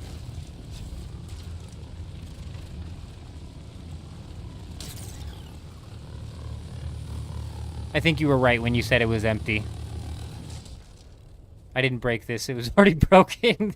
Somebody beat us to the punch.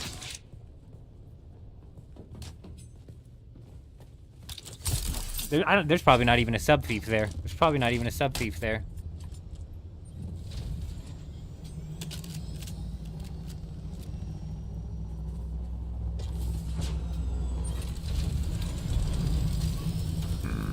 You honestly love the current system. This way people, if it was this way at the start, people wouldn't have left. Well, besides the sandflower shit, they need to revert. Yeah, I agree. No, I totally agree. Could not agree more.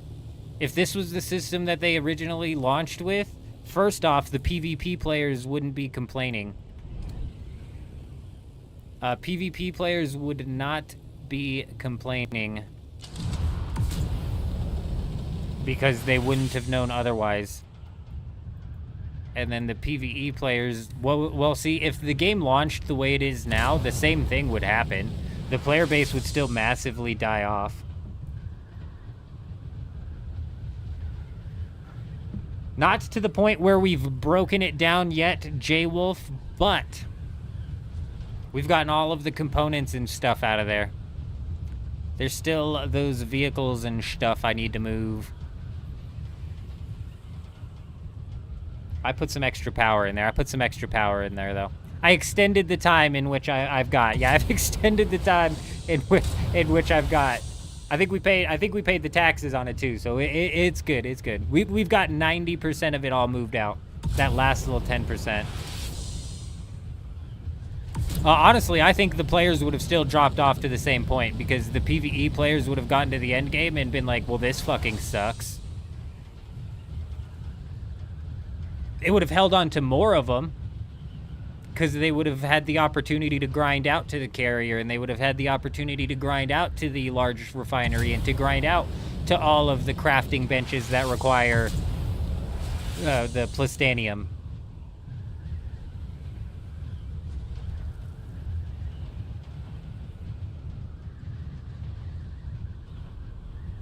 Don't you even worry about it, my friend J-Wolf. Don't you even worry about it.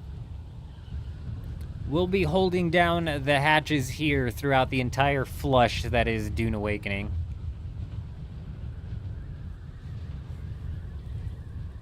You know, there's like a whole list of things that have just knocked people out of this game. The D6 debacle was actually massive on the player count. And the reason I can say that with certainty is because they actually refunded people's items. Funcom never refunds items like components or spice. They never refund that. The only thing they ever refund is ornithopters. And when they give you a new ornithopter as a refund, they don't give you any of the unique schematics that you had on that ornithopter. But for the D6 debacle, they refunded people, and that's because people quit.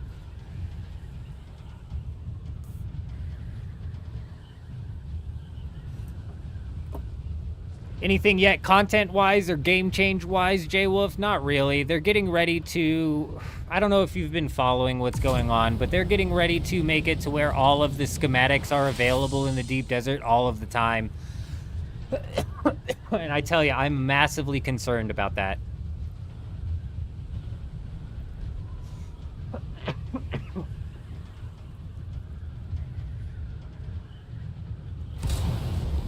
Yeah, whoever put together the Haga Basin and the progression system over at Funcom honestly needs to get poached by a more competent development studio.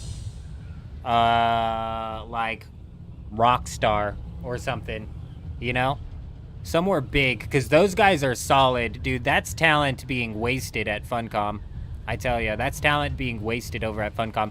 Whoever designed the not the PvE system, but the progression system paired with the Haga Basin, the Haga Basin, bruh. Fucking to be the first people I hired if I was putting together like a dream team, because they killed it on the progression system in this game. It feels so good.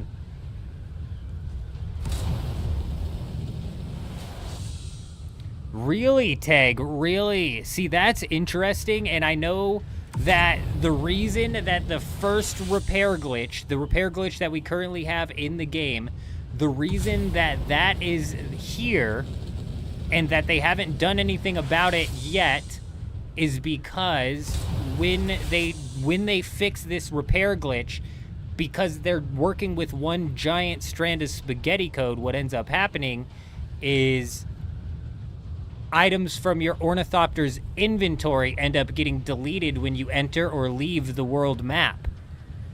So, something to do with the code that makes it to where the repair glitch functions, when they disable that, makes it to where you lose items from your ornithopter in and out of the world map. That's why they re-enabled the first repair glitch, the one we're dealing with right now.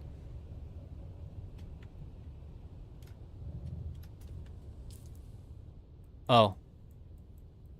Okay, what the fuck?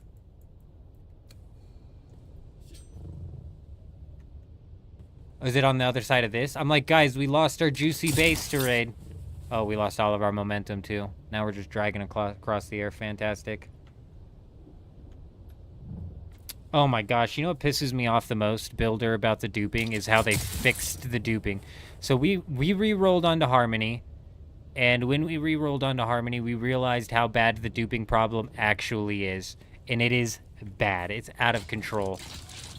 It was so bad on Harmony for months, and then to fix it, they do something as simple as disabling the respawn button. They could have done that 2 months ago, and shut the dupes down. At least shut the dupes down in a large way.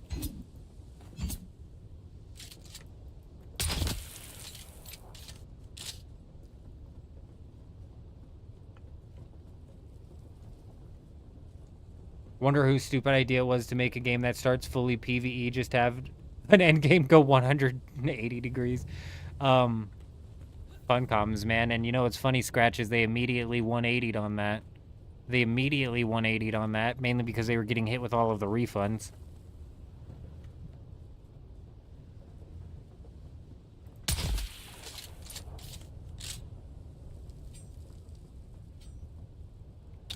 What time is it?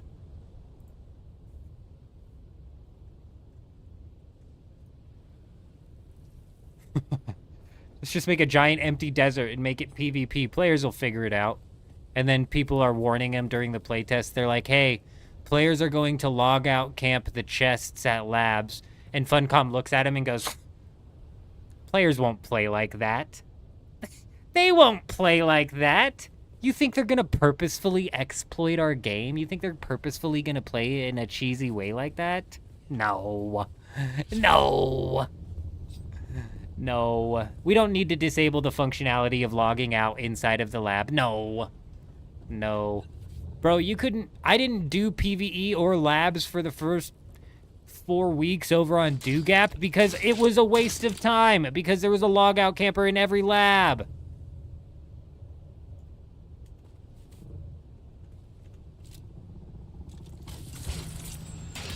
Man, base defenses would be so good. Base defenses would be so lit. I really hope, like Blade, if we're talking about what I hope this game ends up doing, not about what the game needs, not about, you know, what the game needs, but what about what I want, bro, is I want them to really develop and fine-tune this rating system, this base building and rating system. I want them to incentivize people to put production facilities out here. You know, they get 2 times the resources if they decide to produce something out here. And then I want them to add base. I want them to add. No, I haven't rated this base yet. Add base defenses to make it where little old solo me has a little bit harder of a time. Hey, you take it easy, my friend. J Wolf, you take it easy. You see, that's what I'm saying, J Wolf. Definitely, if anybody's getting burnt out on Dune, the best thing you can do is play another game for a little bit, you guys, genuinely, because I was getting past burnt out with Dune. I was like crashing out almost. Then we went and played some Borderlands. Then we went and played some RuneScape 3 Leagues, and now it's like, look, there's all the problems that I had with the game before I crashed out are still here. But it's like, look, what are you going to do? What are you going to do? You know? Fuck are you going to do about it? You're just going to come on and you're going to go look for some people to raid, I guess, you know? Make what fun of it you can. Really, really try and grab the whole make your own fun game by the horns that Funcom's going for here.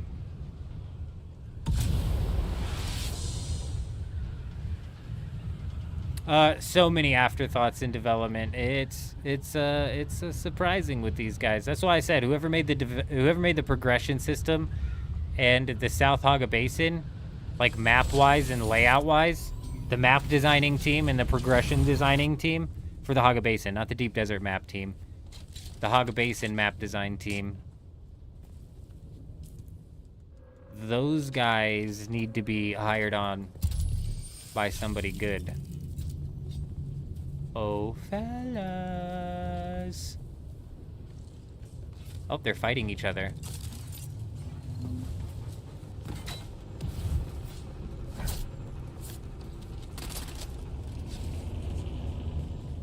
I believe in you. You guys got this. Come on, man in the back. You've got this. Don't come out here. Excuse you.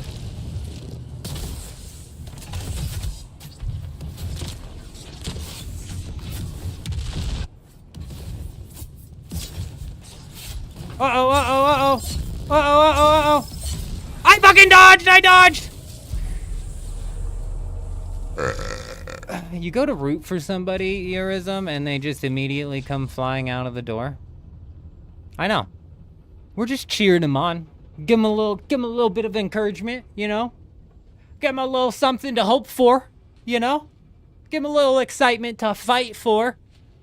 And they turn on us. These people are crazy.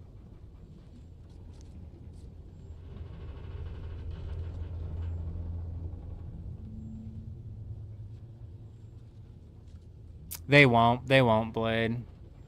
There's so many systems. That's like, if I was developing a game or running a team that was developing a game, I would constantly tell my people, I'd be like, look, your best ideas are probably going to come when you take something from another game and you just make it fit into our game and you maybe do it a little bit better. Incentivize the PvP system. You take the risk versus reward that is in the PvP system inside of RuneScape, paired with the flagging and the sculling system that's inside of RuneScape. Oh, well, now all of a sudden we're cooking with something. Now all of a sudden we're cooking with something.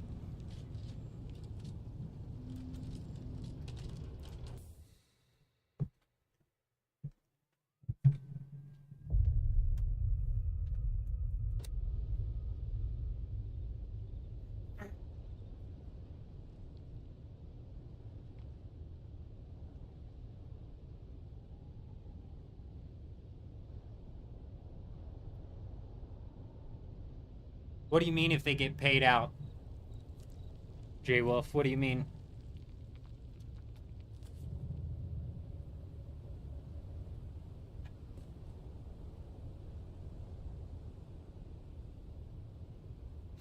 Scratch, inside of the testing for the game, they did have a base turret system, but apparently it was so broken and they couldn't get it to function properly, so they just scratched it, for the lack of a better term. As a matter of fact, the cannon turret that they had for the base system inside of Dune during the testing probably just got repurposed. And then they enlarged it by 50 times and made it a part of the stupid event. And then they shrunk it by 50 times and made it a stupid little trinket.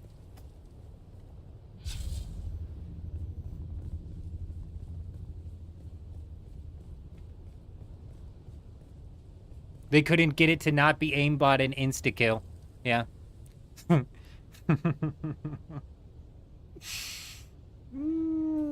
If I ran Funcom, I would shut that shit down. If I was Tencent, I would shut it down. I would take the bag from Dune, I would sell Dune Awakening to another studio, and then shut it the fuck down.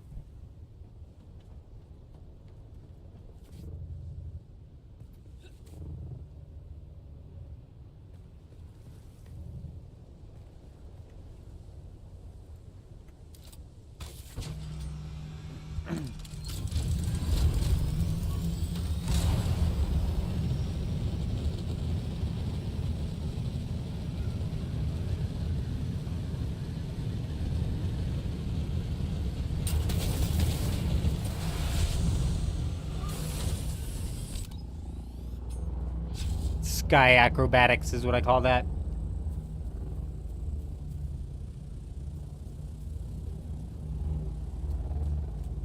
You're right. Tencent's probably like, oh yeah, I forgot we bought Funcom. Oh yeah. Oh yeah. We still own that studio?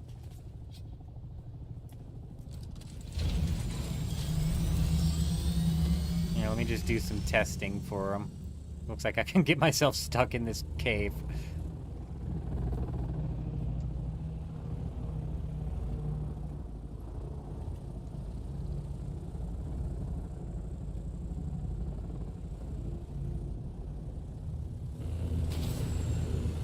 We can at least do a little peek. Do we see any dirty birdies? I don't see any bases. A lot of land for a base down there, I tell ya.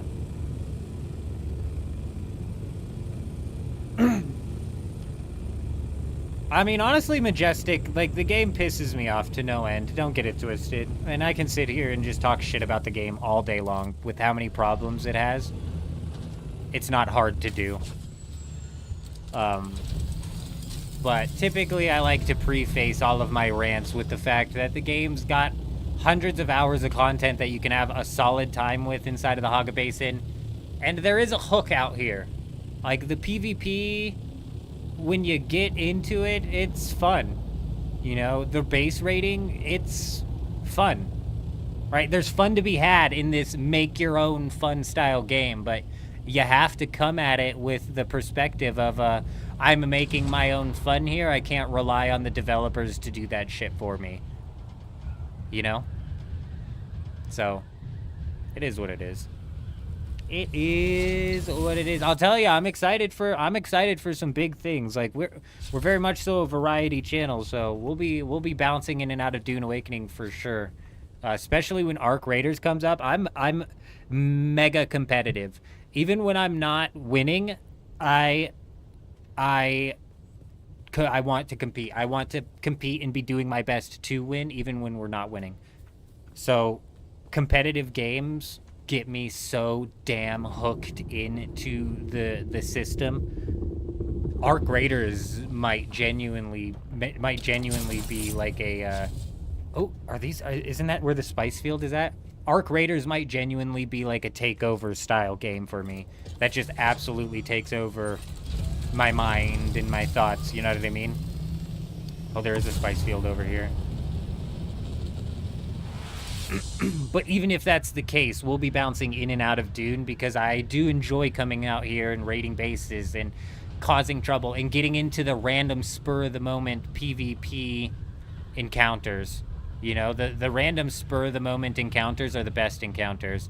Like last night, or not last night, but the last live stream when we had the two people end up stream sniping us and chasing us all the way around the map just to have it culminate where we lured those two people into a lab where another group was at, and then there was three different, there was nobody over there. Now there's like 3 different groups fighting each other. Oh, yeah, let's go check that other one. Well, actually, we're 15 minutes off of this. Yeah, we got time. Now there's like 4 different groups fighting each other, all while little old me is running around solo, trying not to get attacked by these stream snipers, at the same time leading them into the other people, all at this lab for like 10 or 15 minutes. Just that level of insanity is what keeps me going here. That level of not knowing what's happening next, not knowing, you know, are we gonna fly over top of a carrier on one of these islands and then blast rockets at it, or are we gonna run into a base under the ground that has schematics in it? Like, I just you never know around here, and that's what honestly.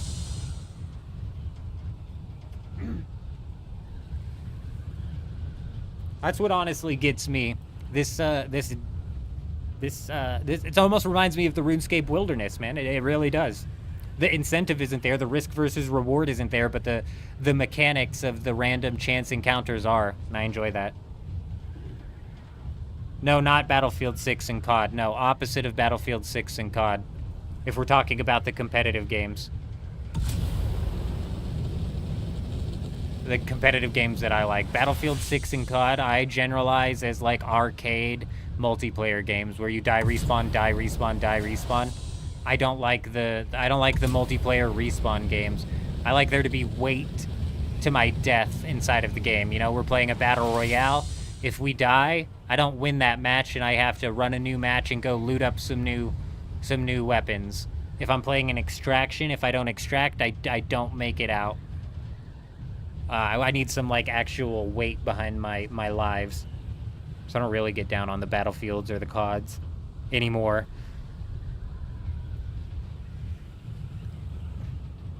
Oh, I'm right there with you, Blade. Like, Call of Duty, for example, or even Battlefield. I could probably play Battlefield multiplayer for a total of 45 minutes before I would get too bored. Will there be mole people? Will there not be mole people? Are we running into what in the hell what in the do gap type base is that, or are we running into a Harmony level of honeycomb? You just never know. You just never know. That's what keeps me coming. What are we getting into tonight? Who knows? Who knows? You know what I also really like is the base building system. Base building has me hooked. You know? You put together a mega base or two and you're like, okay, I've had my fill. But even then, once you get started on a new project, it's like, all right, here we go again. Here we go again.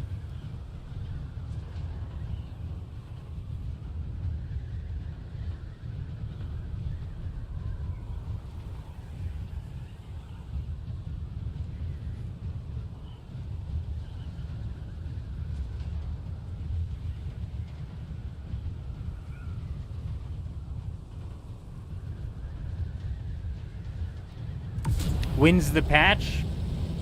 October 7th. Tomorrow. Depends on where you're at. If you're on the West Coast, a couple days. 28 hours from now is when there will be a 26 hours from now there will be a 3-hour downtime, and then there's going to be the big patch.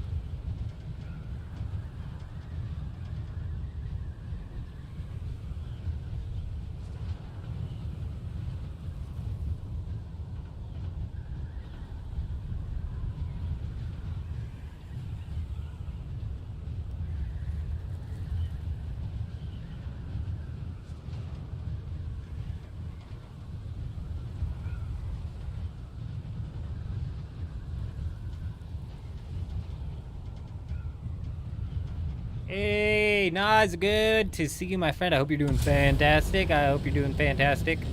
Oh, there's a dead body right there. Somebody recently took a tumble.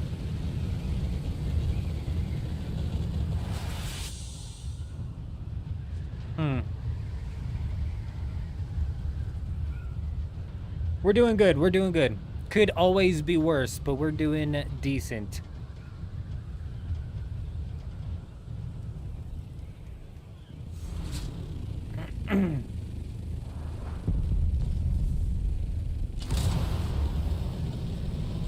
$11 days until we've got that Arc Raiders playtest coming out. I'm pumped up for that. I'm mega pumped up for the Arc Raiders playtest. And 9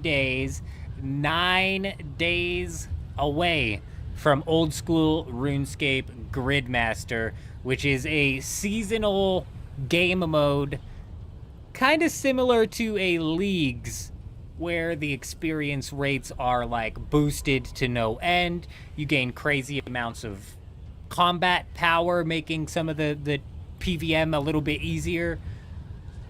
Old school RuneScape does Leagues so much better than the RuneScape 3 Leagues was put together this year. So honestly, I need a palate cleanser there. I need a palate cleanser, so I'm genuinely really excited for Gridmaster mode. Should be fantastic. Was somebody just chasing me down that wasn't Eurism? Did you guys see that? Gridmaster this year inside of old school RuneScape is also going to be free to play, which is a bit wild. I can't tell if that was Eurism flying in the air or what. I saw a little, like, ant flying through the air. There he is. It's him.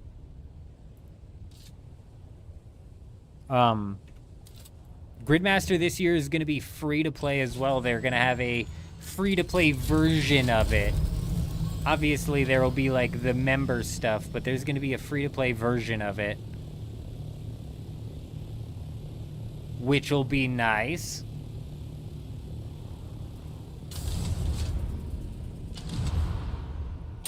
Oh, Oh, we lost him.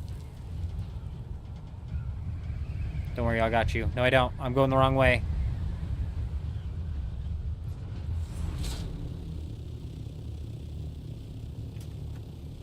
Seven minutes until the next storm. 7 minutes until the next storm. We have the one base on...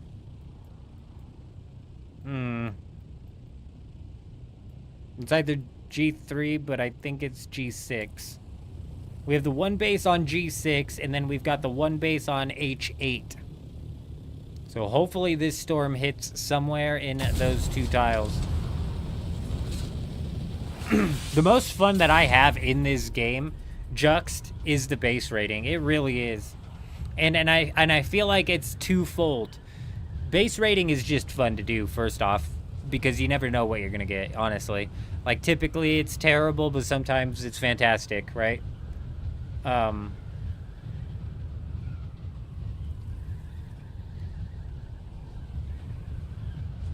Oh man, did they cut you out on that? It's probably because of all the dots in there. It's like they're trying to, it's like YouTube's probably like, this guy's trying to push out an IP address or some shit. Blade, to be honest.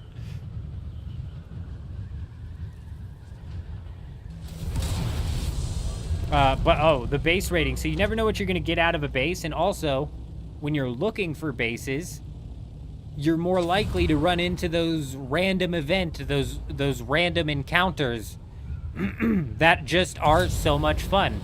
You know, you run into somebody randomly in an assault ornithopter treasure hunting off of the side of an island.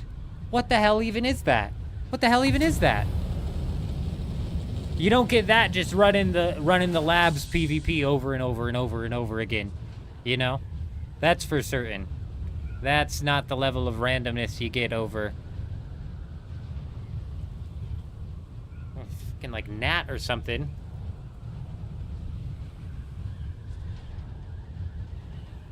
Patch notes were disappointing for tomorrow. They don't drop patch notes. They don't drop patch notes until after the patch. Are you talking about the public test server patch? There's huge changes coming in. Base gambling.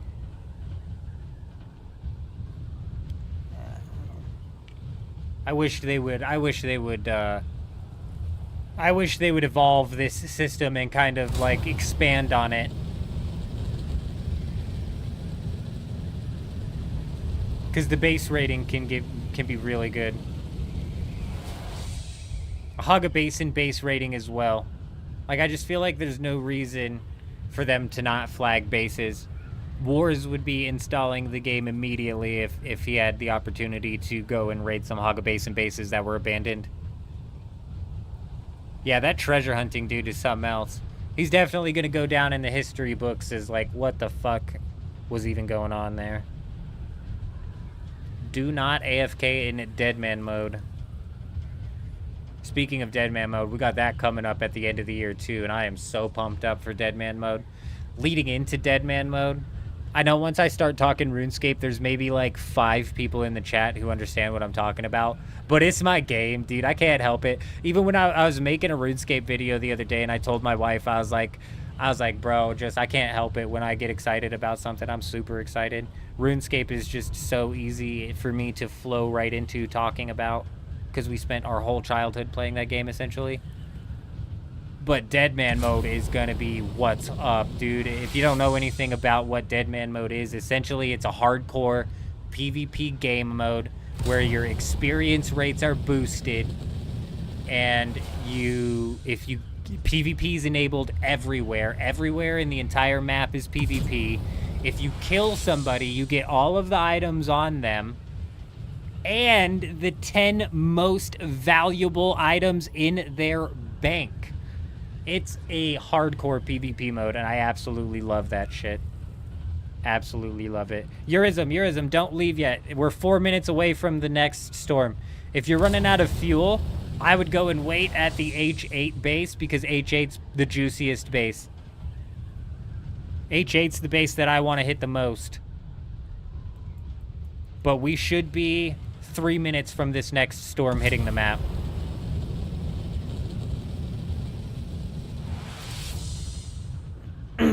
What's UO? What's UO? I don't know what that is. I don't know what that is. I'm sure I will once you name it.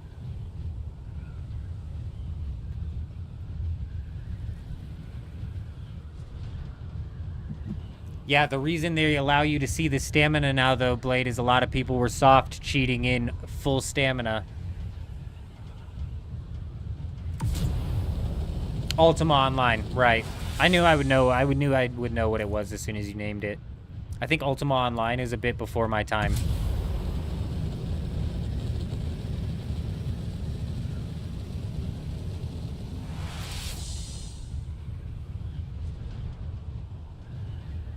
I think that Ultima Online was a bit before my time. Even RuneScape was a bit before my time as well. It was kind of actually weird how I got into RuneScape to begin with. I had like like 7th grade or something like that, I had moved in and made in with like a new clique of friends.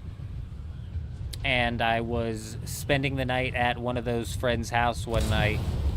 And the two of them were swapping between, 30 minutes, one would play on their account. 30 minutes, another would play on their account.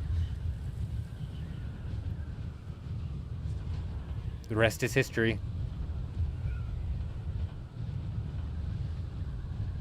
The rest is history. I probably would have just kept playing Medal of Honor or some shit had I not been exposed to RuneScape. Ultima Online, I'm officially old. I tell ya. I'll see those shorts where the people are giving their ID at the bar.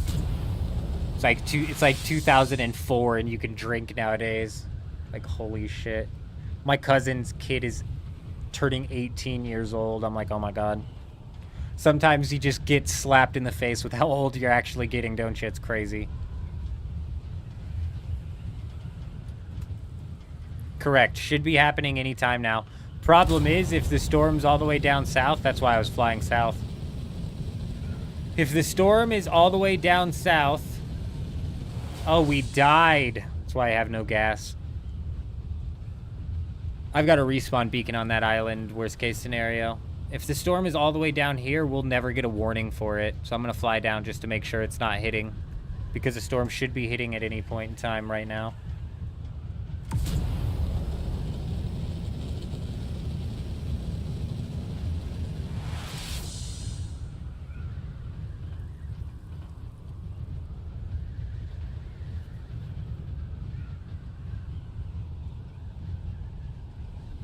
I see.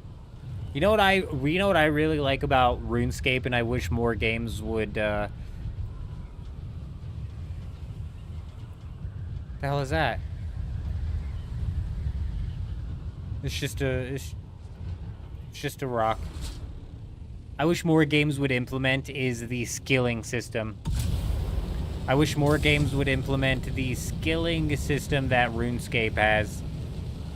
Not only in the experience scaling, where 92 is only halfway to 99, but also in the variety of skills. Like, I think the experience scaling that RuneScape does is super important to the weight that comes behind having level 99 in a skill. Like World of Warcraft, for example, they have skills, but it's like... It's a very dumbed down version of RuneScape's skilling system, in my opinion. You have... What do you have in World of Warcraft? Gathering, fishing, potion making, cooking. Like what else? And then what's the experience scaling look like inside of that game, you know? Whereas in RuneScape, you've got rune crafting, you've got mining, you've got smithing, you've got... The list goes on and on and on and on and on and on and on and on and on and on. I don't know what EQ is. Yeah, Carver, I need to start doing that as well. It's about that time.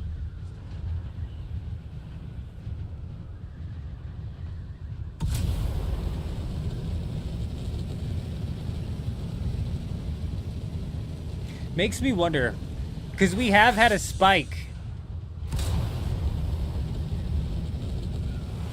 We have had a spike in players over the past couple of days. It's gone from 17 to 20,000, which isn't anything crazy, but it is a spike.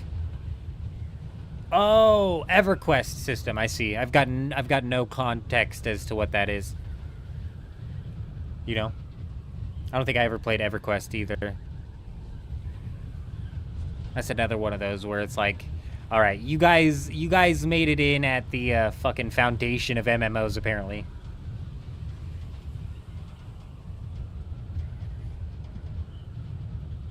Man, when it comes to raids and, like, the raiding system, Chuji, I would tend to agree with you. I think WoW's got that down packed. I think it's kind of, like, gotten sullied with all of the add-ons a little bit. The difficulty of them eventually gets sullied with the add-ons, but no, you're 100% right.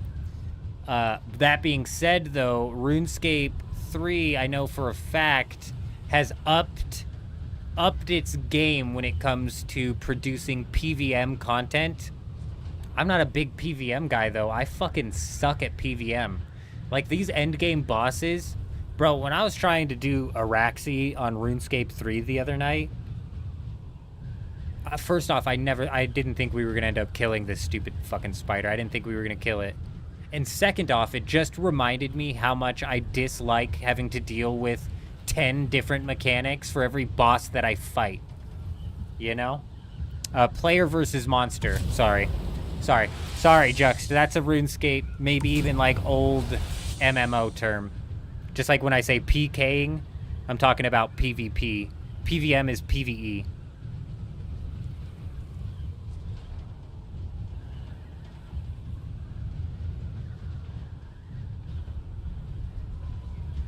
Regards, good evening, my friend, good evening.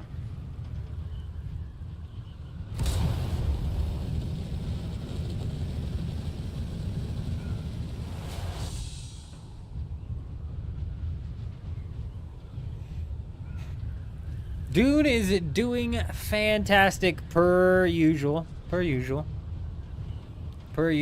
getting edged by a storm, and now we've seem to have been completely ghosted by this storm. It came on the 15 mark and should always come on the 15 mark. You called it MVP back the day? Weird. That is weird. Makes me wonder when it got switched to PVM. I was playing RuneScape with dial-up.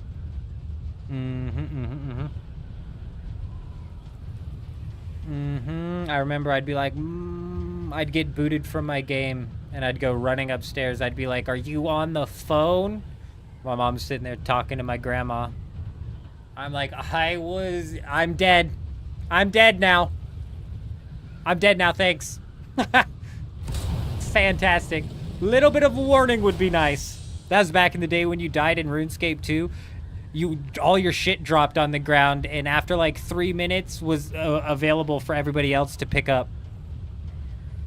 So it's like you lost your shit. You didn't just lose it until you got it back. It was gone.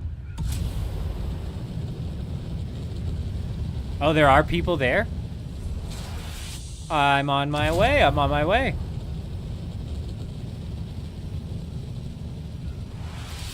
Oh, H8, the ship. Yeah, we could go poke at these guys again. I think there was like 4 or 5 of them.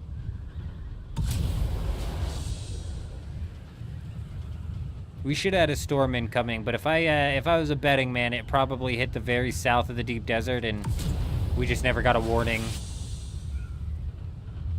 The big update is coming tomorrow. There goes our beloved repair glitch. Yep, it's gone. Red Nick coming in, dropping that follow over on Twitch. Hi, how are ya? Welcome.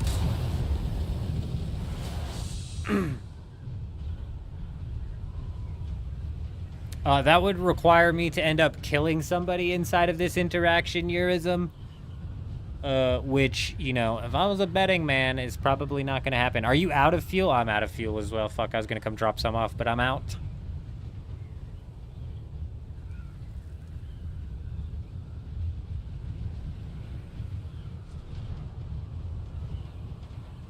He's on fumes. Shit.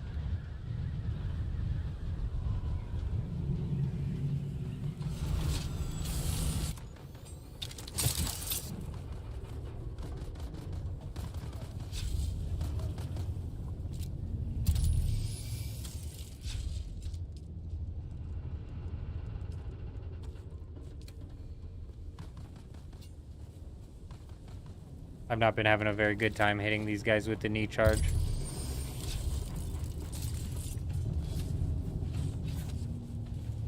I just heard somebody grapple right by me.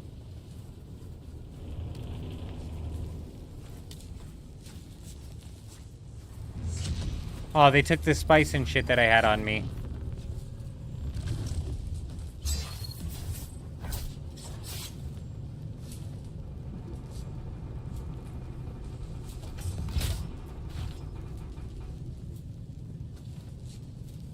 You leave me alone! Hope there's somebody on top as well. I'm coming down to you, Chuji. But just so you know, there was a third on top.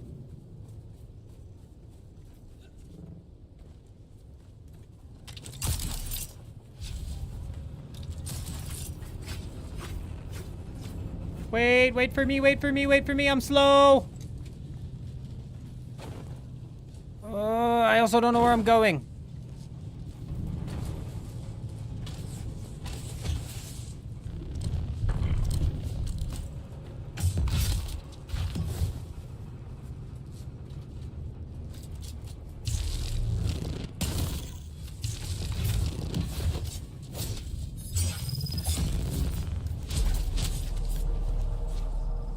Somebody wanna tell me why that was a one shot?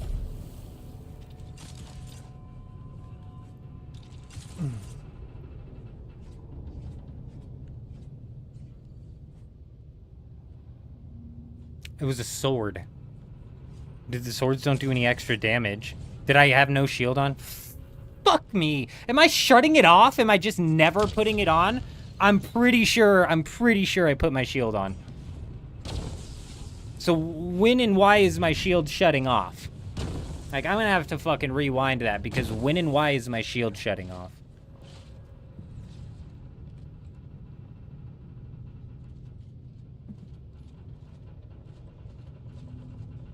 My inventory is still full also, yeah. It's a bit rough. It's a bit rough, isn't it? It's a bit rough.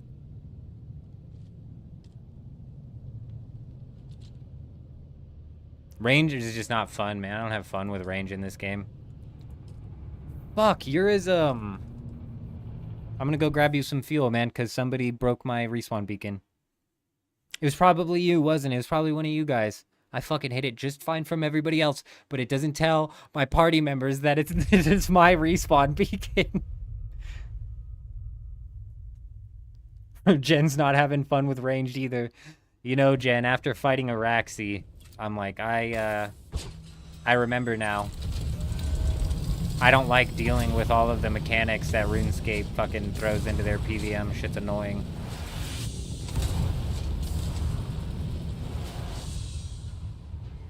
My shield was up. That's what I'm fucking saying, him. That's what I'm saying. Thank you. Thank you. So where's the one shot coming in?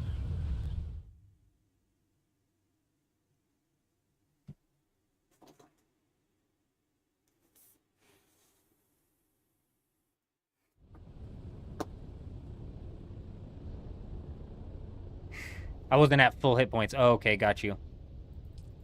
The pulse sword doesn't do any extra damage than the tier 6 on any other sword. Don't all the swords do the same amount of damage? But yeah, max melee build plus spice, plus he possibly had the double slash. Let's not forget about the prescient strike. It does have higher damage. Yeah. Prescient strike paired with my hit points being lower could easily make that a one shot. Interesting tech right there. Interesting tech.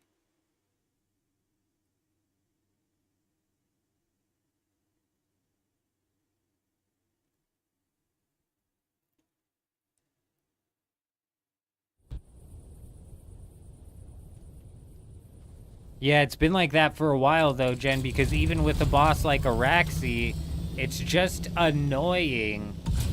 Like, I don't know if I don't know if it's just I'm old and I like my RuneScape combat the way it used to be. You know what I'm saying? Like, but fucking something about RuneScape 3's PVM just rubs me the wrong way. Maybe it has to do with the fact that your protection prayer only protects from 50% of the damage. It should be like 75% of the damage or something like that. I feel like 50% is too low.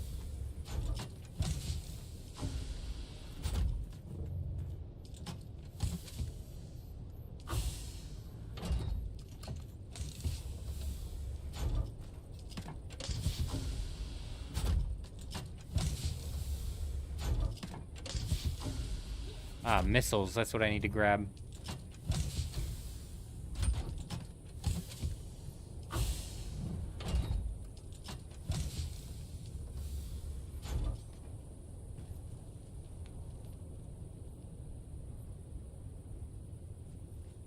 You didn't even know... Oh, you didn't even know the prayer thing? They changed the prayer thing because PVM was too easy with the full protect on prayer. And that's fine. That's a fair stance for them to take. You end up with RuneScape. Oh, you end up with old school RuneScape PVM, and I don't like old school RuneScape's endgame PVM either, because they rely on the player being able to prayer flick. Which, okay, fine. Prayer flicking is a fine mechanic. It's just not something I don't want to full focus my tick count as I'm prayer flicking and prayer swapping while I'm fighting a boss. You know what I'm saying? It's just like, you just start throwing too much, whatever. Yeah, regards, the repair glitch is getting yeeted. The old man is gonna have to have a nice, healthy Hoggabasin special.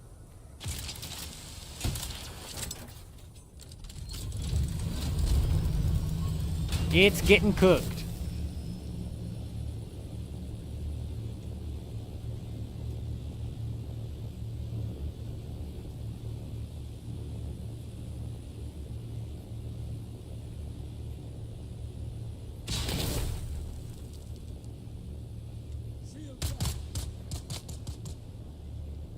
There's nothing wrong with ranged, Cloud. I just prefer melee fighting. When I'm range fighting, I just get fucking frustrated more than anything else. I have more fun in there with the swords. And over here on Harmony, it's a heavy range meta as well. So that also kind of like... That also plays into it a little bit, in the sense of it makes it to where you're somebody with a sword going up somebody with range, which typically puts you at a disadvantage. But because Harmony's a heavy range meta, everybody's in gear that is set to protect them from darts. When they're in the heavy gear that's set to protect them from darts, it's increasing the damage that they take with the blade. So it's kind of like 2-in-1. Kind of like 2-in-1. Plus, if you close the gap on somebody hitting you with range and you hit them with a crippling strike, it's all but done at that point in time. Especially if, like I said, they're running heavy armor.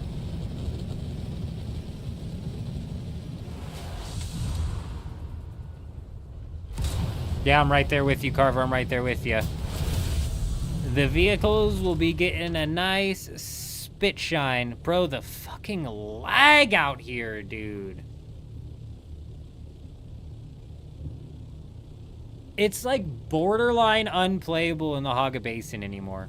It's not even just with the storms, and I don't know what the fuck. Bro, it's the builds. It's the builds. It's the builds.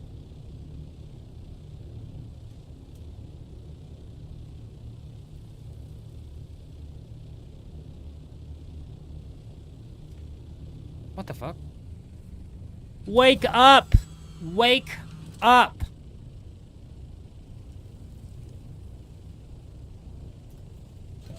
Frickin' weirdos. This is fucking ridiculous, Heroism. I was looking for one more battery spawn so I could craft more than just 2 batteries. But now I'm just lagging.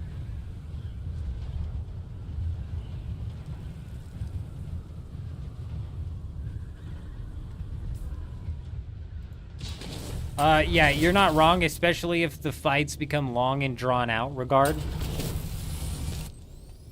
Yeah, without the repair glitch, it's definitely going to, a lot of these people who have been just fully relying on it to be active and open all the time, and they just been full swinging themselves into any PvP engagement because they're not concerned with it, are definitely going to have to start being concerned with it. But I think it's been in the game for so long, people should be pretty stacked on schematics at this point in time, to where even if they break 3 or 4 power harnesses, they should still have 3 or 4 power harnesses in the bag.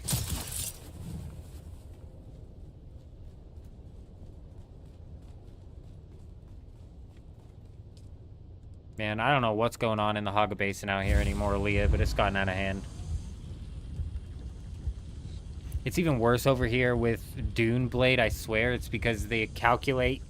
The server's making calculations on each and every single piece of this build individually. Because each and every single piece of this build has its own individual health pool.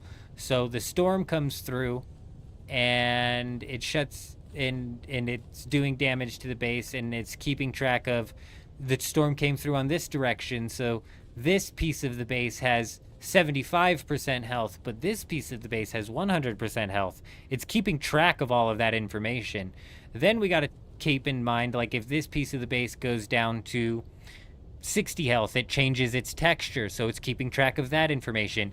Is this at 60 health? Oh, yeah, it is. Oh, okay, let's make sure that it renders in with this broken down texture then. Then we take into account the fact that when a storm hits the Haga Basin, these stupid idiots thought it was going to be a good idea to make it to where all 5,000 pieces of your build are now covered in dust. So now it's like, oh, that's another piece of information it needs to keep track of. Did this just get hit by a storm recently? If it did, it needs to be covered in dust. It's just gotten out of hand. It's just gotten out of hand. And it could probably be fixed immediately if they just made it to where the only piece of build's health that was being tracked was all tied to this. Right here. That might kind of mess up with base rating out in the deep desert, but...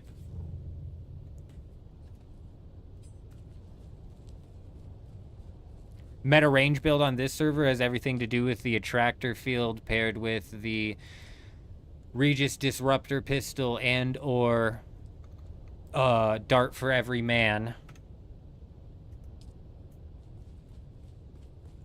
into the perforator or shell burst shotgun.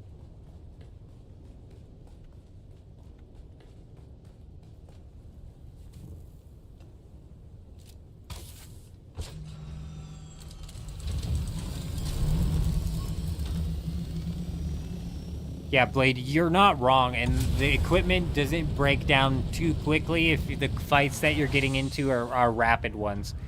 But it kind of sounded like Regards was talking about like an extended fight in like a 10 versus 20 guild war almost, where there's probably multiple respawns. But even without multiple respawns, if you're sitting there constantly taking damage, your gear is taking damage every time you take damage. So I could see it easily getting burned down in one singular fight, or even like halfway through the guild war.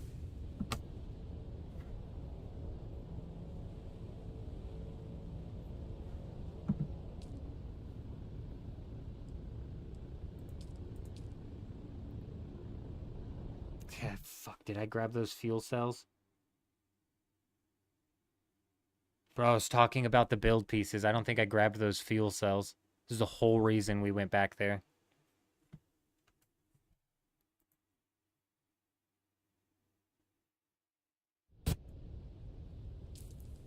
I did. I'm a genius.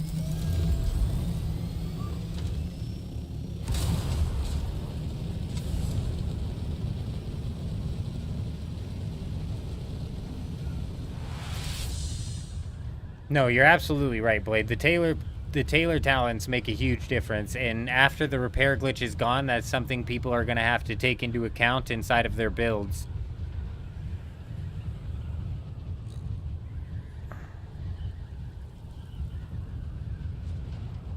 Yeah, if they were just having to track the sub-thief's health, it would probably immediately clear up all of the lag in the Haga Basin.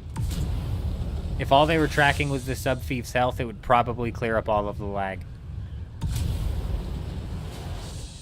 Now, that would mess up raiding in the deep desert. You know?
The armor, weapon, and tool talents weren't working as of a week ago.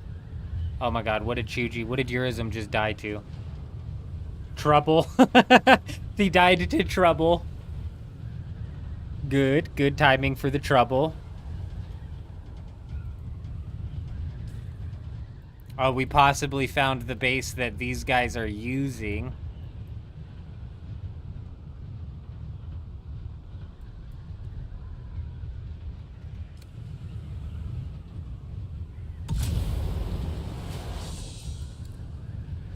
Well, that sucks, because we got 5 minutes until a storm. I'm assuming they're just flying in the air as well. Yeah, you're kind of in a bit of a shit situation until you catch them on the ground.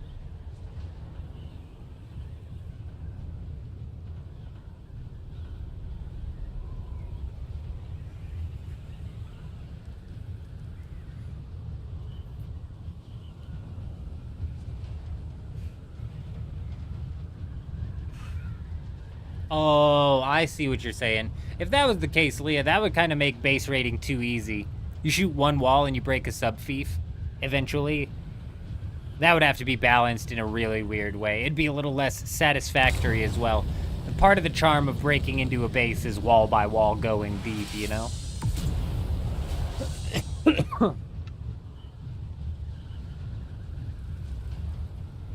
You know, one thing I'm fucked on is the Regis Disruptor pistol as soon as this update goes live.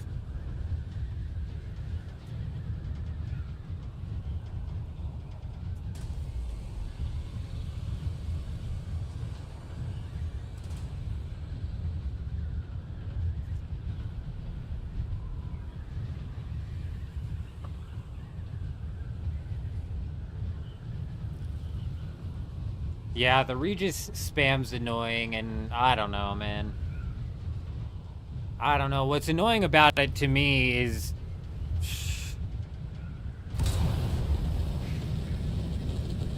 Doesn't matter. I agree. I agree with you.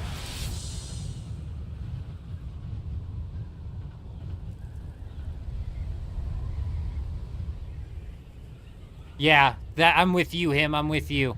So they have a system for bases that doesn't seem to lag the Haga Basin out. Let's leave that the way it is. And then let's fix the... Or they have a... so let's leave the deep desert the way it is. It's not lagging the deep desert, sorry. So let's leave that the way it is. And then let's rework how the Haga Basin is. No, we don't. No, Funcom won't do that. They'll just continue to let the Haga Basin rot. When is the update going live? We've got 25 hours until the downtime. It's going to be a chunky 3-hour downtime. Does anybody know? Has anybody been paying attention to the public test servers?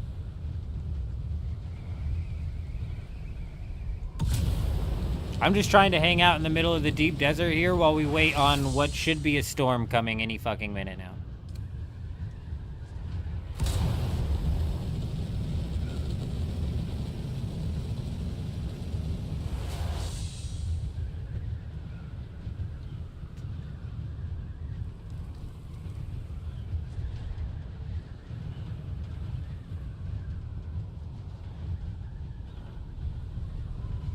Hey, you take it nice and easy, my friend. You take it nice and easy. You don't do nothing too crazy out there, Juju. You take it easy. We appreciate ya. Bro, I thought that was a bug on my screen. It's just a ship. A sheep by the moon. You've been on the test server twice this week. Not much different. No, what I'm wondering is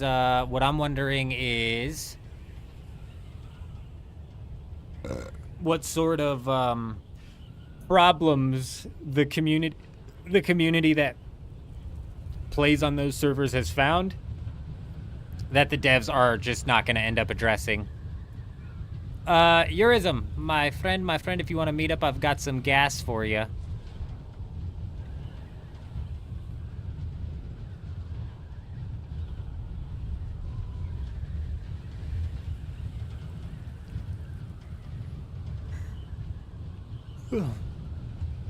Honestly, Leah, I think they are just going to leave it the way it is now in the Haga Basin and probably just try to make their calculations run smoother.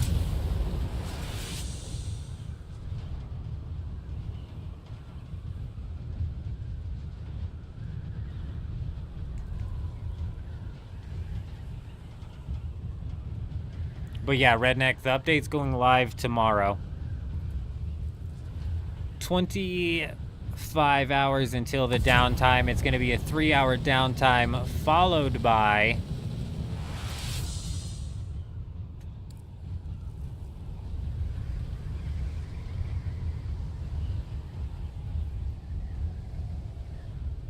the update.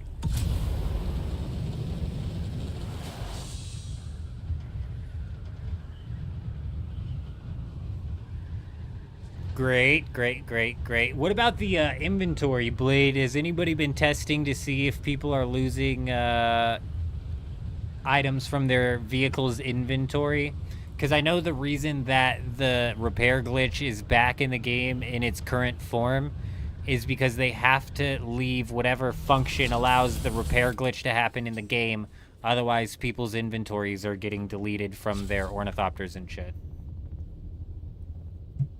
The gear poofing. Oh, so the gear poofing's happening. Cool. You guys ready to start losing your ornithopters worth of shit again? Everybody excited to move their stuff out into the deep desert next week, yeah? We're all equally looking forward to rolling that dice each and every single time we load into the map. Correct? Oh, so does your inventory. Fan-fucking-tastic, bro. Fantastic. Thankfully, all of the schematics are about to be in abundant supply.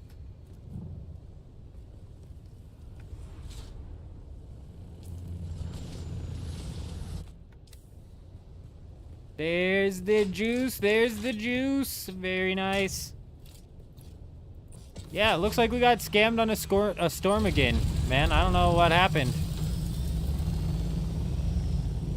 That's 2 hours with no storm.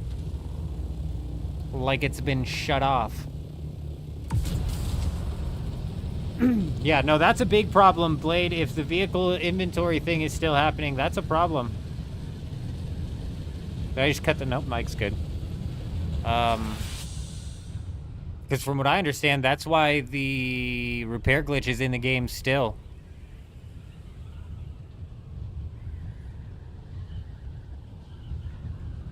If people start losing their inventory, they'll probably just reintroduce the repair glitch to the game, and then...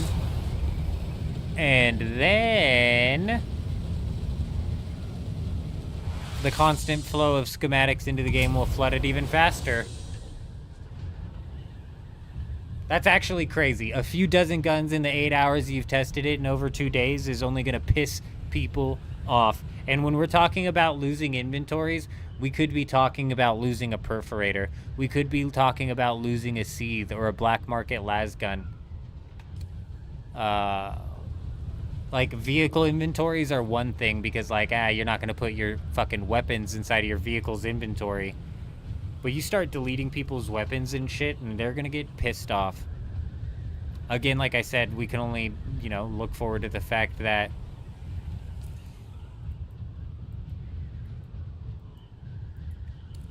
we can only look forward to the fact that these guys are going to be pumping schematics in constantly just because of the nature of instanced loot paired with full schematics everywhere. I wonder if we know yet whether or not, because if I'm not mistaken, there's a couple of tier 6 schematics that have not been released yet. So I'm wondering if we could potentially be looking at new schematics being put into the loot table as well, which would be interesting.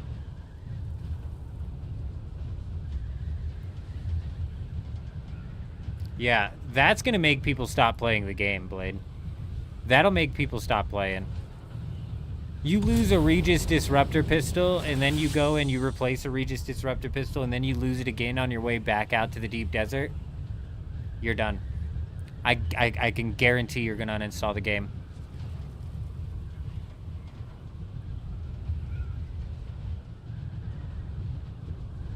Unless you happen to have a third Regis Disruptor pistol, but do you really want to risk it with that one? Are you really going to risk it with the third one? It's done it to you twice now. You're gonna roll the dice a third time?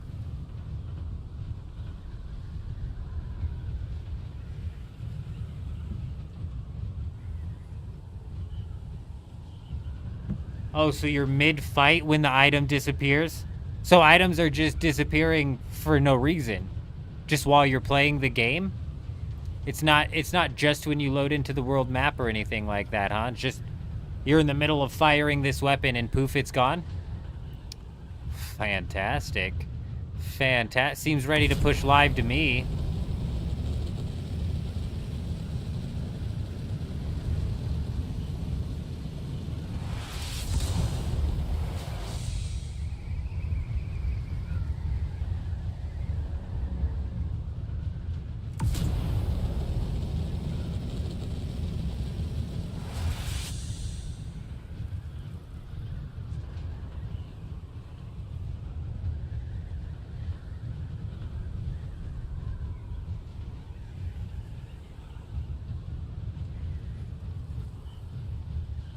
There's a bug where you use Ancient Way lock shift switch.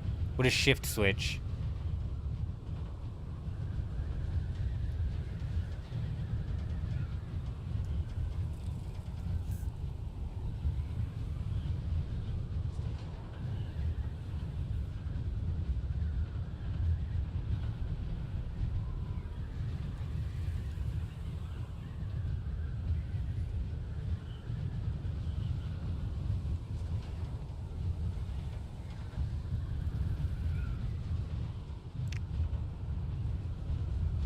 No fucking way.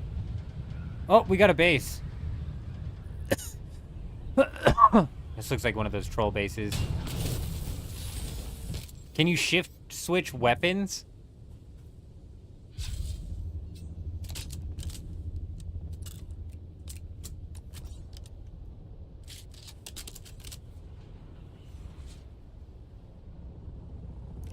Holding shift changes your perspective.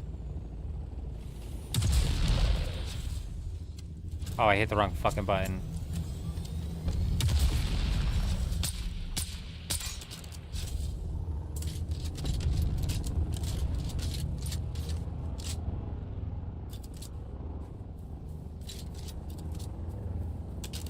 Trying to see if that's how people were possibly canceling the animation.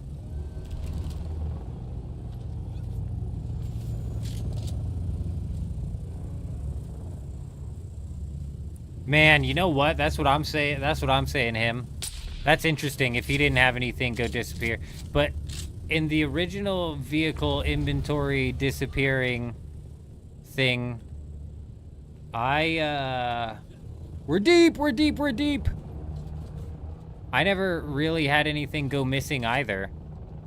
I think there was one time I had a stack of 500 calibrated servos go missing, and that was it.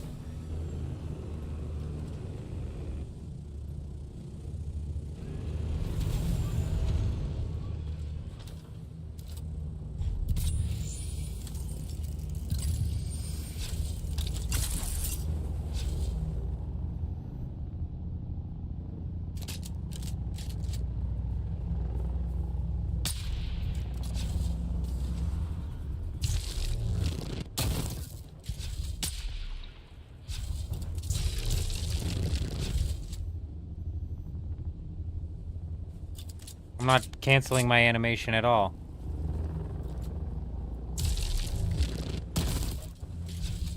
I didn't cancel the animation at all. If anything, that delayed it. That's not canceling the animation at all.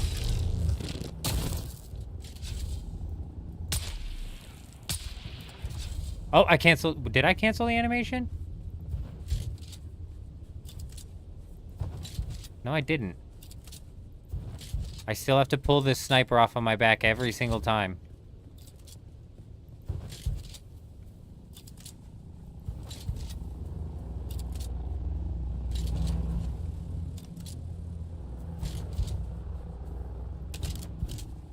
Oh, did you see that? Did I cancel that animation? No, I always just pull it out of my chest.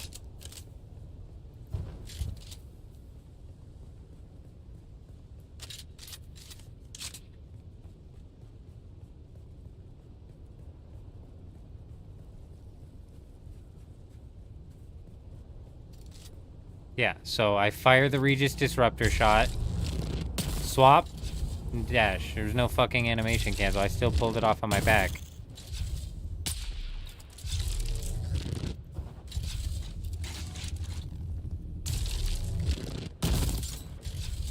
I still pull it off of my back.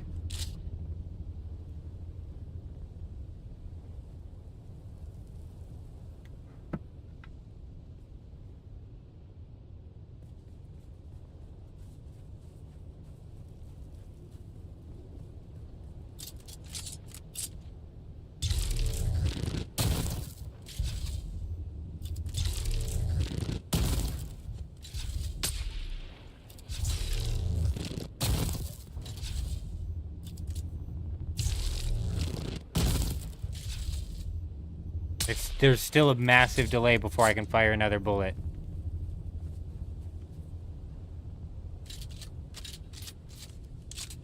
I'm not canceling the delay of having to pull it up. I have gotten one extra shot off my ship before. I'm literally not canceling the delay at all, though. It's tomorrow. It's tomorrow. It's tomorrow's live stream. It's 25 hours from now is when the downtime starts.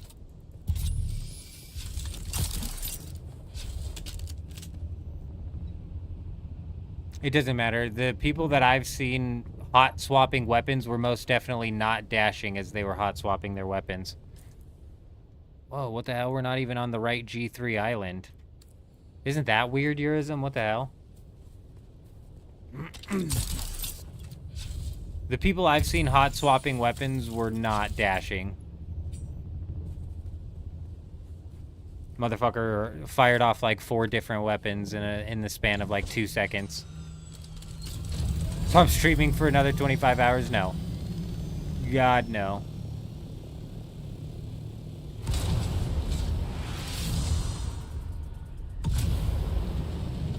Very nice, Leah, very nice. That's an upgrade that I need to and could easily make to my PC. I need to upgrade the RAM.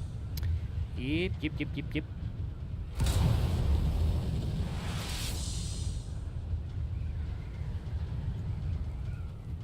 No, I know, Blade, I know.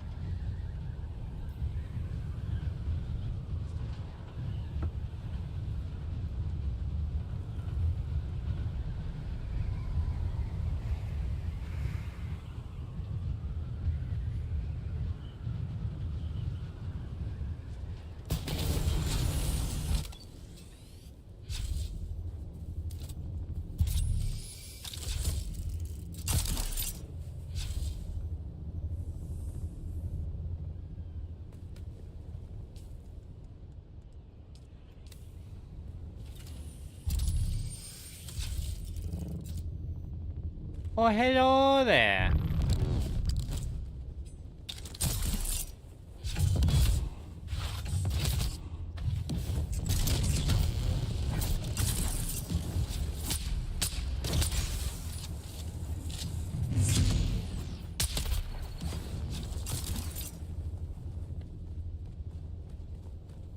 Fuck, I'm 6 seconds on a reset. Ooh, nice, nice.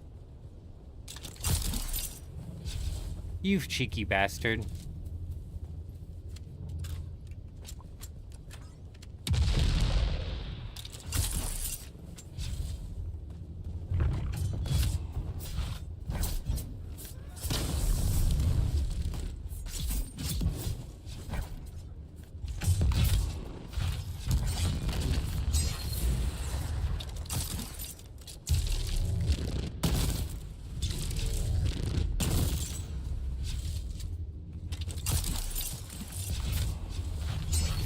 Fuck, I missed him.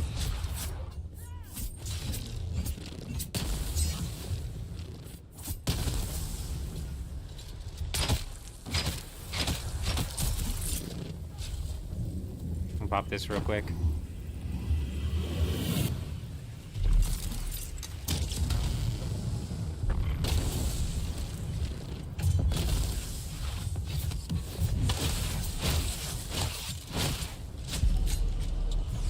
Banana, you motherfucker! Banana, I demand an apology this instant.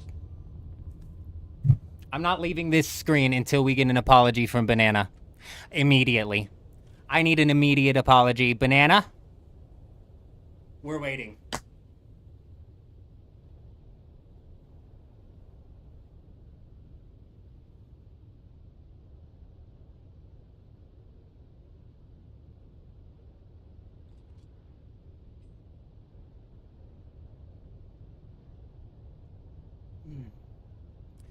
Oh, that motherfucker better check his console and he better come apologize. He better come say, I'm sorry, old man.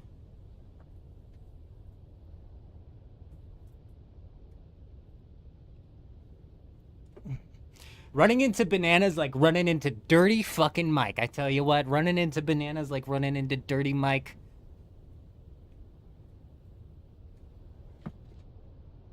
This dirty dog.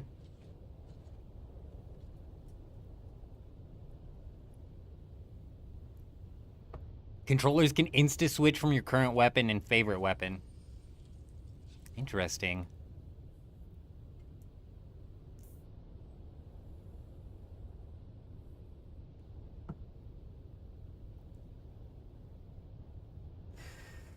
Yeah, I need to upgrade my RAM. For sure. I think we're sitting at 16. I don't think I ever built it in 32. Banana is sorry.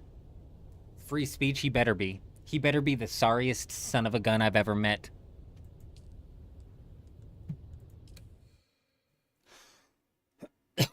God,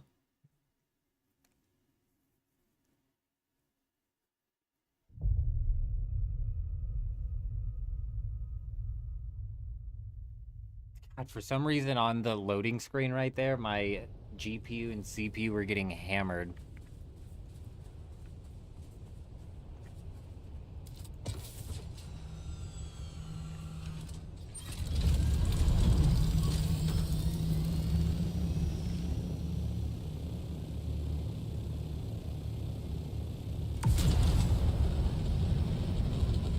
You know what? It is ridiculous, isn't it? It's not just Windows, it's fucking everything. Everything be sucking my RAM down.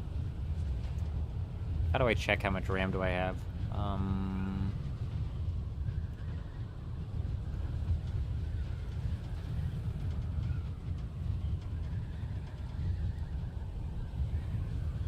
There we go.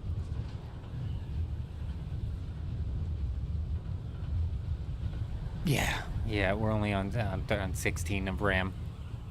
Yeah, that could be the easiest upgrade. That's just a matter of slotting in sticks, too, isn't it?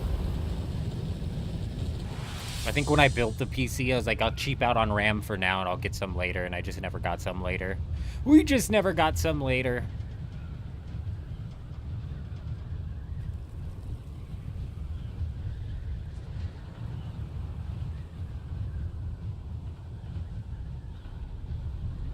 I mean, if you want a controller-only server, Matt, you're probably gonna have to pick the game up on console. You know what I'm saying? You know what I mean? You picking up what I'm putting down? That's just kind of the way it goes. It sucks, too. I'm right there with you, so I prefer to play on the controller. Now, with my survival games, because there's so much inventory management shit that goes down, I actually prefer mouse and keyboard. But when it comes to, like, shooting and shit and, like, all that, man, I'd be on the sticks all day. But swapping over to PC from previously what was consoles back when I was younger, swapping over to PC, it's rough out here as a controller player on PC, I tell you what. I tell you what, it's rough. It's rough. Go play some Apex Legends on PC with a fucking controller. That shit sucks. That shit sucks, dude. Got people running Octane going, tap strafing all around you and shit. You can't even tap strafe.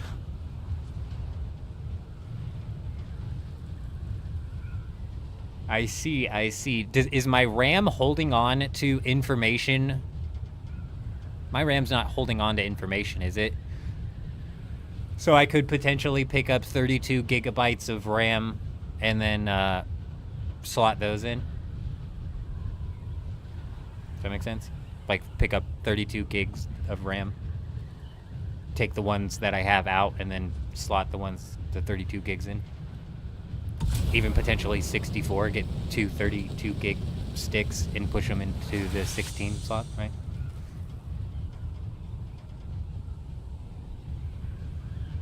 You like the squeak? You don't like this squeak, Mad?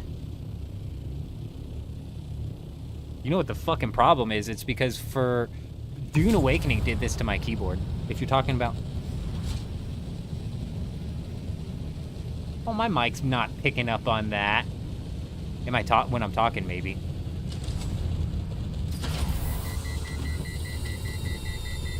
Dune. I was pressing space to loot for the longest time.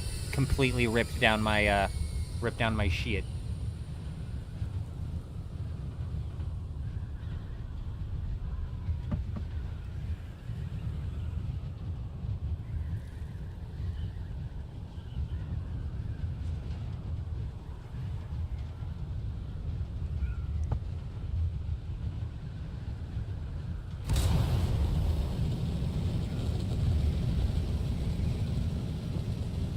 Been over 2 hours since we've had a storm in the deep desert, which is surprising.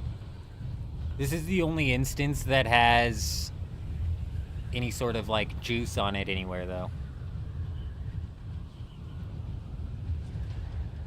But that means nothing when a storm doesn't hit.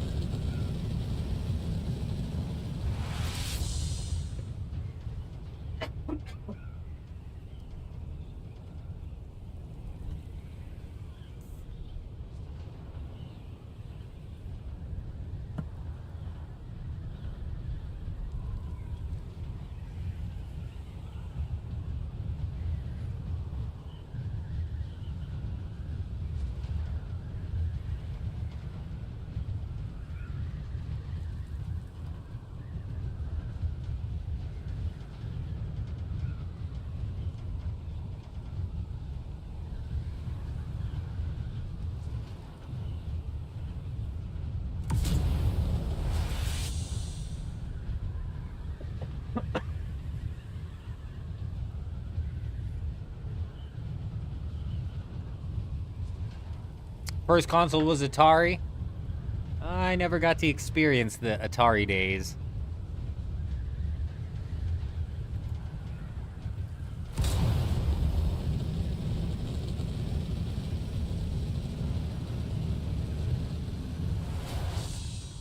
You can also set a favorite weapon in PC and quick switch with the double tap key to G. Interesting. Very interesting. Cowboys setting up some new tech. I see, I see. When you have a favorite weapon set, does it still do the weapon swap animation? Bruh, I'm just trying to figure out if there's weapon swap animation canceling technology that I haven't found out, because there's been at least 2 instances where I've seen people shoot off like 4 weapons in the span of 3 seconds.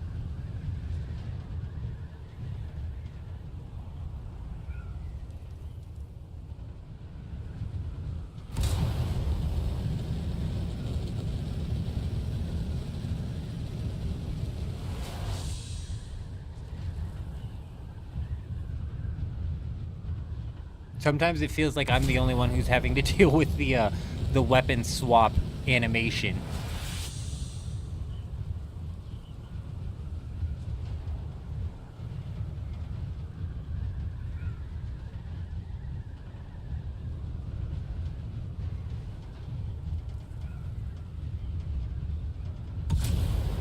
This island looks like it was mined up a bit, huh? Oh.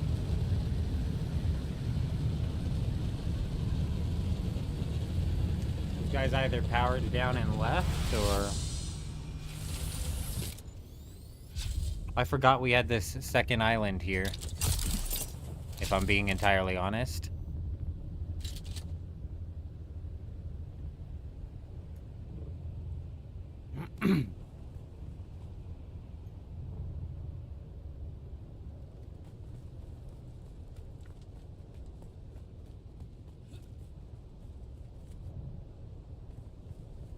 Oh, maybe you gotta spend some time on keyboard because, brother. I see. I misread your statement. What's the storm schedule looking like? Completely and totally broken, him. It's supposed to be coming on the 45, but we've had 2 storms pass. We've had 2 hours pass, and either the storm was so far south, we missed it both times, or it literally has not showed up. Go to your inventory, hover over the weapon you want to favorite. Let's make it this. Oh. Favorite.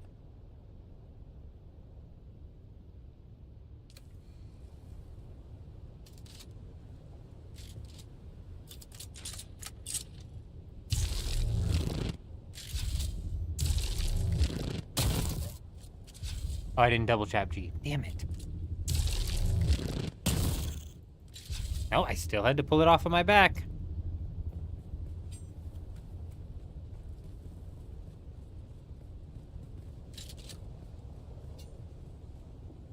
Well, now this is weird, isn't it? Because it's almost like, oh look, I see what happened now.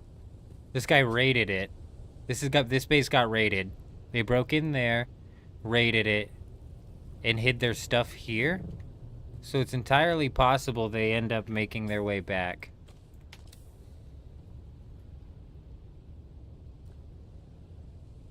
Yeah, one of those storms where it just tiptoes across the bottom right, and what's irritating is it doesn't give you any warning for that. If it's not gonna hit your sector, it doesn't give you any warning, so it's like, damn.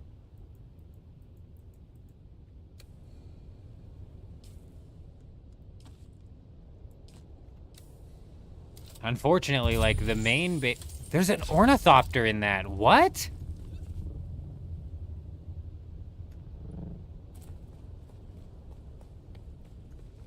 What the hell? Like a spawn point? The main base we want to raid is all the way up on H8, which just sucks because... That's one of those ones where it's like it can get missed all day long. With an ornithopter being inside of that thing, I'm confused. I had anticipated somebody coming back to possibly fill up an ornithopter.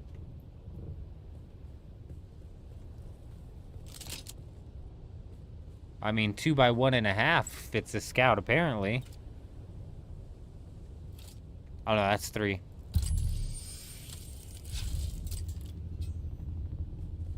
It could be sunken down, too.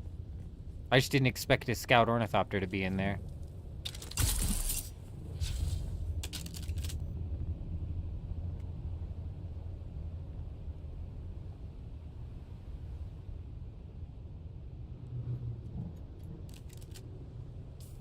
Bro, the spice ending at 99% is annoying. Also, Chuji was 100% right about the spiced rum. It's a game changer. I only have to drink like 5 rums instead of 50 beers. So that's good.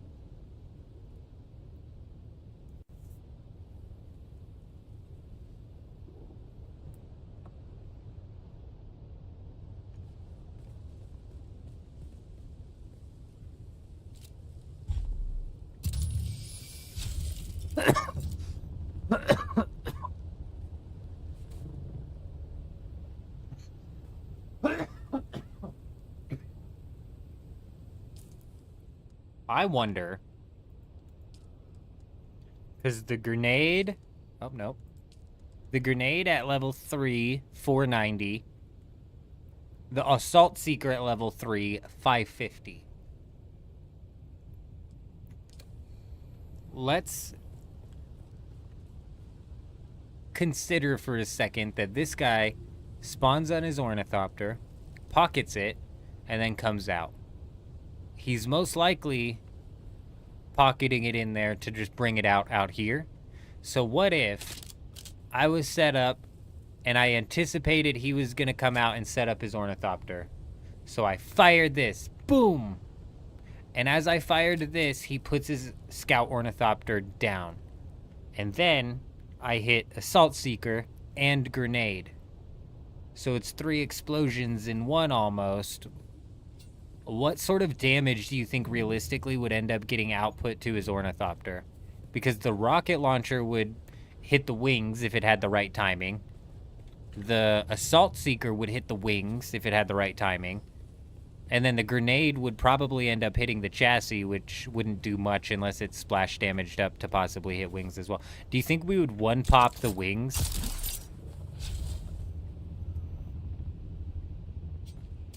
I know the Ancient Way itself can almost, if not can, one-pop wings just in and of itself if you're kitted into it properly.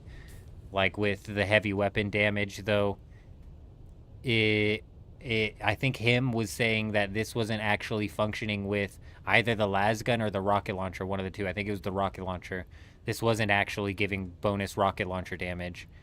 And that makes me question whether or not the ranged damage ability was actually functioning for it either.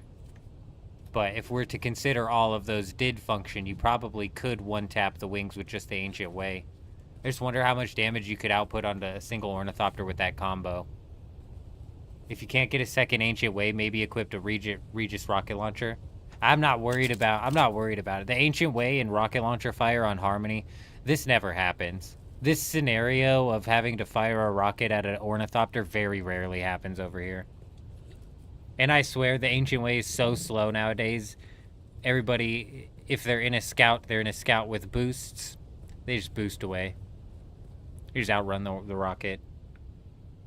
But you're right, 2 fast rockets would definitely... Oh, how much damage does this do? 919. So 2 rockets would be like almost the exact damage as a rocket and an assault and a grenade, and we got to consider the grenade's damage is going to be at the bottom and not splash and also be timed weird. So you're right. For all intents and purposes, 2 rockets would outperform the combination that I'm talking about. Like loading screens talking about, though. Man, I forget who it was we were with. Was it Eurism? I forget who it was that we were with. It was Kel. Kel had this guy throwing Assault Seeker and grenades at him, and we were both like a bit stunned that this was the method that he was using. But he almost got Kel. With that.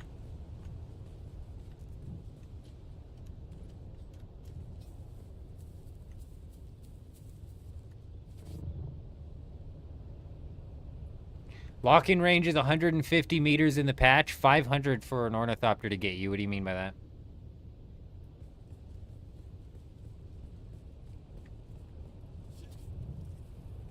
Sector weather alert. A large sandstorm is approaching. Where is it coming from and where is it going to? We had a problem here because there was company at H8. Oh, we can raid this, actually. We can raid this. There might be something in that. Right, I forgot. There's an assault in there. Or there's a scout in there, for sure. I'm gonna try and figure out where this is coming from. Those guys... My respawn beacon over here got broken down. How far out am I? 9,000 meters. The storm has to come from this direction or I'm fucked. I'm on the 5 sector too, and it gave me a 5-minute warning. It literally could be coming from either angle. I don't know, Blade. I don't know about that, Blade. I don't know. Kel, when he was getting hit with the grenade and the assault seeker combo, I think his shield went down, so it is kind of like dependent on their shield being down. I think it does do splash damage through the shield, but it's not substantial. But if you catch somebody with their shield down, if they happen to go shield down while that grenade is cooking under them, and you double up on them with an assault seeker, and see the chip damage adds up. Chip damage most definitely adds up. That's why, like, poison is dangerous.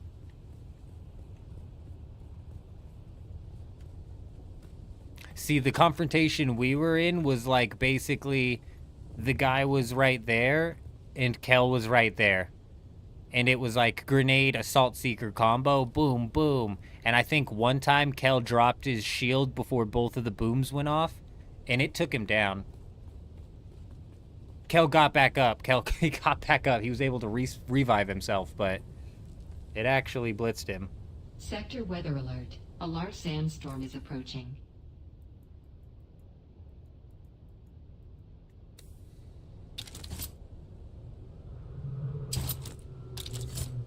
What's that noise?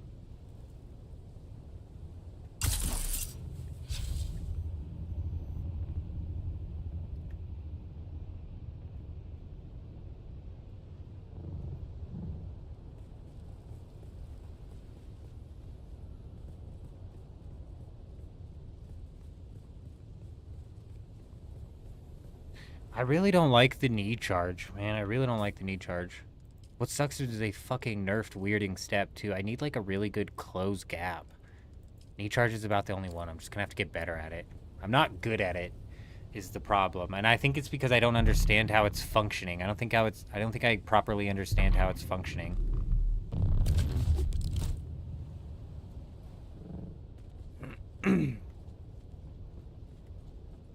Sector weather alert. A large sandstorm is approaching. I think yeah, you're right. You're not wrong, Blade, but with heart... Oh, dude.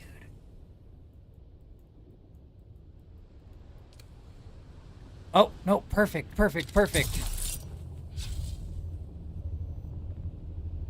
Oh, it kind of looks like it's angling downwards. If that's angling downwards so early on, it's not going to hit the H section that I need it to. It does miss a lot. Its targeting is really, really funky. Yeah. I mean, I've seen people use it to really good success, though. Is the thing.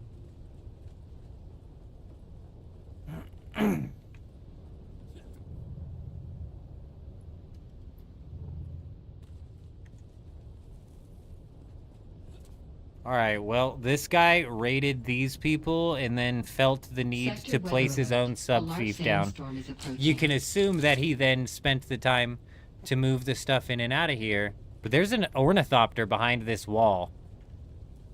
Right? That's the weirdest thing out of all of this. There's an ornithopter behind this wall, and it looks like it sinks into that, or the icon's just really low. I don't know.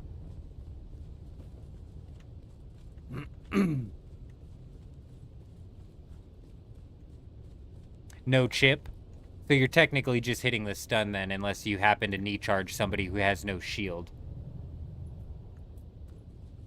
Yeah, see, and in the aim part, for me it's like the aim ends after you set the ability off, correct?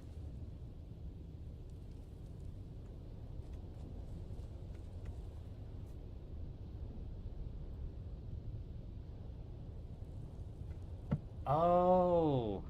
Him. You might be right. So we're kind of like we're kind of like Superman right now, here to save the day.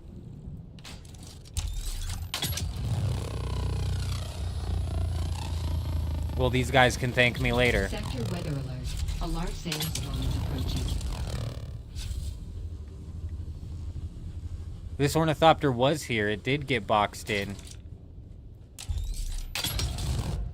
The fuck is the sub-thief?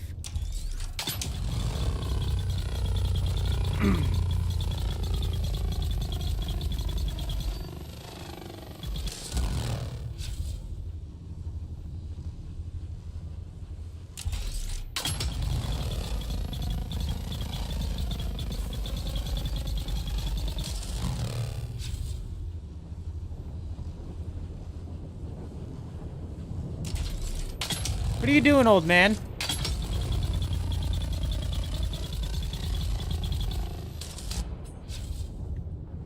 Ooh, nice. Very nice. Very nice. Here, I'll do him a solid.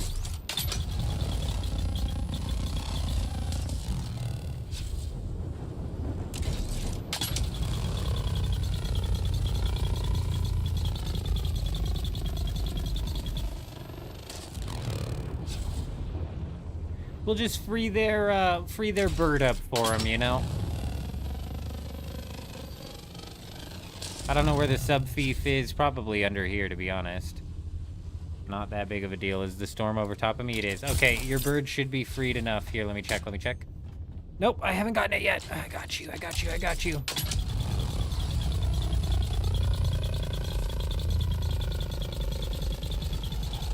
Alright, there, you're welcome.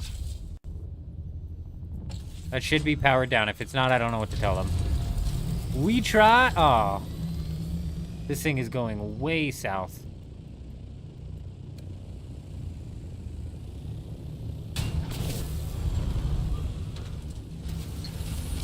That thing is going nowhere near where I need it to go.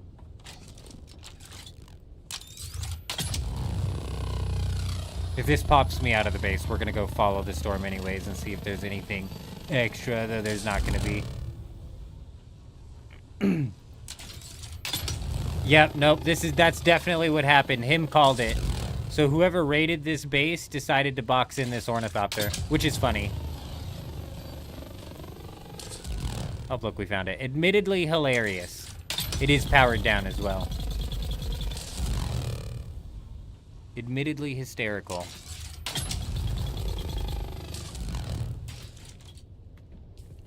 Oh, shit.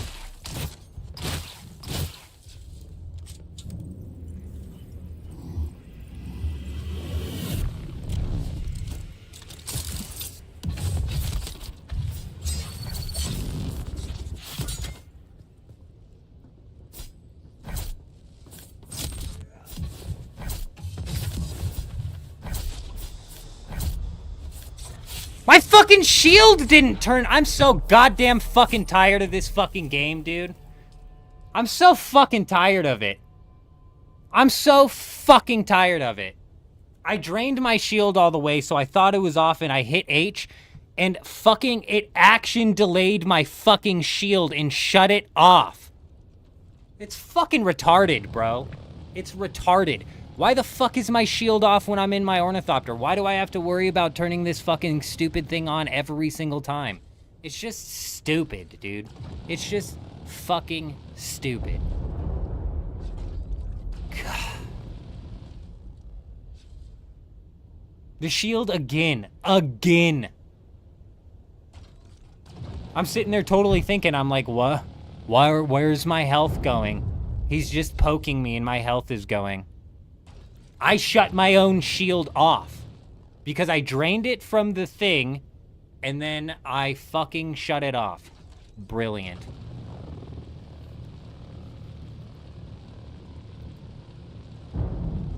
I don't care what he does to the ornithopter. It's not my ornithopter.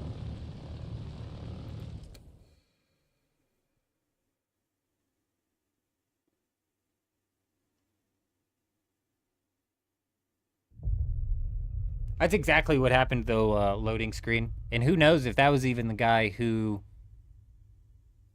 originally boxed that in the first place.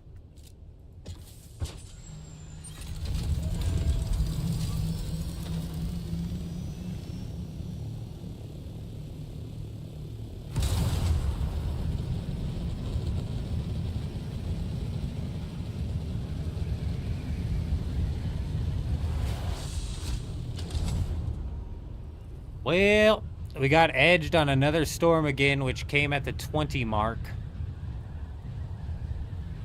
That base had already previously been raided. We were just kind of fucking around there anyways. Instance 1 and Instance 2 have been fully cleared.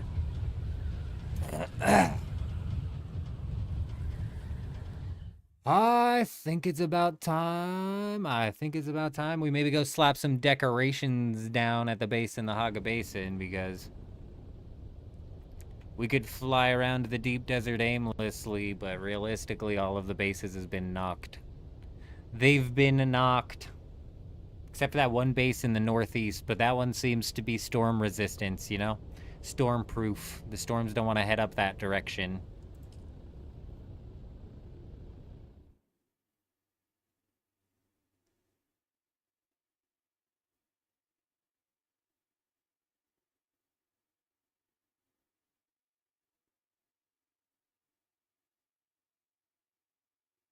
Well, that's the problem. That's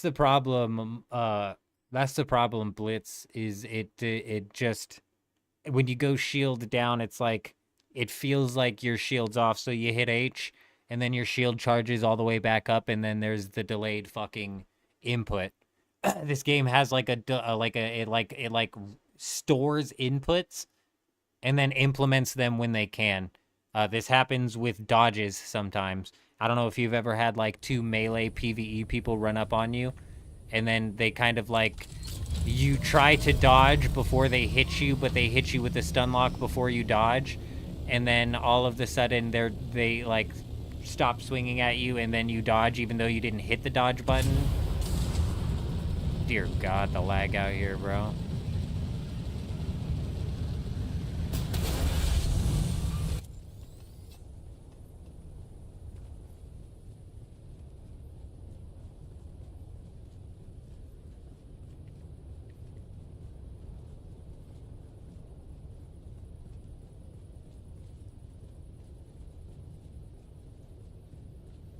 With the input delays on the guns are nasty too. It's so weird. It's so weird. I don't understand. It's a weird. If I put an input in at a time where the input can't technically register, ignore it. Ignore it, because I've already moved on in my brain, on into the next input.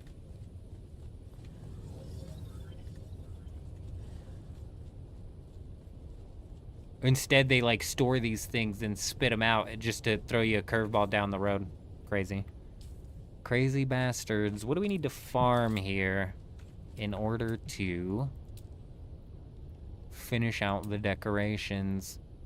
Some granite.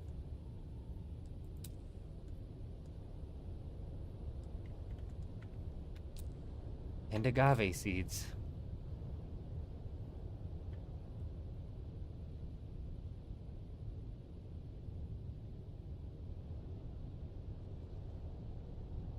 Really, the bullet will go through them with the ambition at close range? That's great.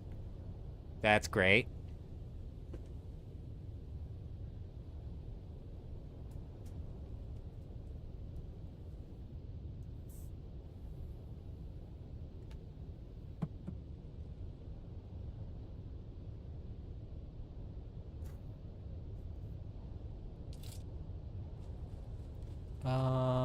Ooh, we're missing Plastone here as well. Interesting.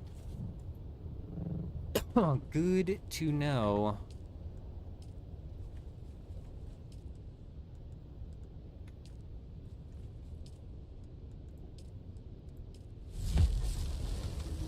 Get that cooking. We'll go grab some granite. We'll do a quick peace check here. We've got a good chunk of decorating left to do before this is fully and totally completed and maxed out and whatnot.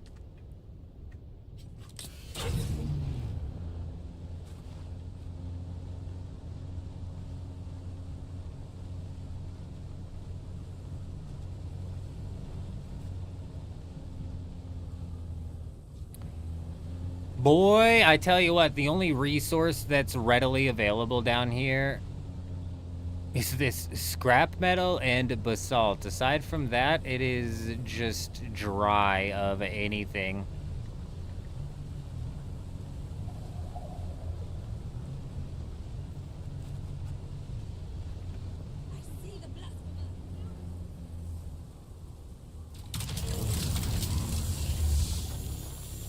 I hate that too. I hate any of these abilities being quote-unquote mandatory, Blitz. It drives me nuts. The same with the attractor field. I'm so sick of the attractor field, man. That shit needs nerfed into the ground. I'm so sick of that. I'm so sick of that damn thing.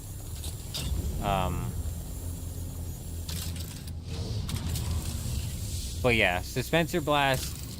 I think, like, I don't feel like it's mandatory.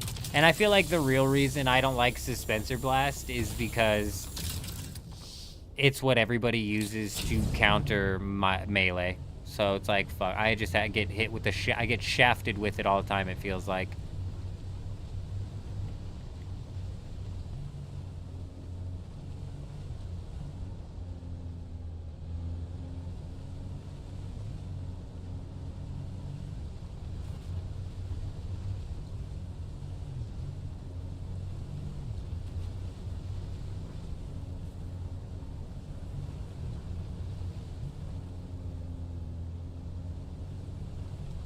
Why is the blast a part of the combo that makes it ended? Because all this does is impair their movement for a short time. So why is it a Dispenser Blast plus the Crippling Strike? It should realistically just be Crippling Strike.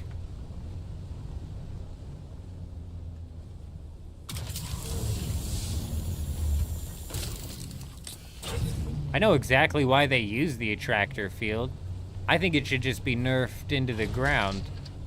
I think that it should not disable the person from attacking back. Now, I don't think Funcom can even implement that, because I feel like if they allowed the person to attack back, what would happen is their own darts would hit themselves, and they would just end up shooting themselves. So that's what I really feel like Funcom has going on, and why they don't have that restricted like that. Or a capstone skill, like Blitz is saying, like a capstone skill. Maybe something that requires you to be like under the influence of melange. I think those are decent nerfs that don't actually nerf the item's functionality. That's a good thought.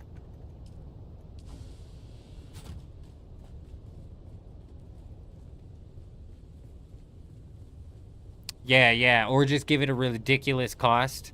Kind of like they've made Weirding Step have a ridiculous cost, or Crippling Strike have a ridiculous cost. Yeah, just give it some sort of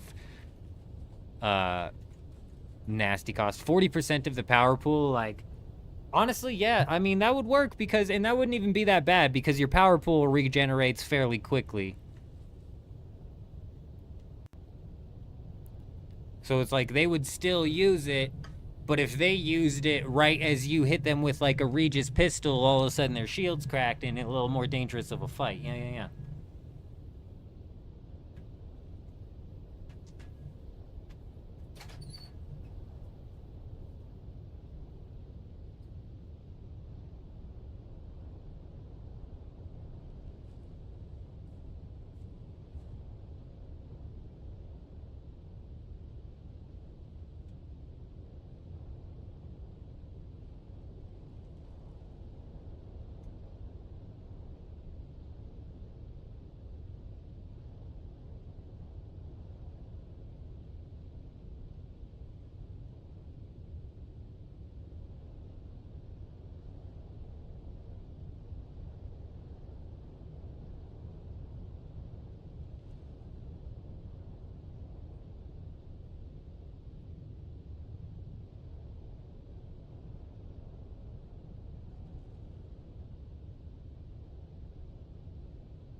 So it does stamina debuff Suspensor Blast. It does stamina debuff them as well. That so pisses me off, because where does it tell you that in this description? Where does it tell you that in this description? Oh, it slows stamina regen.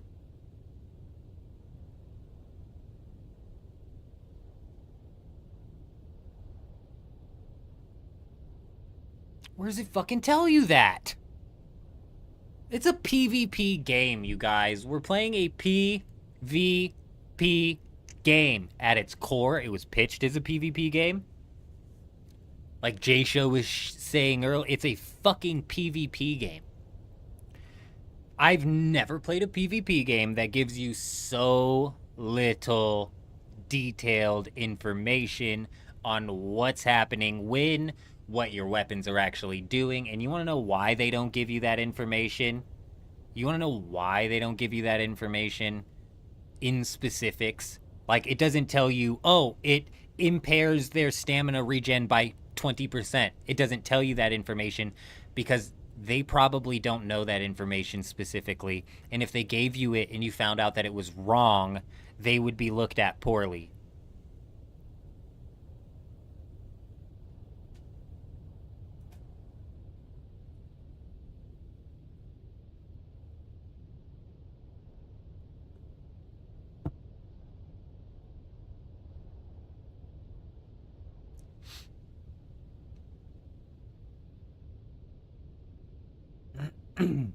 I had no shield on. That's why he poked me to death so easily. Best in slot. So power harness gives you an extra power pool of 50. So it basically gives you 50 extra shield. Circuit gauntlets make it to where your power usage is negative 10%. This translates over into damage taken. Yet again, something that's not explicitly explained. That translates over into damage taken, though. So, if you have the circuit gauntlets on and you take damage, you take 10% less shield damage than you would without them.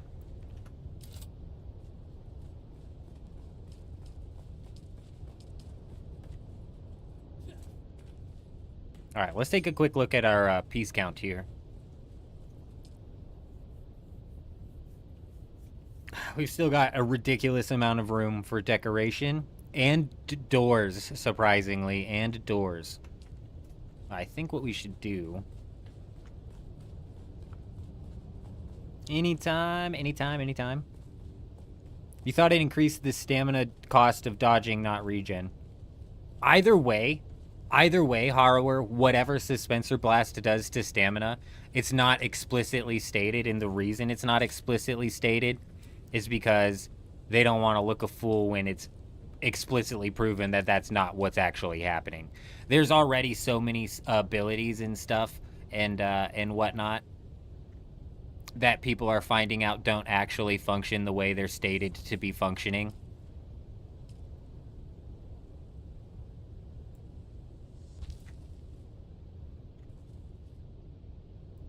So, I mean, honestly, I'm not surprised in the slightest.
Suspensor Blast kind of is like an all-in-one tool, isn't it? It's AoE as hell as well. Super AoE. It is kind of an all-in-one, isn't it?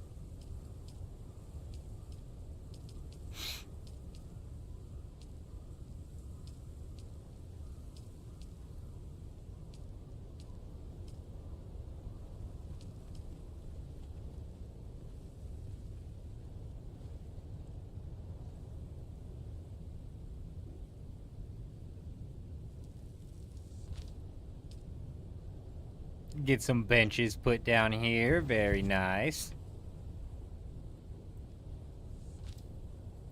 Since we have so much room for decoration, I'm just going to go ahead and string this all the way down.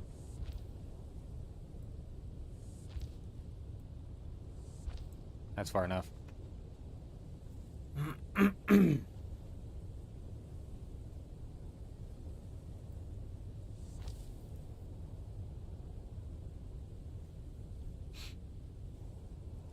What was the tech that countered it?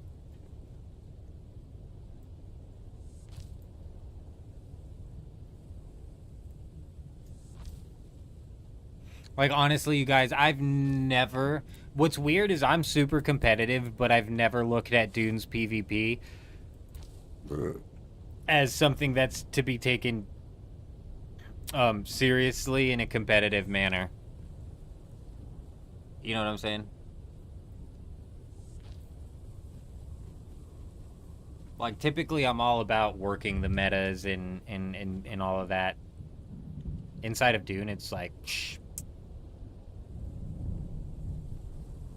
It's not that serious.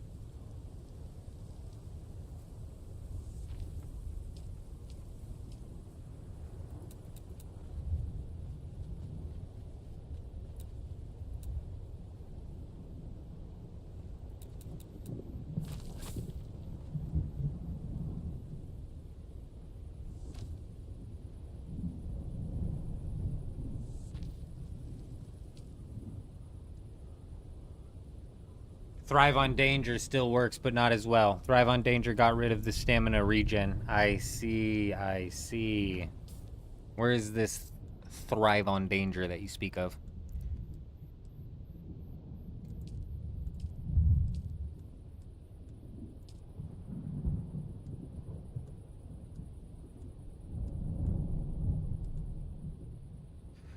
When you are low on health, you regenerate health faster, receive less poise damage, and reduce all stamina costs for actions. Oh.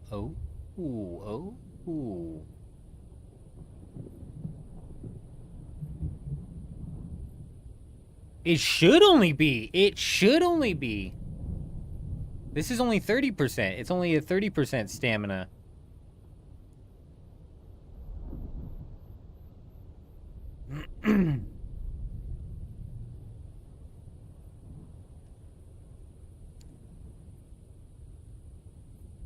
What did it used to be before? 50%?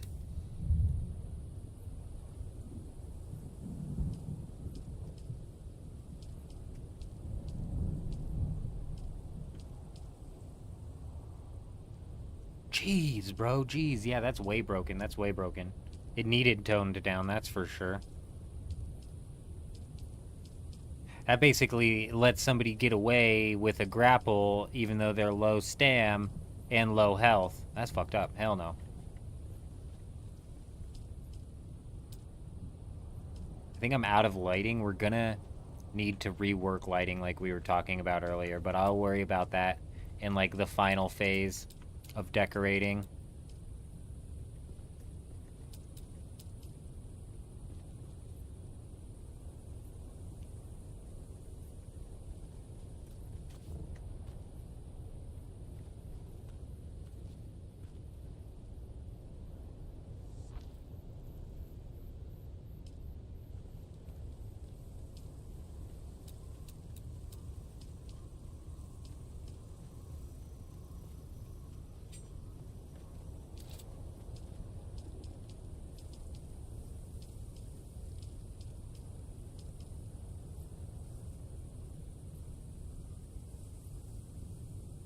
With Thrive on Danger in the Bene Gesserit health and healing things maxed, it takes 4 seconds and you start regenerating like crazy.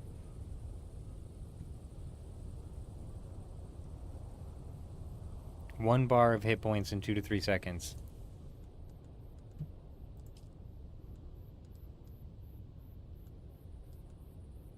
This?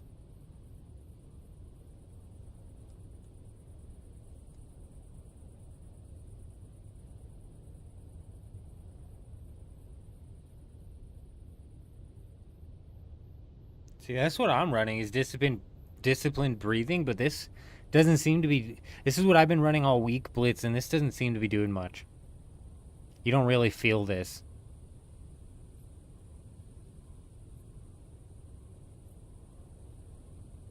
I thought I would feel this more than I have anyways.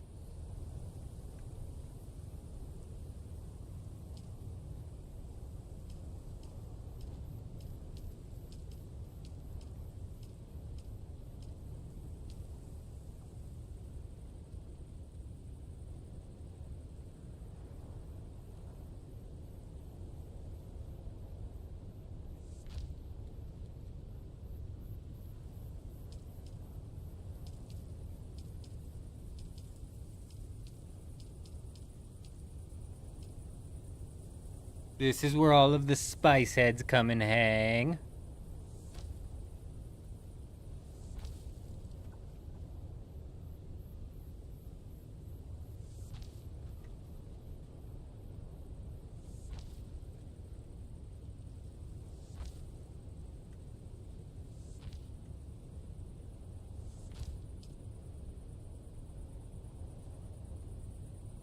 I'm assuming that's what you pour spice out of, but I'm just guessing.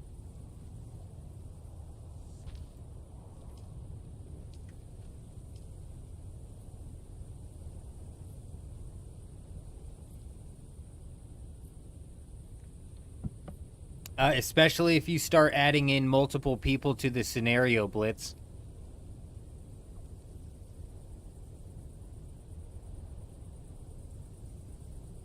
In loading screens, right, the gravity grenades in either direction can actually be a good area control, which will buy you a little bit of time.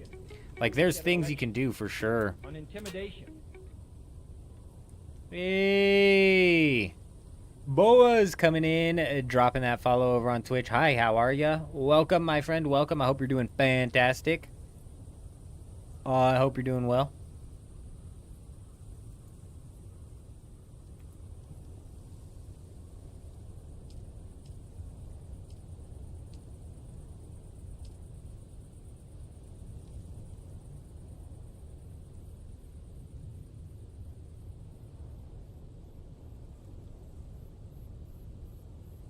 There's still some people hanging in there, though, day by day. Day by day, Boa, day by day, I tell ya, people are putting the game into hibernation mode, which is entirely fair. Entirely fair. It's what I tell people all the time as well. If you're getting burnt out on Dune Awakening, the number one thing that'll help you out, play another game for a day or two. I tell ya. This game was pissing me off to no end. I was no longer even having fun at all playing this game. I was so fed up with this game. And then we were able to play. We did a 24-hour Borderlands live stream. We did the 24-hour RuneScape 3 live stream. We got a little bit of reprieve from this hellhole, and then when we came back, fantastic, man, fantastic. Feeling better, having more fun. That's for sure. That's for sure.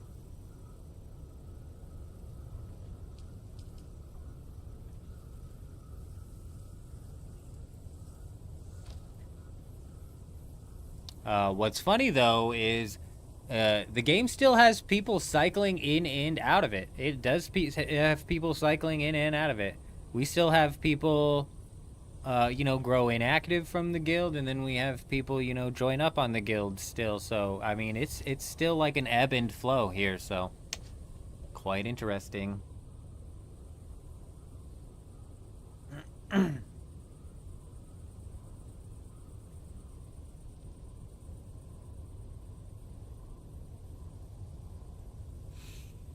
I've never been into Destiny. Destiny's too much. Destiny's a PvE game, isn't it? Destiny's too much of a PvE game for me.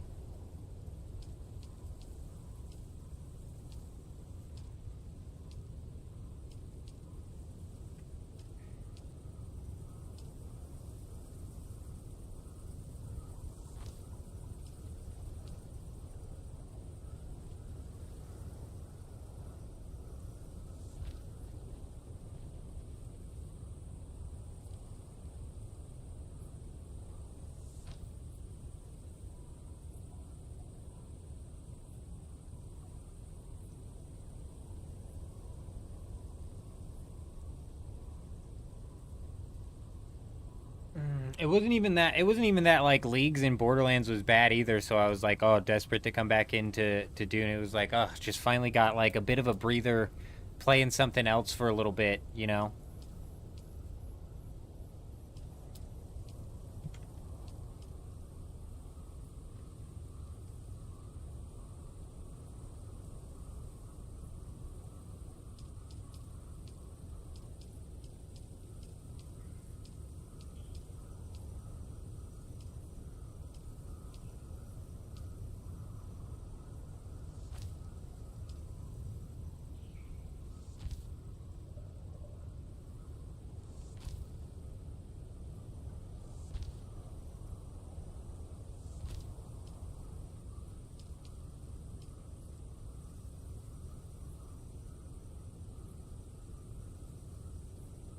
Yeah, loading screen. Yeah. The base building system in this game's solid. I quite enjoy the base building system inside of this game. I can get down on it for sure.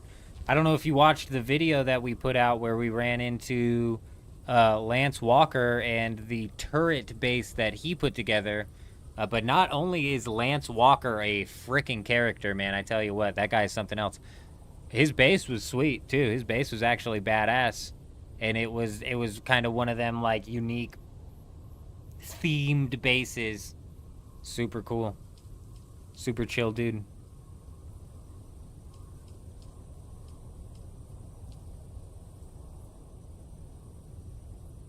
I fucking hate Arena Battleground. I hate that shit, bro. See, what had me most intrigued about Dune Awakening's PvP Blade was the wilderness level aspect to it.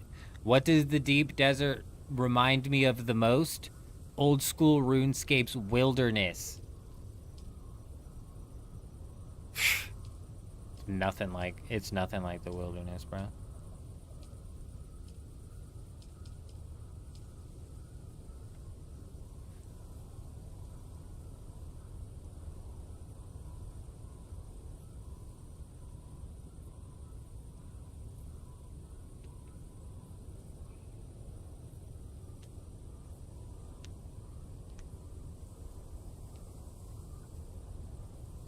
I could see you transitioning from Halo into Destiny fairly easily. I had the highest of hopes for Halo Infinite. Boy, did I get let down.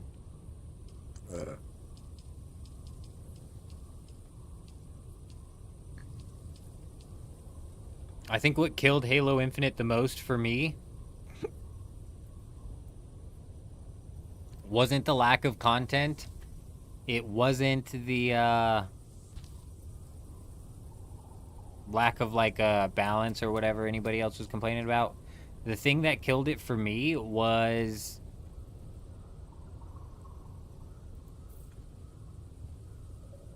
the desync inside of the game made it unplayable.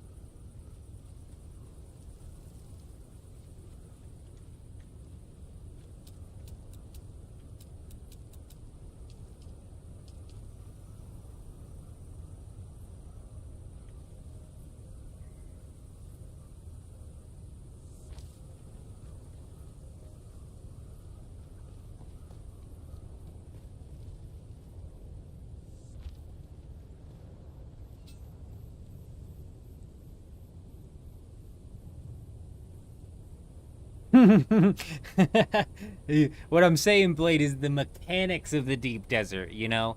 You cross that shield wall, you're in the PvP zone. You cross that wilderness ditch, you're in the PvP zone.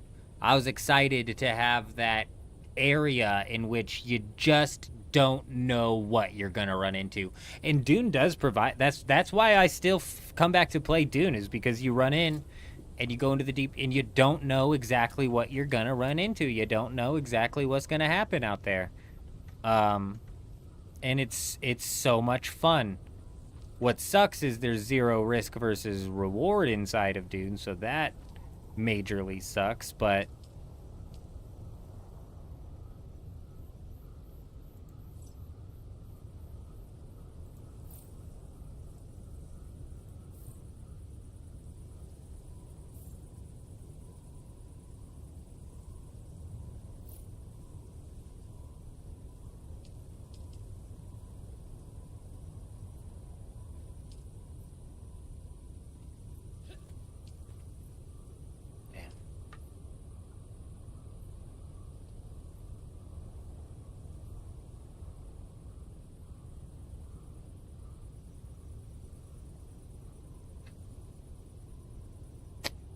I don't know. I'm not trying to tell you anything, Boa. That's the algorithm telling you something. I don't know.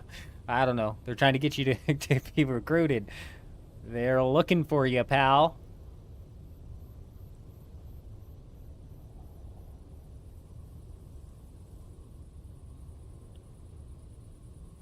The mini stamina system they added, because you're just stormtroopers, you should not react to torque well. Inside of, what are you talking about? What are you talking about, Blade? Halo? Inside of Halo?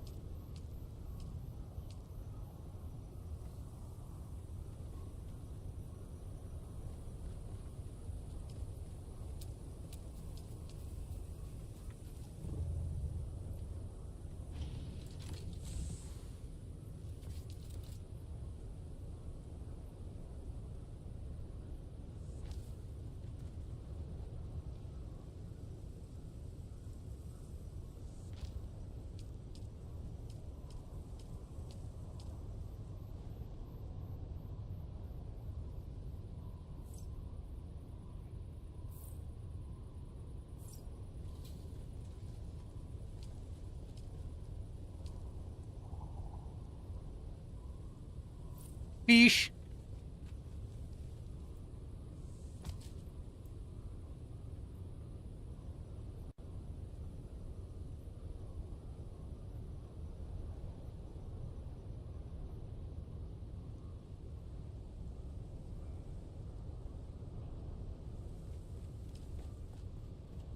Okay, dope. Well, we've got walls that aren't built up over there. We do need more granite, but we'll get that here in a bit. We've got that looking fairly decent, fairly filled out. Maybe like a rug right there. You know, carpet maybe right there, perhaps. Fairly decently filled out. I think it's time we move on up into this floor because we have all of this backside area to try and do something with. Oh my goodness, what's down here? Oh, okay, we've kind of hit down here. We've kind of hit down here a little bit. This back here could technically be filled out with something. We continuously have been entering from over here, and then let's go take a look at our build count. We've continuously been entering from over here and then adding the decorations as we go, just filling out the areas that we see that seem kind of like vacant. But we might go enter from another direction and start doing that same thing and try and like meet in the middle here. Okay, we got 409 more decorations to put down. Still plenty.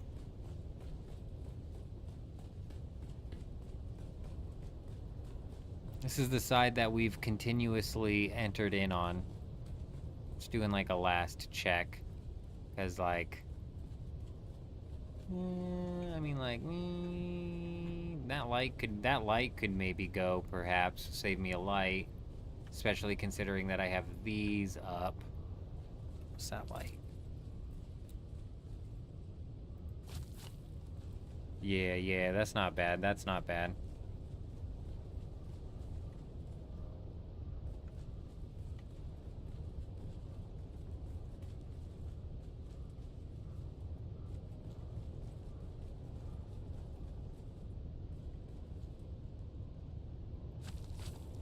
Oh, that hurts. It hurts how bad that looks without the light.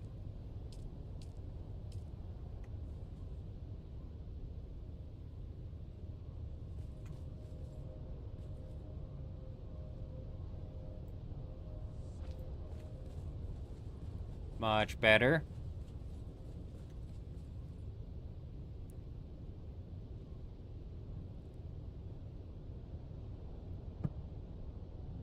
Flying from A to I, seeing nothing but sand. Oh my gosh, Blade. It's so bad. Isn't it giving you like PTSD from the first few weeks of this game?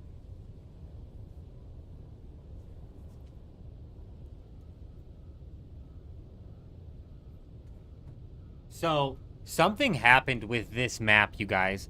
So, this was a map that came out, I want to say like week 2... week 3 of the game, maybe. right? This deep desert map came out, and then it didn't come out again for like 2 months. And then they re-rolled the pincushion map over and over and over again, and they never brought this one back out. So weird, right? That's like, what the hell's up with that? Then, for all of the other maps that they kept repeating and repeating and repeating and repeating, they added land masses to those maps, but they didn't even bother adjusting this deep desert at all. They didn't add land masses to it. They weren't planning on bringing this deep desert back. They were not planning on bringing this deep desert back. Because if they would have added in more land masses when they adjusted all of the other deep deserts, right? They weren't planning on bringing this one back. And either they weren't planning on bringing it back because they were planning on implementing the fact that all of the schematics were coming out to the deep desert at the same time sooner, or there was possibly some sort of like major bug with this map that they didn't want to have like re-released into the game. Just don't know. Just don't know with these guys. It's weird.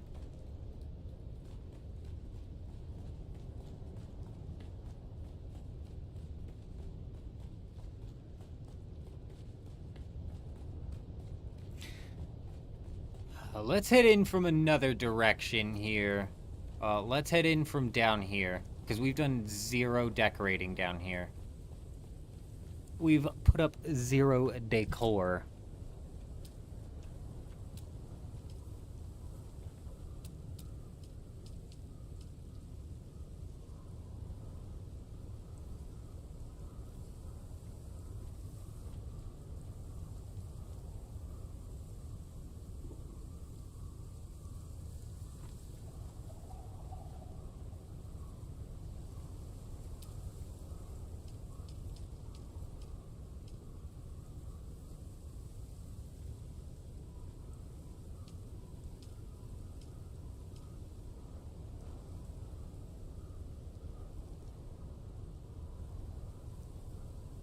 Panic, good evening, my friend. Good evening. I hope you're doing fantastic.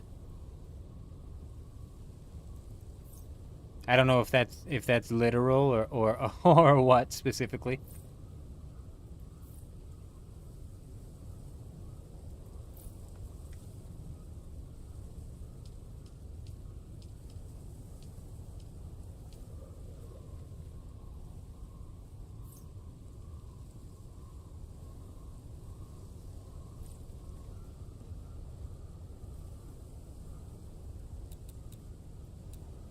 Just because I don't want people coming down the stairs to bang, whack their toe, and then file the lawsuit, we're going to remove that bench. Give them a little bit more, leeway. If you run into that, I think I can convince a jury that you're the moron and I'm not the one at fault, so we'll leave it like that.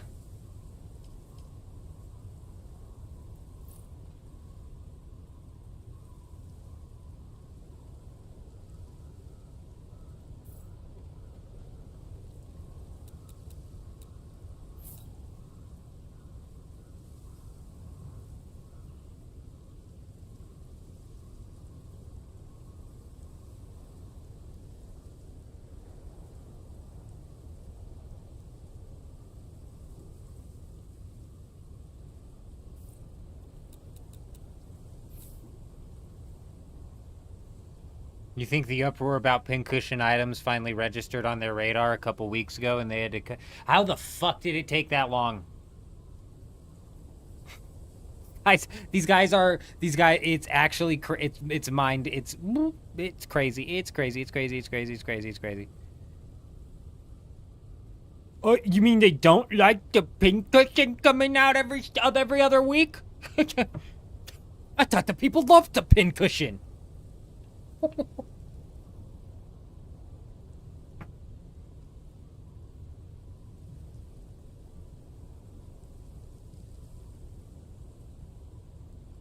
In the first 3 weeks of the game, you must have had at least 30 or 40 scouts thumped. That makes me wonder, because ever since we moved over to Harmony, there's been, like, no thumping that happens.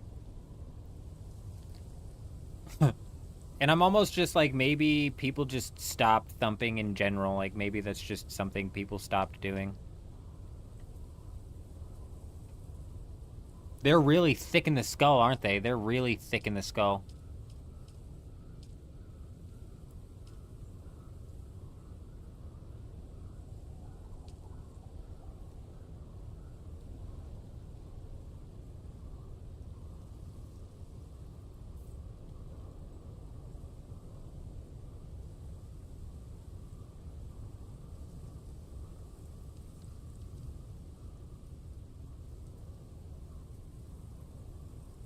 They don't want to farm there. They ran out of aluminum. They just can't craft the thumpers anymore. They would still thumper. They just don't want to farm the aluminum anymore. I think that checks out, actually. I could see that being the case easily.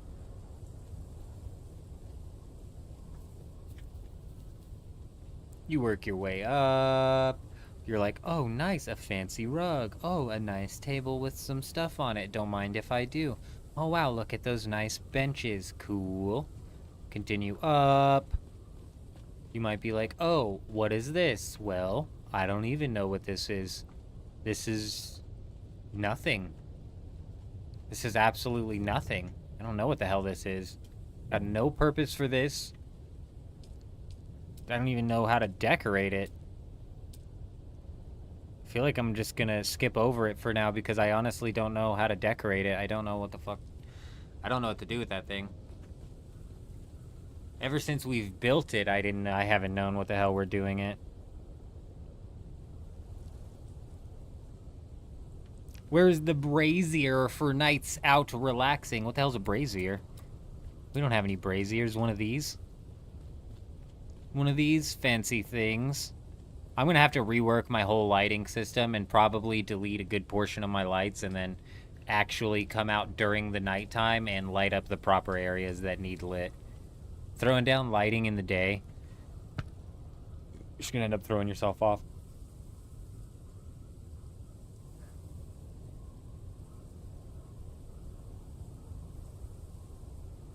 I honestly, I think the base rating system is solid. It makes sense. I think the base rating system is solid. Surprisingly, right? Like, I might be a bit biased because I do quite enjoy, rating bases, right? But I think it's solid. I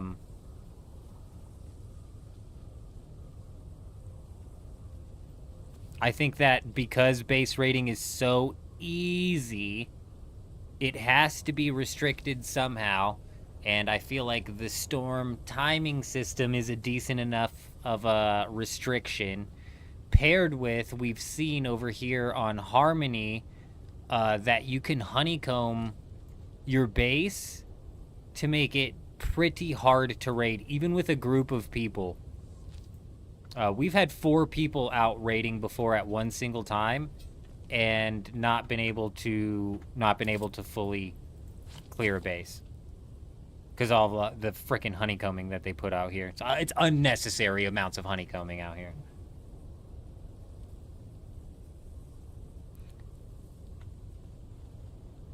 Are you giving me the literal definition for a brazier? I was asking which one of these pieces you consider to be the brazier.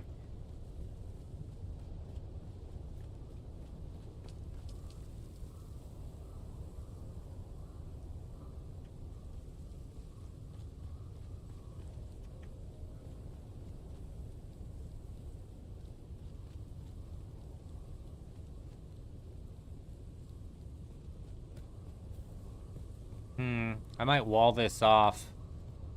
I'm a bit low on walls, though. So we might just leave that open.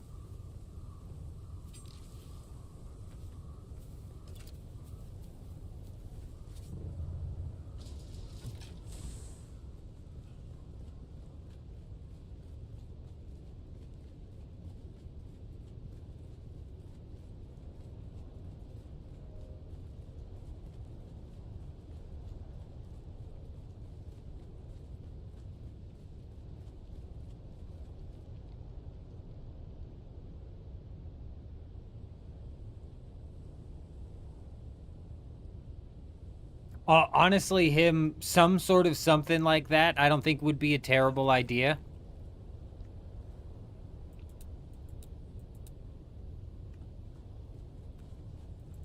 It would suck for me, because I don't want to go through crafting all of that shit just to roll on the base that's not going to have anything in it anyways. You know? Like, these bases, like, there's no reward. There's no reward for raiding a base 9 times out of 10, so it's like, are you really going to make the cost of raiding a base that high?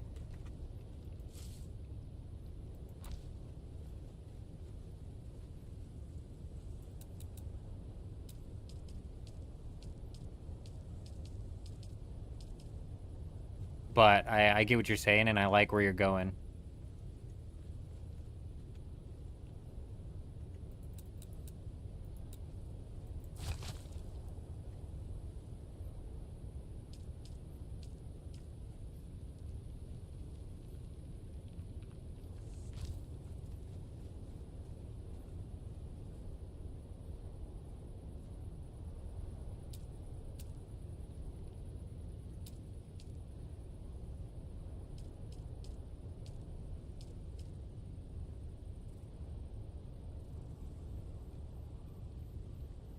It is partly because it's too easy to raid them. You're right. Yeah, you're absolutely right, actually. You make an excellent point right there. If the bases were a little bit harder to raid, people might be a little bit more willing to put stuff in them. There's also no incentive for them to have to even risk it. Even if bases were hard to raid, there's no incentive for people to have their stuff out there and risk it. So if they incentivized that and made it harder to raid, bro, I'm all about it. Because I wish they would expand. I wish that they would expand on the base rating system, because honestly, it's some of the most fun that I have inside of this game is getting down on the raids. What sort of invisible wall am I frickin' sitting on right there?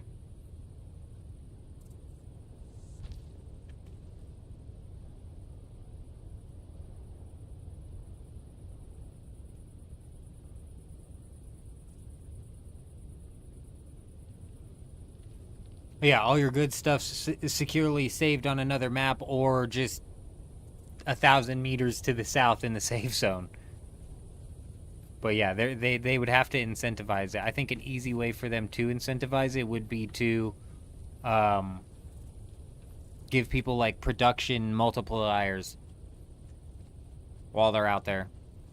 I wish they would expand on the base rating system. I think that would be huge. That'd be huge for me, because I personally have a grand old time.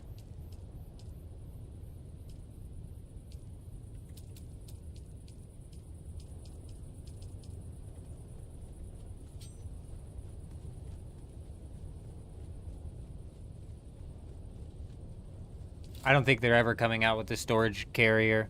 Oh, the storage carrier. I thought you were talking about the carrier that can making it to where the carrier can now carry a storage. They're not gonna adjust the carrier. That's why they came out with the ornithopter, this assault ornithopter with storage. That's why they expanded the assault ornithopter's storage.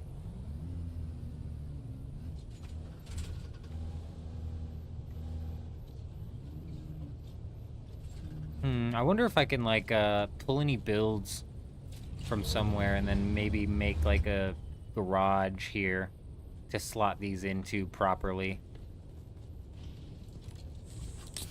I'm so low on build pieces we would have to take from one thing to put to this.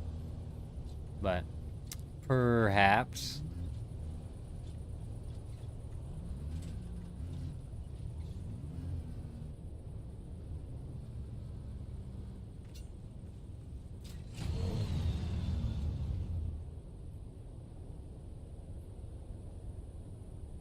That's probably why they changed the ornithopter's names, Blade, is because they're going to come out with a giant ornithopter that just has a massive storage or some shit like that.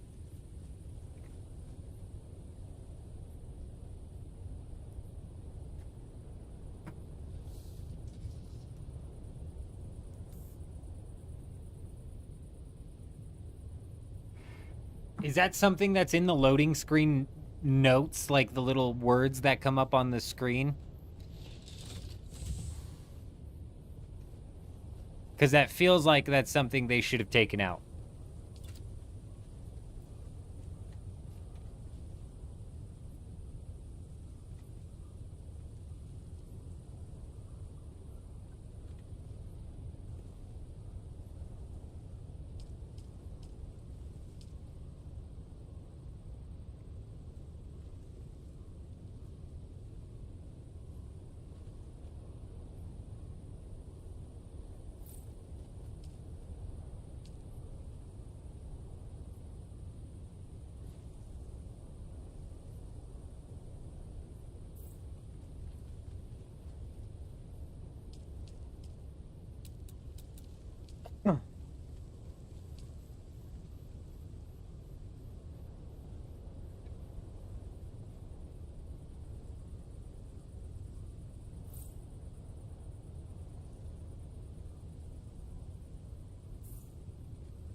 Oh, yeah, good. Yeah. It's an easy thing that they should be able to go in and just change the words on what would be displaying on the loading screen, but they don't. They just leave it up.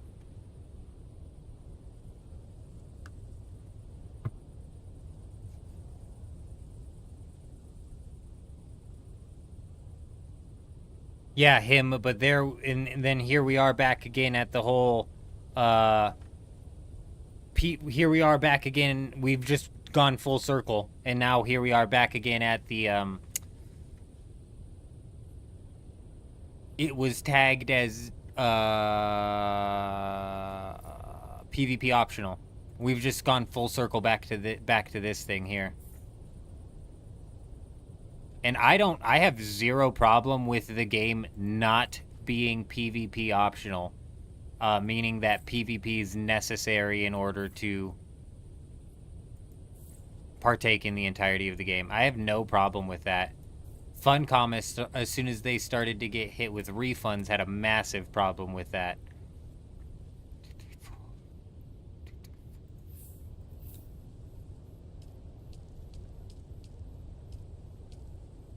You know?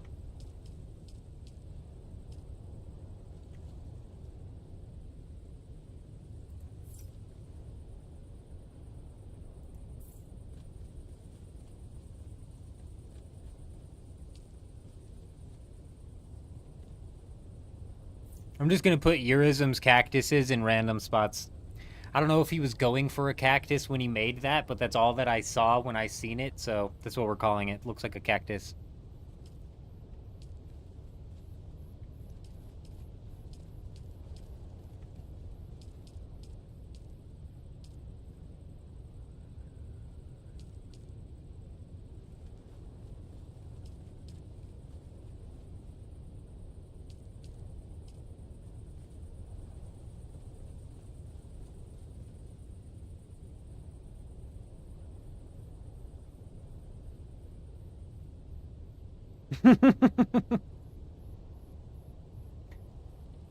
Those systems would be PvP systems and added to the post-launch, and thus, you know, honestly, they removed the PvP optional tag anyway, so I don't think it matters anymore. I think that whole argument is moot anyways, so. Yeah, no, I get what you're saying, though. I get the argument you're making, but I don't even think that if they moved the Deep Desert back to being full PvP and got rid of the titanium in the safe zone, I'm not positive people would still have an argument. I'm not sure Steam would still accept that argument. Which it's not that I disagree with J Show either. I think he's absolutely right.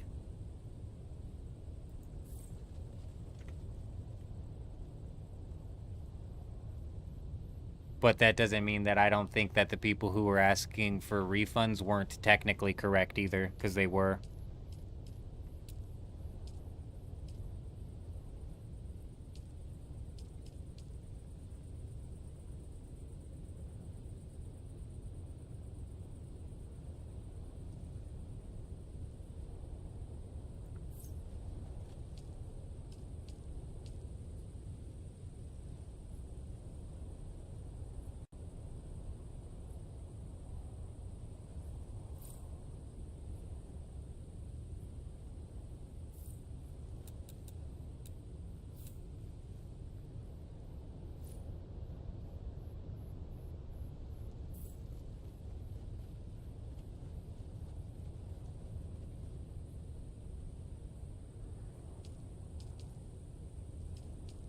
Man, not enough support. My ass!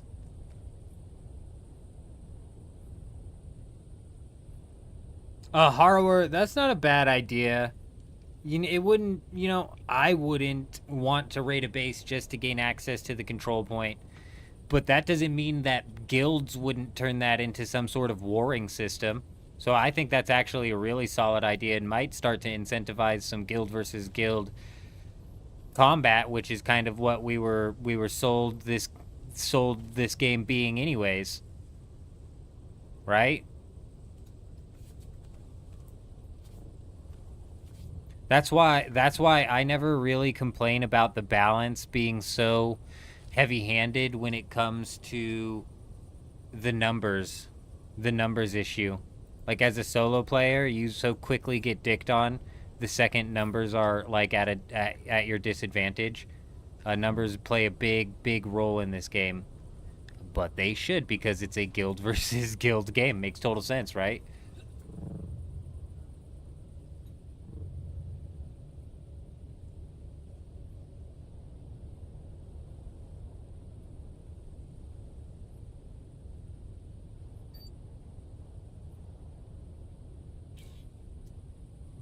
Man, it wanted to so bad.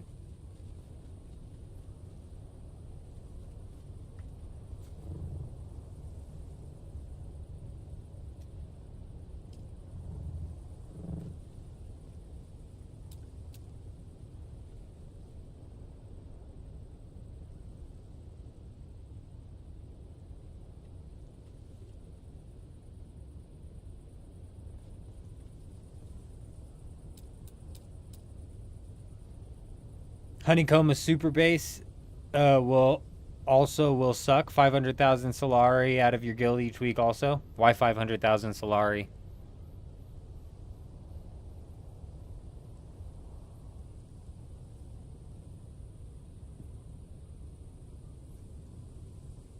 Sounds like a breach of NDA going on.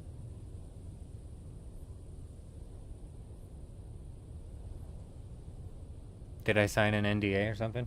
I don't know what you're talking about. If they put exclusive cosmetic rewards on the Landsrad tiles, you bet that everyone would want to fight to the death over them? I wouldn't say everyone, but you're right. A good chunk of people would be motivated by that for sure.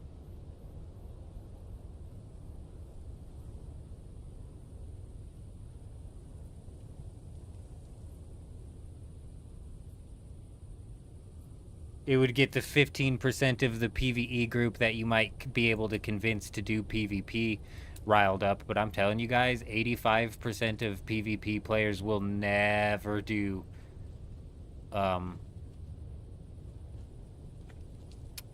They just won't. God, there needs to be like half walls width-wise.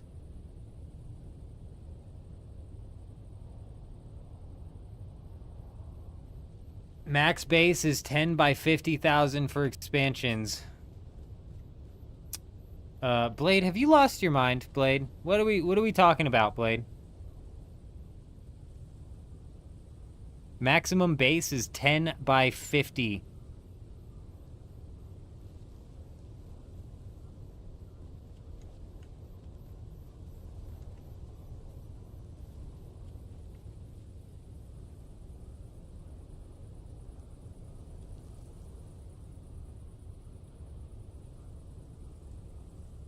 You definitely need to throw some staking units down him, that's for sure. Or Harrower, that's for sure. I'm not sure what Blade's talking about with the max base being 10 by 50. And also, I don't know how he's getting the 500 Solari out of a guild each week. What's costing them 500,000 Solari? Yeah, 10 by 60 doesn't fucking cut it for me either. Like, what are you guys talking about? 10 by 60.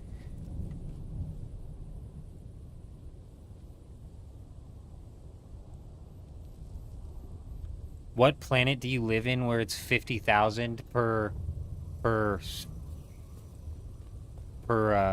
unit per expansion? Also, have you not heard of the the thing everybody's taking advantage of. Have you not heard about the special tech? Have you not seen the special tech, Blade? You could fully claim out a max claim with just one of these. It's 15,000 Solari.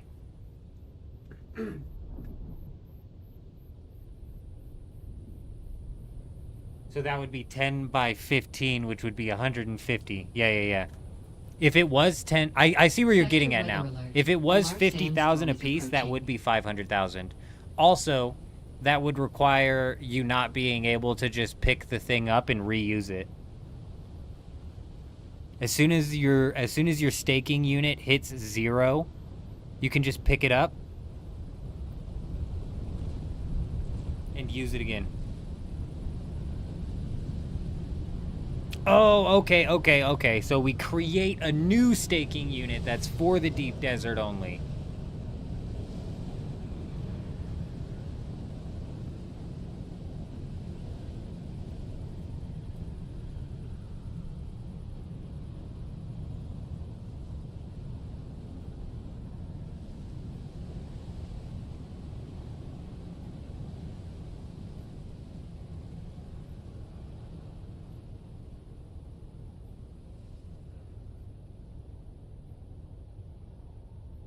I don't think any of the control points are worth having, to be honest. What control point? I mean, if we take all of the duplicated Solari out of the game and we take all of the duplicated melange out of the game, in the sense of we're not considering that in our mind, some of these tiles are actually worth it. Any of the tiles that require you to make tier 6 material, tier 6 gear, that'd be worth claiming. And this tile right here would be worth claiming. But we can't just strip that duplicated Solari and that duplicated melange out of the game, can we? So this is now a free tile. This center tile, is a free tile. Every single week, every guild in the game has enough melange to claim this tile entirely. It's 6 spice melange, so in order to get up to 70,000, you would have to deliver a little bit over 10,000 melange.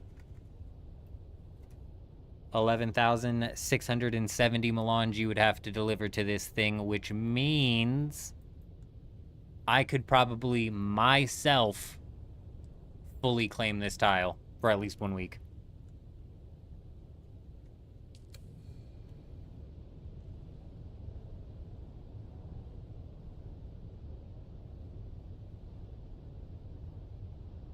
Yeah, the argument I'm making, though, Harrower, is all of these are free when you enter this gross duplicated, but there are still a few. Like you're saying, you probably still do get up to like 4 or 5 each week that are very much so worth, grabbing. I think it would definitely facilitate guild gameplay, just for the sake of you give these guys anything to fight over and they're gonna fight over it. You know what I mean?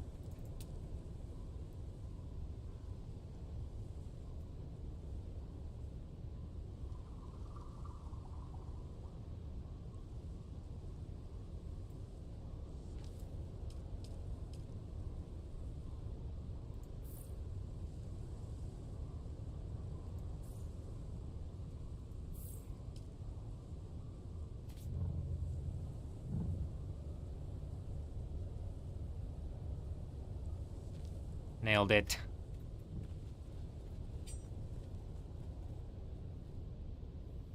Yeah, like Gore's saying too, the control points could be adjusted to make them more appealing.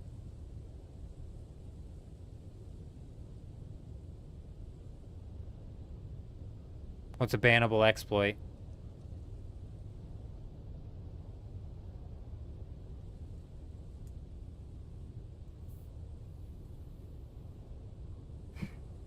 A bannable exploit? Are you talking about the dupes? I mean, you can't fucking do anything with the fact that Harmony's been completely gutted.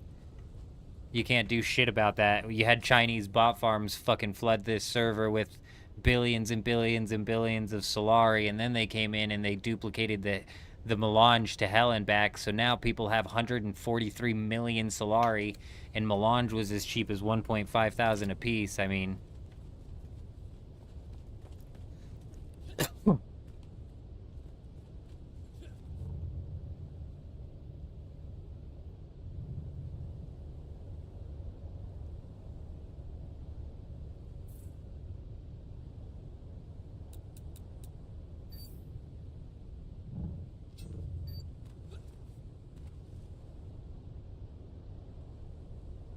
Wish they'd make better use of the faction bases, like the Claw. Maybe make control points like that.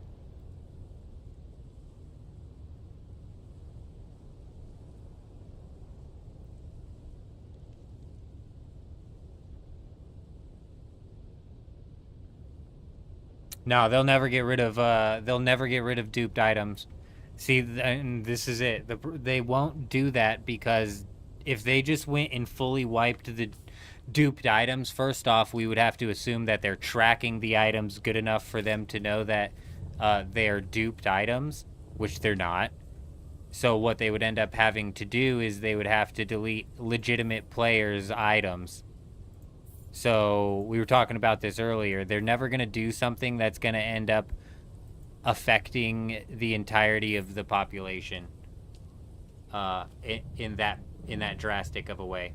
Do the dupes affect the entirety of the population? Yes, but not in the same way that them straight up like deleting people's Melange or Solari would.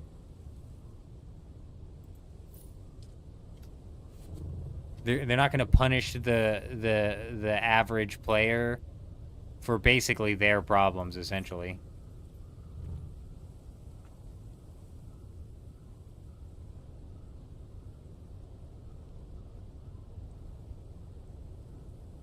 Funcom lost 16 million USD to a lawsuit and 200 million on production cost to wiping all of the duped items in Secret World. Right, we were going over this earlier as well.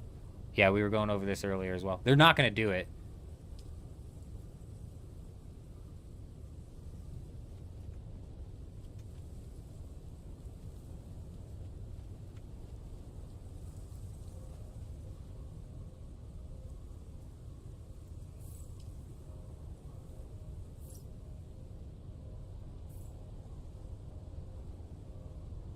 Kind of a repetitive design here with this thing, but it's easy enough. It kind of like fills these walls in a little bit more so they don't look so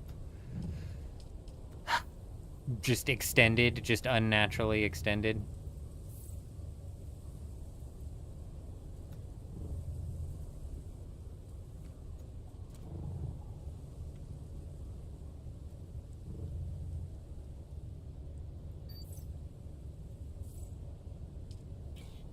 No.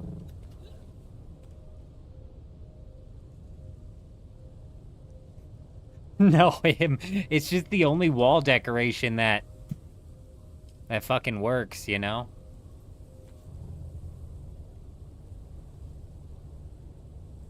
It's just an easy gap fill. Fucking, why is my guy doing this? Bro, it's like this is the one thing that a responsive planar belt would be good for, isn't it? I just had to drop the one I had earlier. Good enough. Yeah, it's just an easy enough wall fill, you know? And it's kind of created like a centralized theme that you'll see throughout the base. Yeah, I don't mind it. Yeah, it probably is speech. Yeah, it probably is. Yeah, for sure. For sure, no kidding.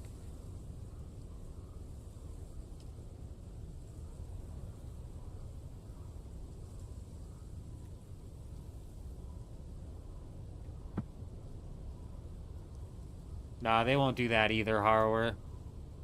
There's no fixing it, unfortunately. Yeah, unfortunately, it's just gonna be the servers, the most you can hope for, Harrower, and the best experience that you'll have is probably when console launches, if you play on a console fresh wipe server. Other than that, you're probably dealing with like a ridiculous amount of dupes.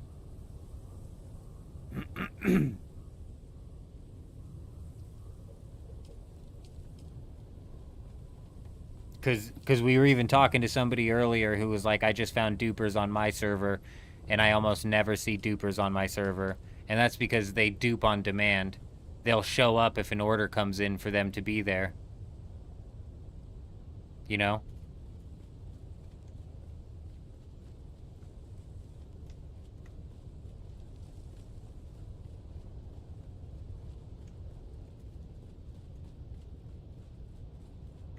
See, now this is like an area that's gonna need a light.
Scaffolding for what?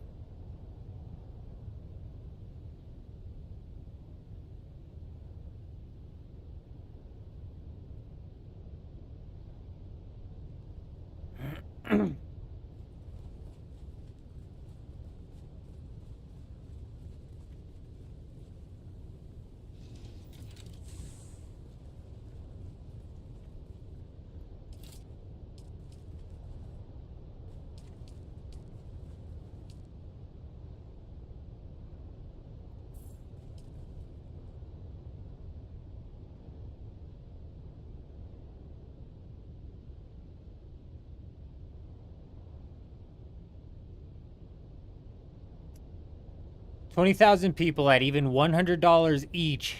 If they all bought a pack, wouldn't incentivize a company working on Unreal 5 to rehire base coders to add a new currency? Nope. Nope.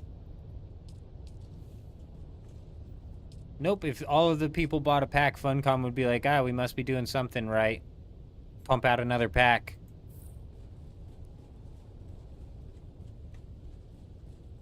But I'm just being realistic, you guys. I'm just being realistic here. I'm done giving the benefit of the doubt to Funcom. They do not deserve it. They do not deserve the benefit of the doubt. They've proven that time and time again.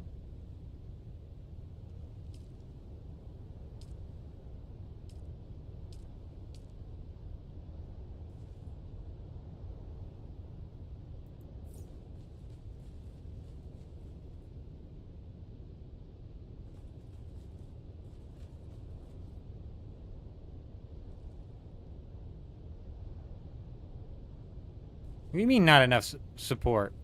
Figure it out. There you go.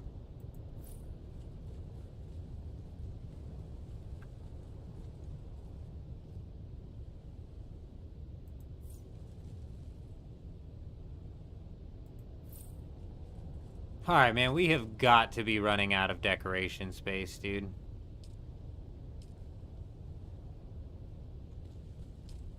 Because I'm running out of things to decorate.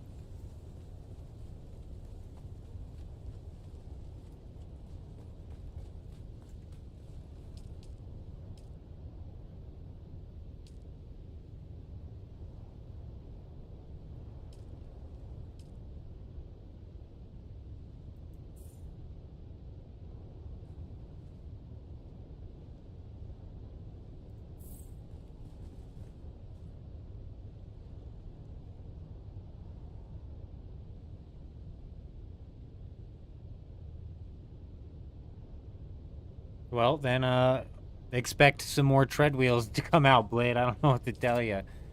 I don't know what to tell you. The most that I think that we can hope for is that with whatever restructuring that Funcom is currently doing, they are going to hopefully breathe life into the Dune Awakening development team. And by that I mean hopefully they're going to hire some competent developers.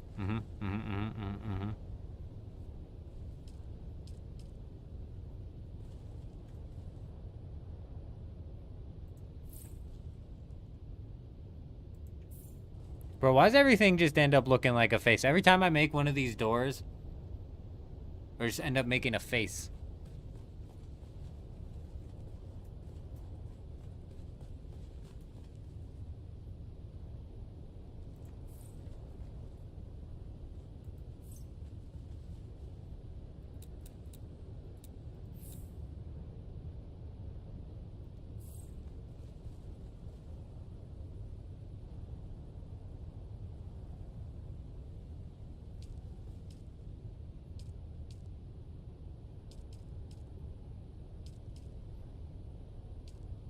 Man, why does Atreides get some stupid ass painting in Harkonnen? This is the one thing in the Harkonnen build set that's good, is these wall decorations.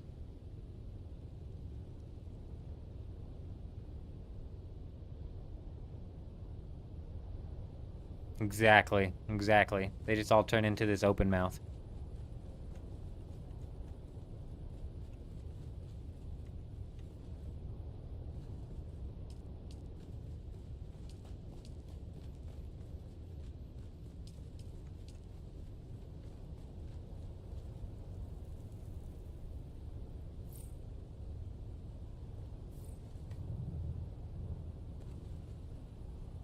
What are you trying to even place this thing on, old man? What? Thank you.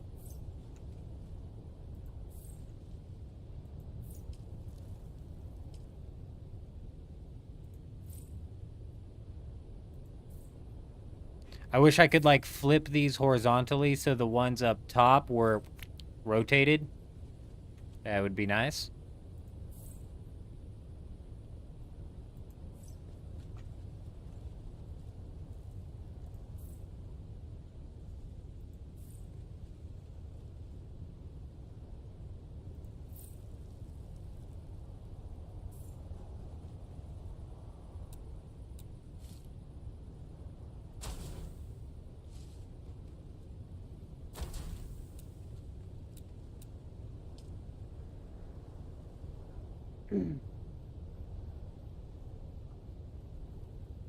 Gore! Hope you're doing fantastic, my friend. Are you prepared for the 3-hour downtime happening tomorrow? 3 hours of downtime happening tomorrow. I'm gonna have to look up and see if I'm gonna have to for sure swap game categories. Cause I don't know if I feel like sitting on the main screen for 3 entire hours tomorrow. You know what I'm saying? You know what I'm saying? We're probably gonna swap over and play some, like, Borderlands 4 is what I'm thinking. I'm thinking we play Borderlands 4 for a couple hours while we wait for these servers to come back up.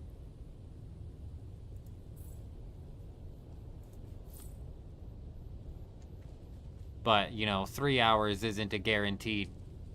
It's not a guaranteed thing, you know? I'm just on all these green walls inside of this ornithopter bay here. I'm just gonna slap this little design on. Because we might as well.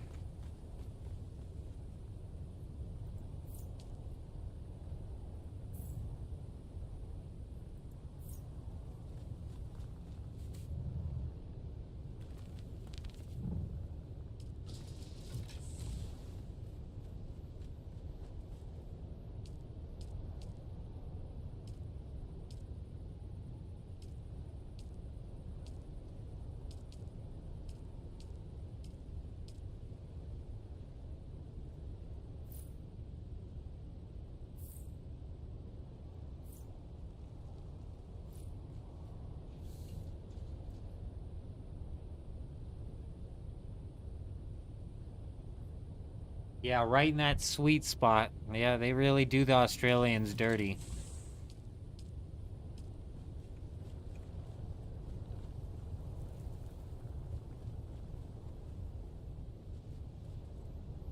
Well, it's like the last spot that I can think of to decorate. I mean, we've walked everywhere at this point in time. The last spot, realistically, is up in there, and then on your way down. Oh, maybe like a little bit up in here, on each side. Okay, a little bit over in here. Let's go take a quick peek at our count here, because we've slapped down a good chunk of decorations here. Like, just in, like, this room alone. I was concerned with building such a big base that it was going to,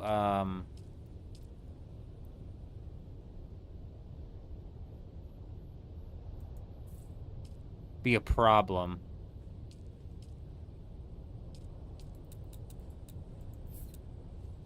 We might do something with that wall, I don't know. I thought it was going to be a problem with the decorations, and we were going to end up having multiple rooms that were empty. You know? Not very many decorations in. But it seems that they give you a very healthy amount of decorations to work with.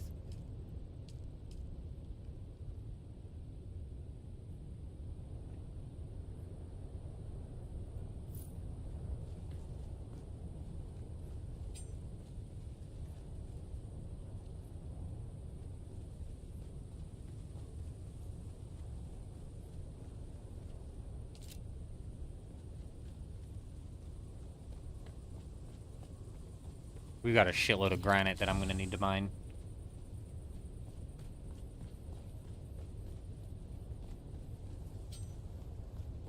To be fair, we could wait for some more decorations to come out. To kind of, you know, mix up the variety a little bit. Still mix up the variety a bit, but...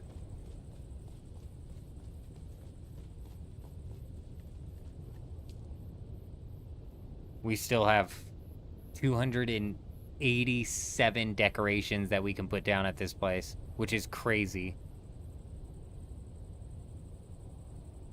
Blade, you take it nice and easy, my friend. You don't do nothing too crazy out there. You take it nice and easy. What do I think of the Executors set this week, Med? Hey, my bad. I missed your chat. My bad. Hope you're doing well. Executors set, in my opinion, is solid. I thought it was best in slot. A lot of people, I feel like, are sleeping on it, in my opinion. Where did I put the Executor piece that I got? So we can take a quick peek-see at the stats. I think Executor is one of the best in slots for the heavy armor.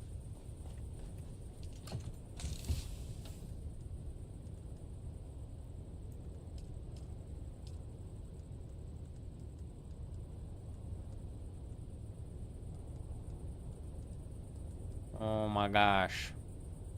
I don't know where I put it.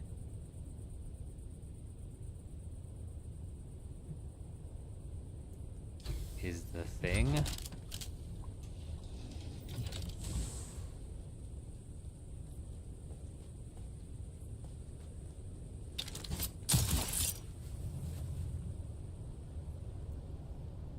feel like a lot of people are sleeping on it, in my opinion. I really like the concussive resistance that comes with it. Pretty sure Executor is the one that gives the bonus on concussive. And, it's really nice because I think especially moving into the next meta coming out, with as soon as these rocket launchers can lock onto people again, you can expect to see those flying in the air yet again. Those are going to be flying at you nonstop. So the concussive resistance that comes with Executor, I think, can't be understated. Did I research it? Possibly.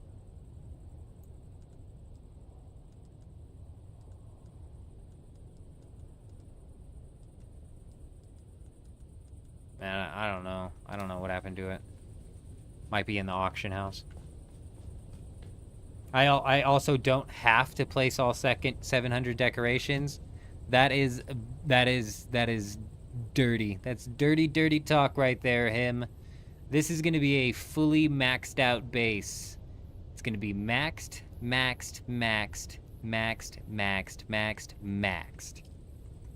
Speaking of which, though, I've got to scrape together some change to pay my taxes over on the due gap.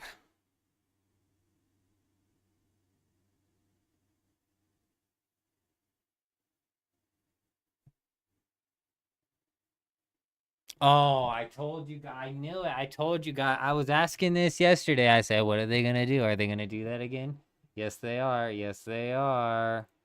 If you take a look here, it says, following the Coriolis storm restart, the deep desert will be disabled on all Oceania, Asia, and European servers until the patching is complete. Wah, wah, wah. Gonna be sitting out there waiting 8 hours, 10 hours, 12 hours for the deep desert to open up again, so thankfully that doesn't happen here in the States because we're the last ones to reset, but that I'd imagine really sucks.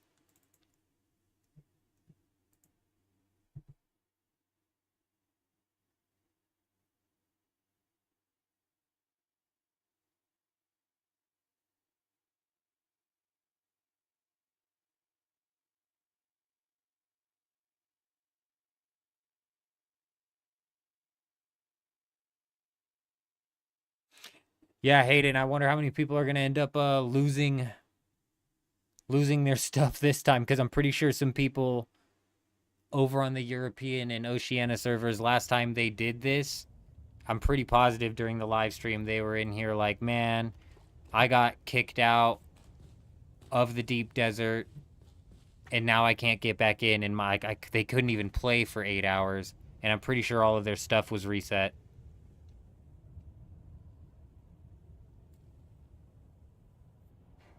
Well, Hayden, apparently in the test server, there's people already losing. There's already the poofing, the inventory poofing, I think is what him was calling it. That's already happening.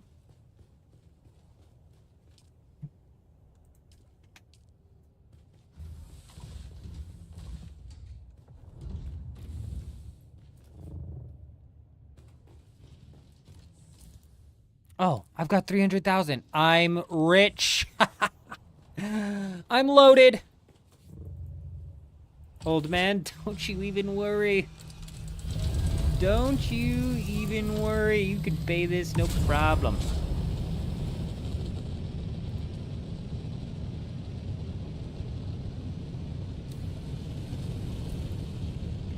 Weapons vendor.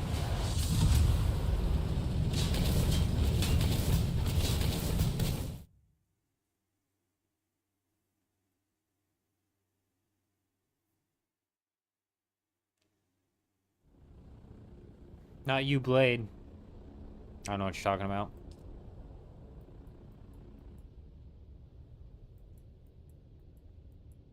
I'm assuming I gave you credit for something, but for saying something, but honestly, I haven't, am I out of gas? Damn it, am I out of gas on my ornithopter? It doesn't matter. All I'm doing is paying my taxes over here on Dugap. That's all we're doing. We're paying our taxes. We're gonna hit up this weapons vendor and bada boom, bada bing. Bada boom, bada bing. Nothing's happening on this server anyways. We're kind of just holding the fort down over here, waiting for server merges of some shape, some way, shape, or form. As soon as server merges are announced, we'll probably do some like power leveling over here on Dugap, get our character up to level 180, paired with questing, finish out all of the quests. There's still a handful of quests that this guy needs to knock down, so we'll do that when they're announcing server merges, and we can expect to be able to come in and get into some new levels of weirdness over on Dugap, presumably, so we'll see.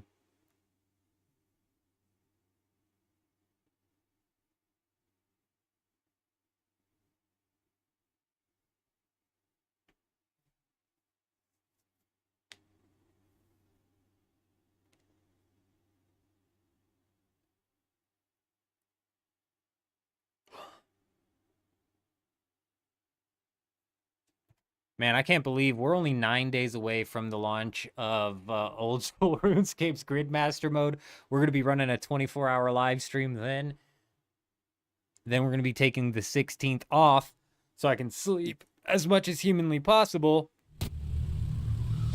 Because October 17th through 19th is the Arc Raiders playtest. We're going to be running another 24-hour live stream on October 17th. And We're gonna be running another 24-hour live stream on the 17th, and probably going live again. Bro.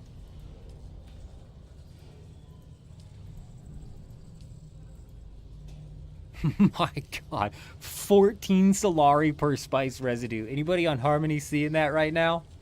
Boy, golly gee willikers, I wish I could bring that over. Let me go pay the taxes first, and then we'll buy the weapons. Any chance you're gonna try New World again on the 13th? I never played New World. I played New World during the testing. I played New World during the testing, and I didn't... Hold on, give me a second.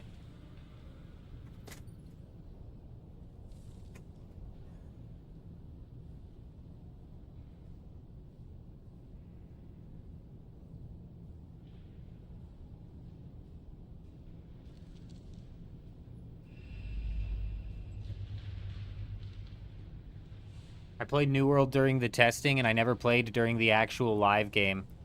It does, you know what I was saying earlier? I wish more games came out with a skilling system similar to RuneScape. New World kind of did that. You again? What now?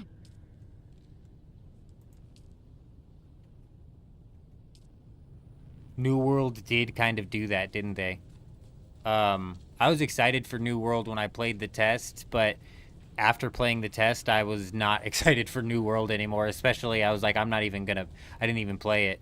So if I did play the New World expansion, I would be playing it from a complete and total fresh start. And chances are probably not, especially with Gridmaster coming down.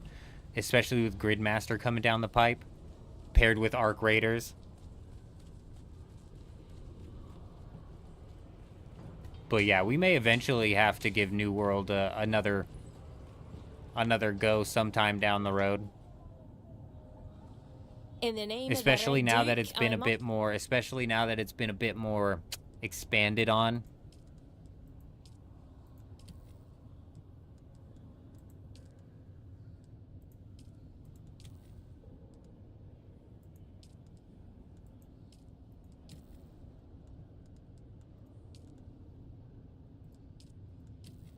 Hell yeah.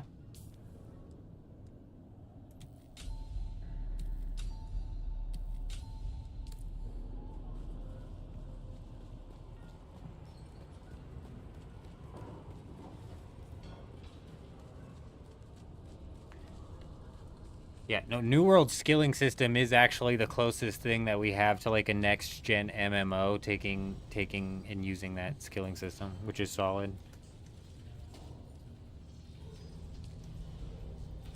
No way, bro. I don't even have the Solari to cover. I don't even have the Solari to cover the taxes on something like that.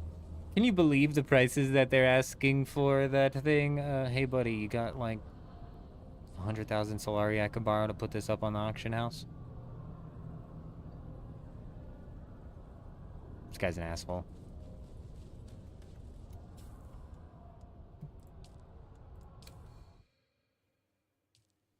I'm not going anywhere here, Hayden. My base is powered up. All I needed to do is pay taxes. If anything, I'll hop on DoGap to mess around in the market and do what? And do this, that, and the other.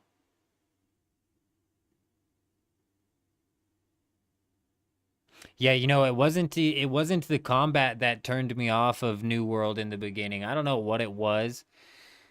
I think it was the content, the lack thereof. You know, it felt thin. It felt like there was very little depth. It is, Killa. It really is. That's what I'm saying. Is like we've got so much happening coming down the pipeline, dude.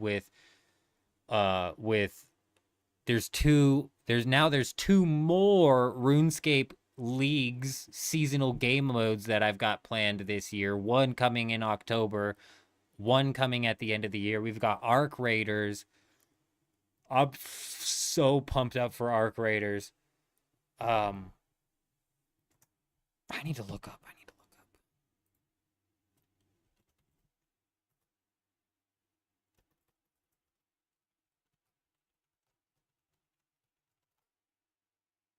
Bro, Outer Worlds 2 is coming out October 29th, a day before the Arc Raiders comes out. I'm not a huge solo player, so I don't know if we'll be jumping into Outer Worlds right at launch, but that was a game that's on my radar. New World launched in a terrible state. It really did. The playtest turned me off of New World pretty hardcore. But I know they've made some pretty substantial changes since then, and the people who play New World are like full sold on it, which is good to hear. That is pretty good to hear. Alrighty, ladies and gentlemen, both my wife and my kid are up. Neither of them are feeling good. I'm gonna go help my wife take care of my kid. I think a cold's running through the house. Hopefully we're good. We're gonna be going live again tomorrow, playing some more Dune Awakening, heading into the massive patch. Not really looking for bases to raid. Realistically, tomorrow we're probably just going to be breaking down our deep desert base, maybe finishing out the decorating here, maybe getting into some last-minute PvP over there, definitely doing some last-minute Hog Basin specials, you know what I'm saying? But I appreciate everybody stopping by. We had an amazing night over on the YouTubes. Zed came in, dropped a $10 super chat. We also have the top 10 fans of the night coming in. Brandon Zed at number 1, followed by him at number 2, and Blade coming in at number 3. Then we got Hayden, Electros, Carver, Kato, Mystify, Harrower, and Bonucci himself coming in at the top 10. We appreciate you guys. We also had Free Speech was here for a bit.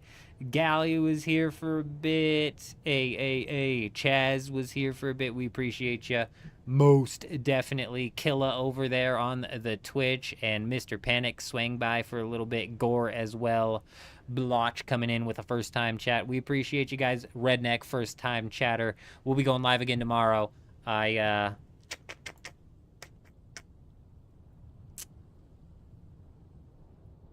about it. That's about all I got. I got to go help some family take care of some things. I appreciate all you guys. I hope you all have an amazing day. I'm out.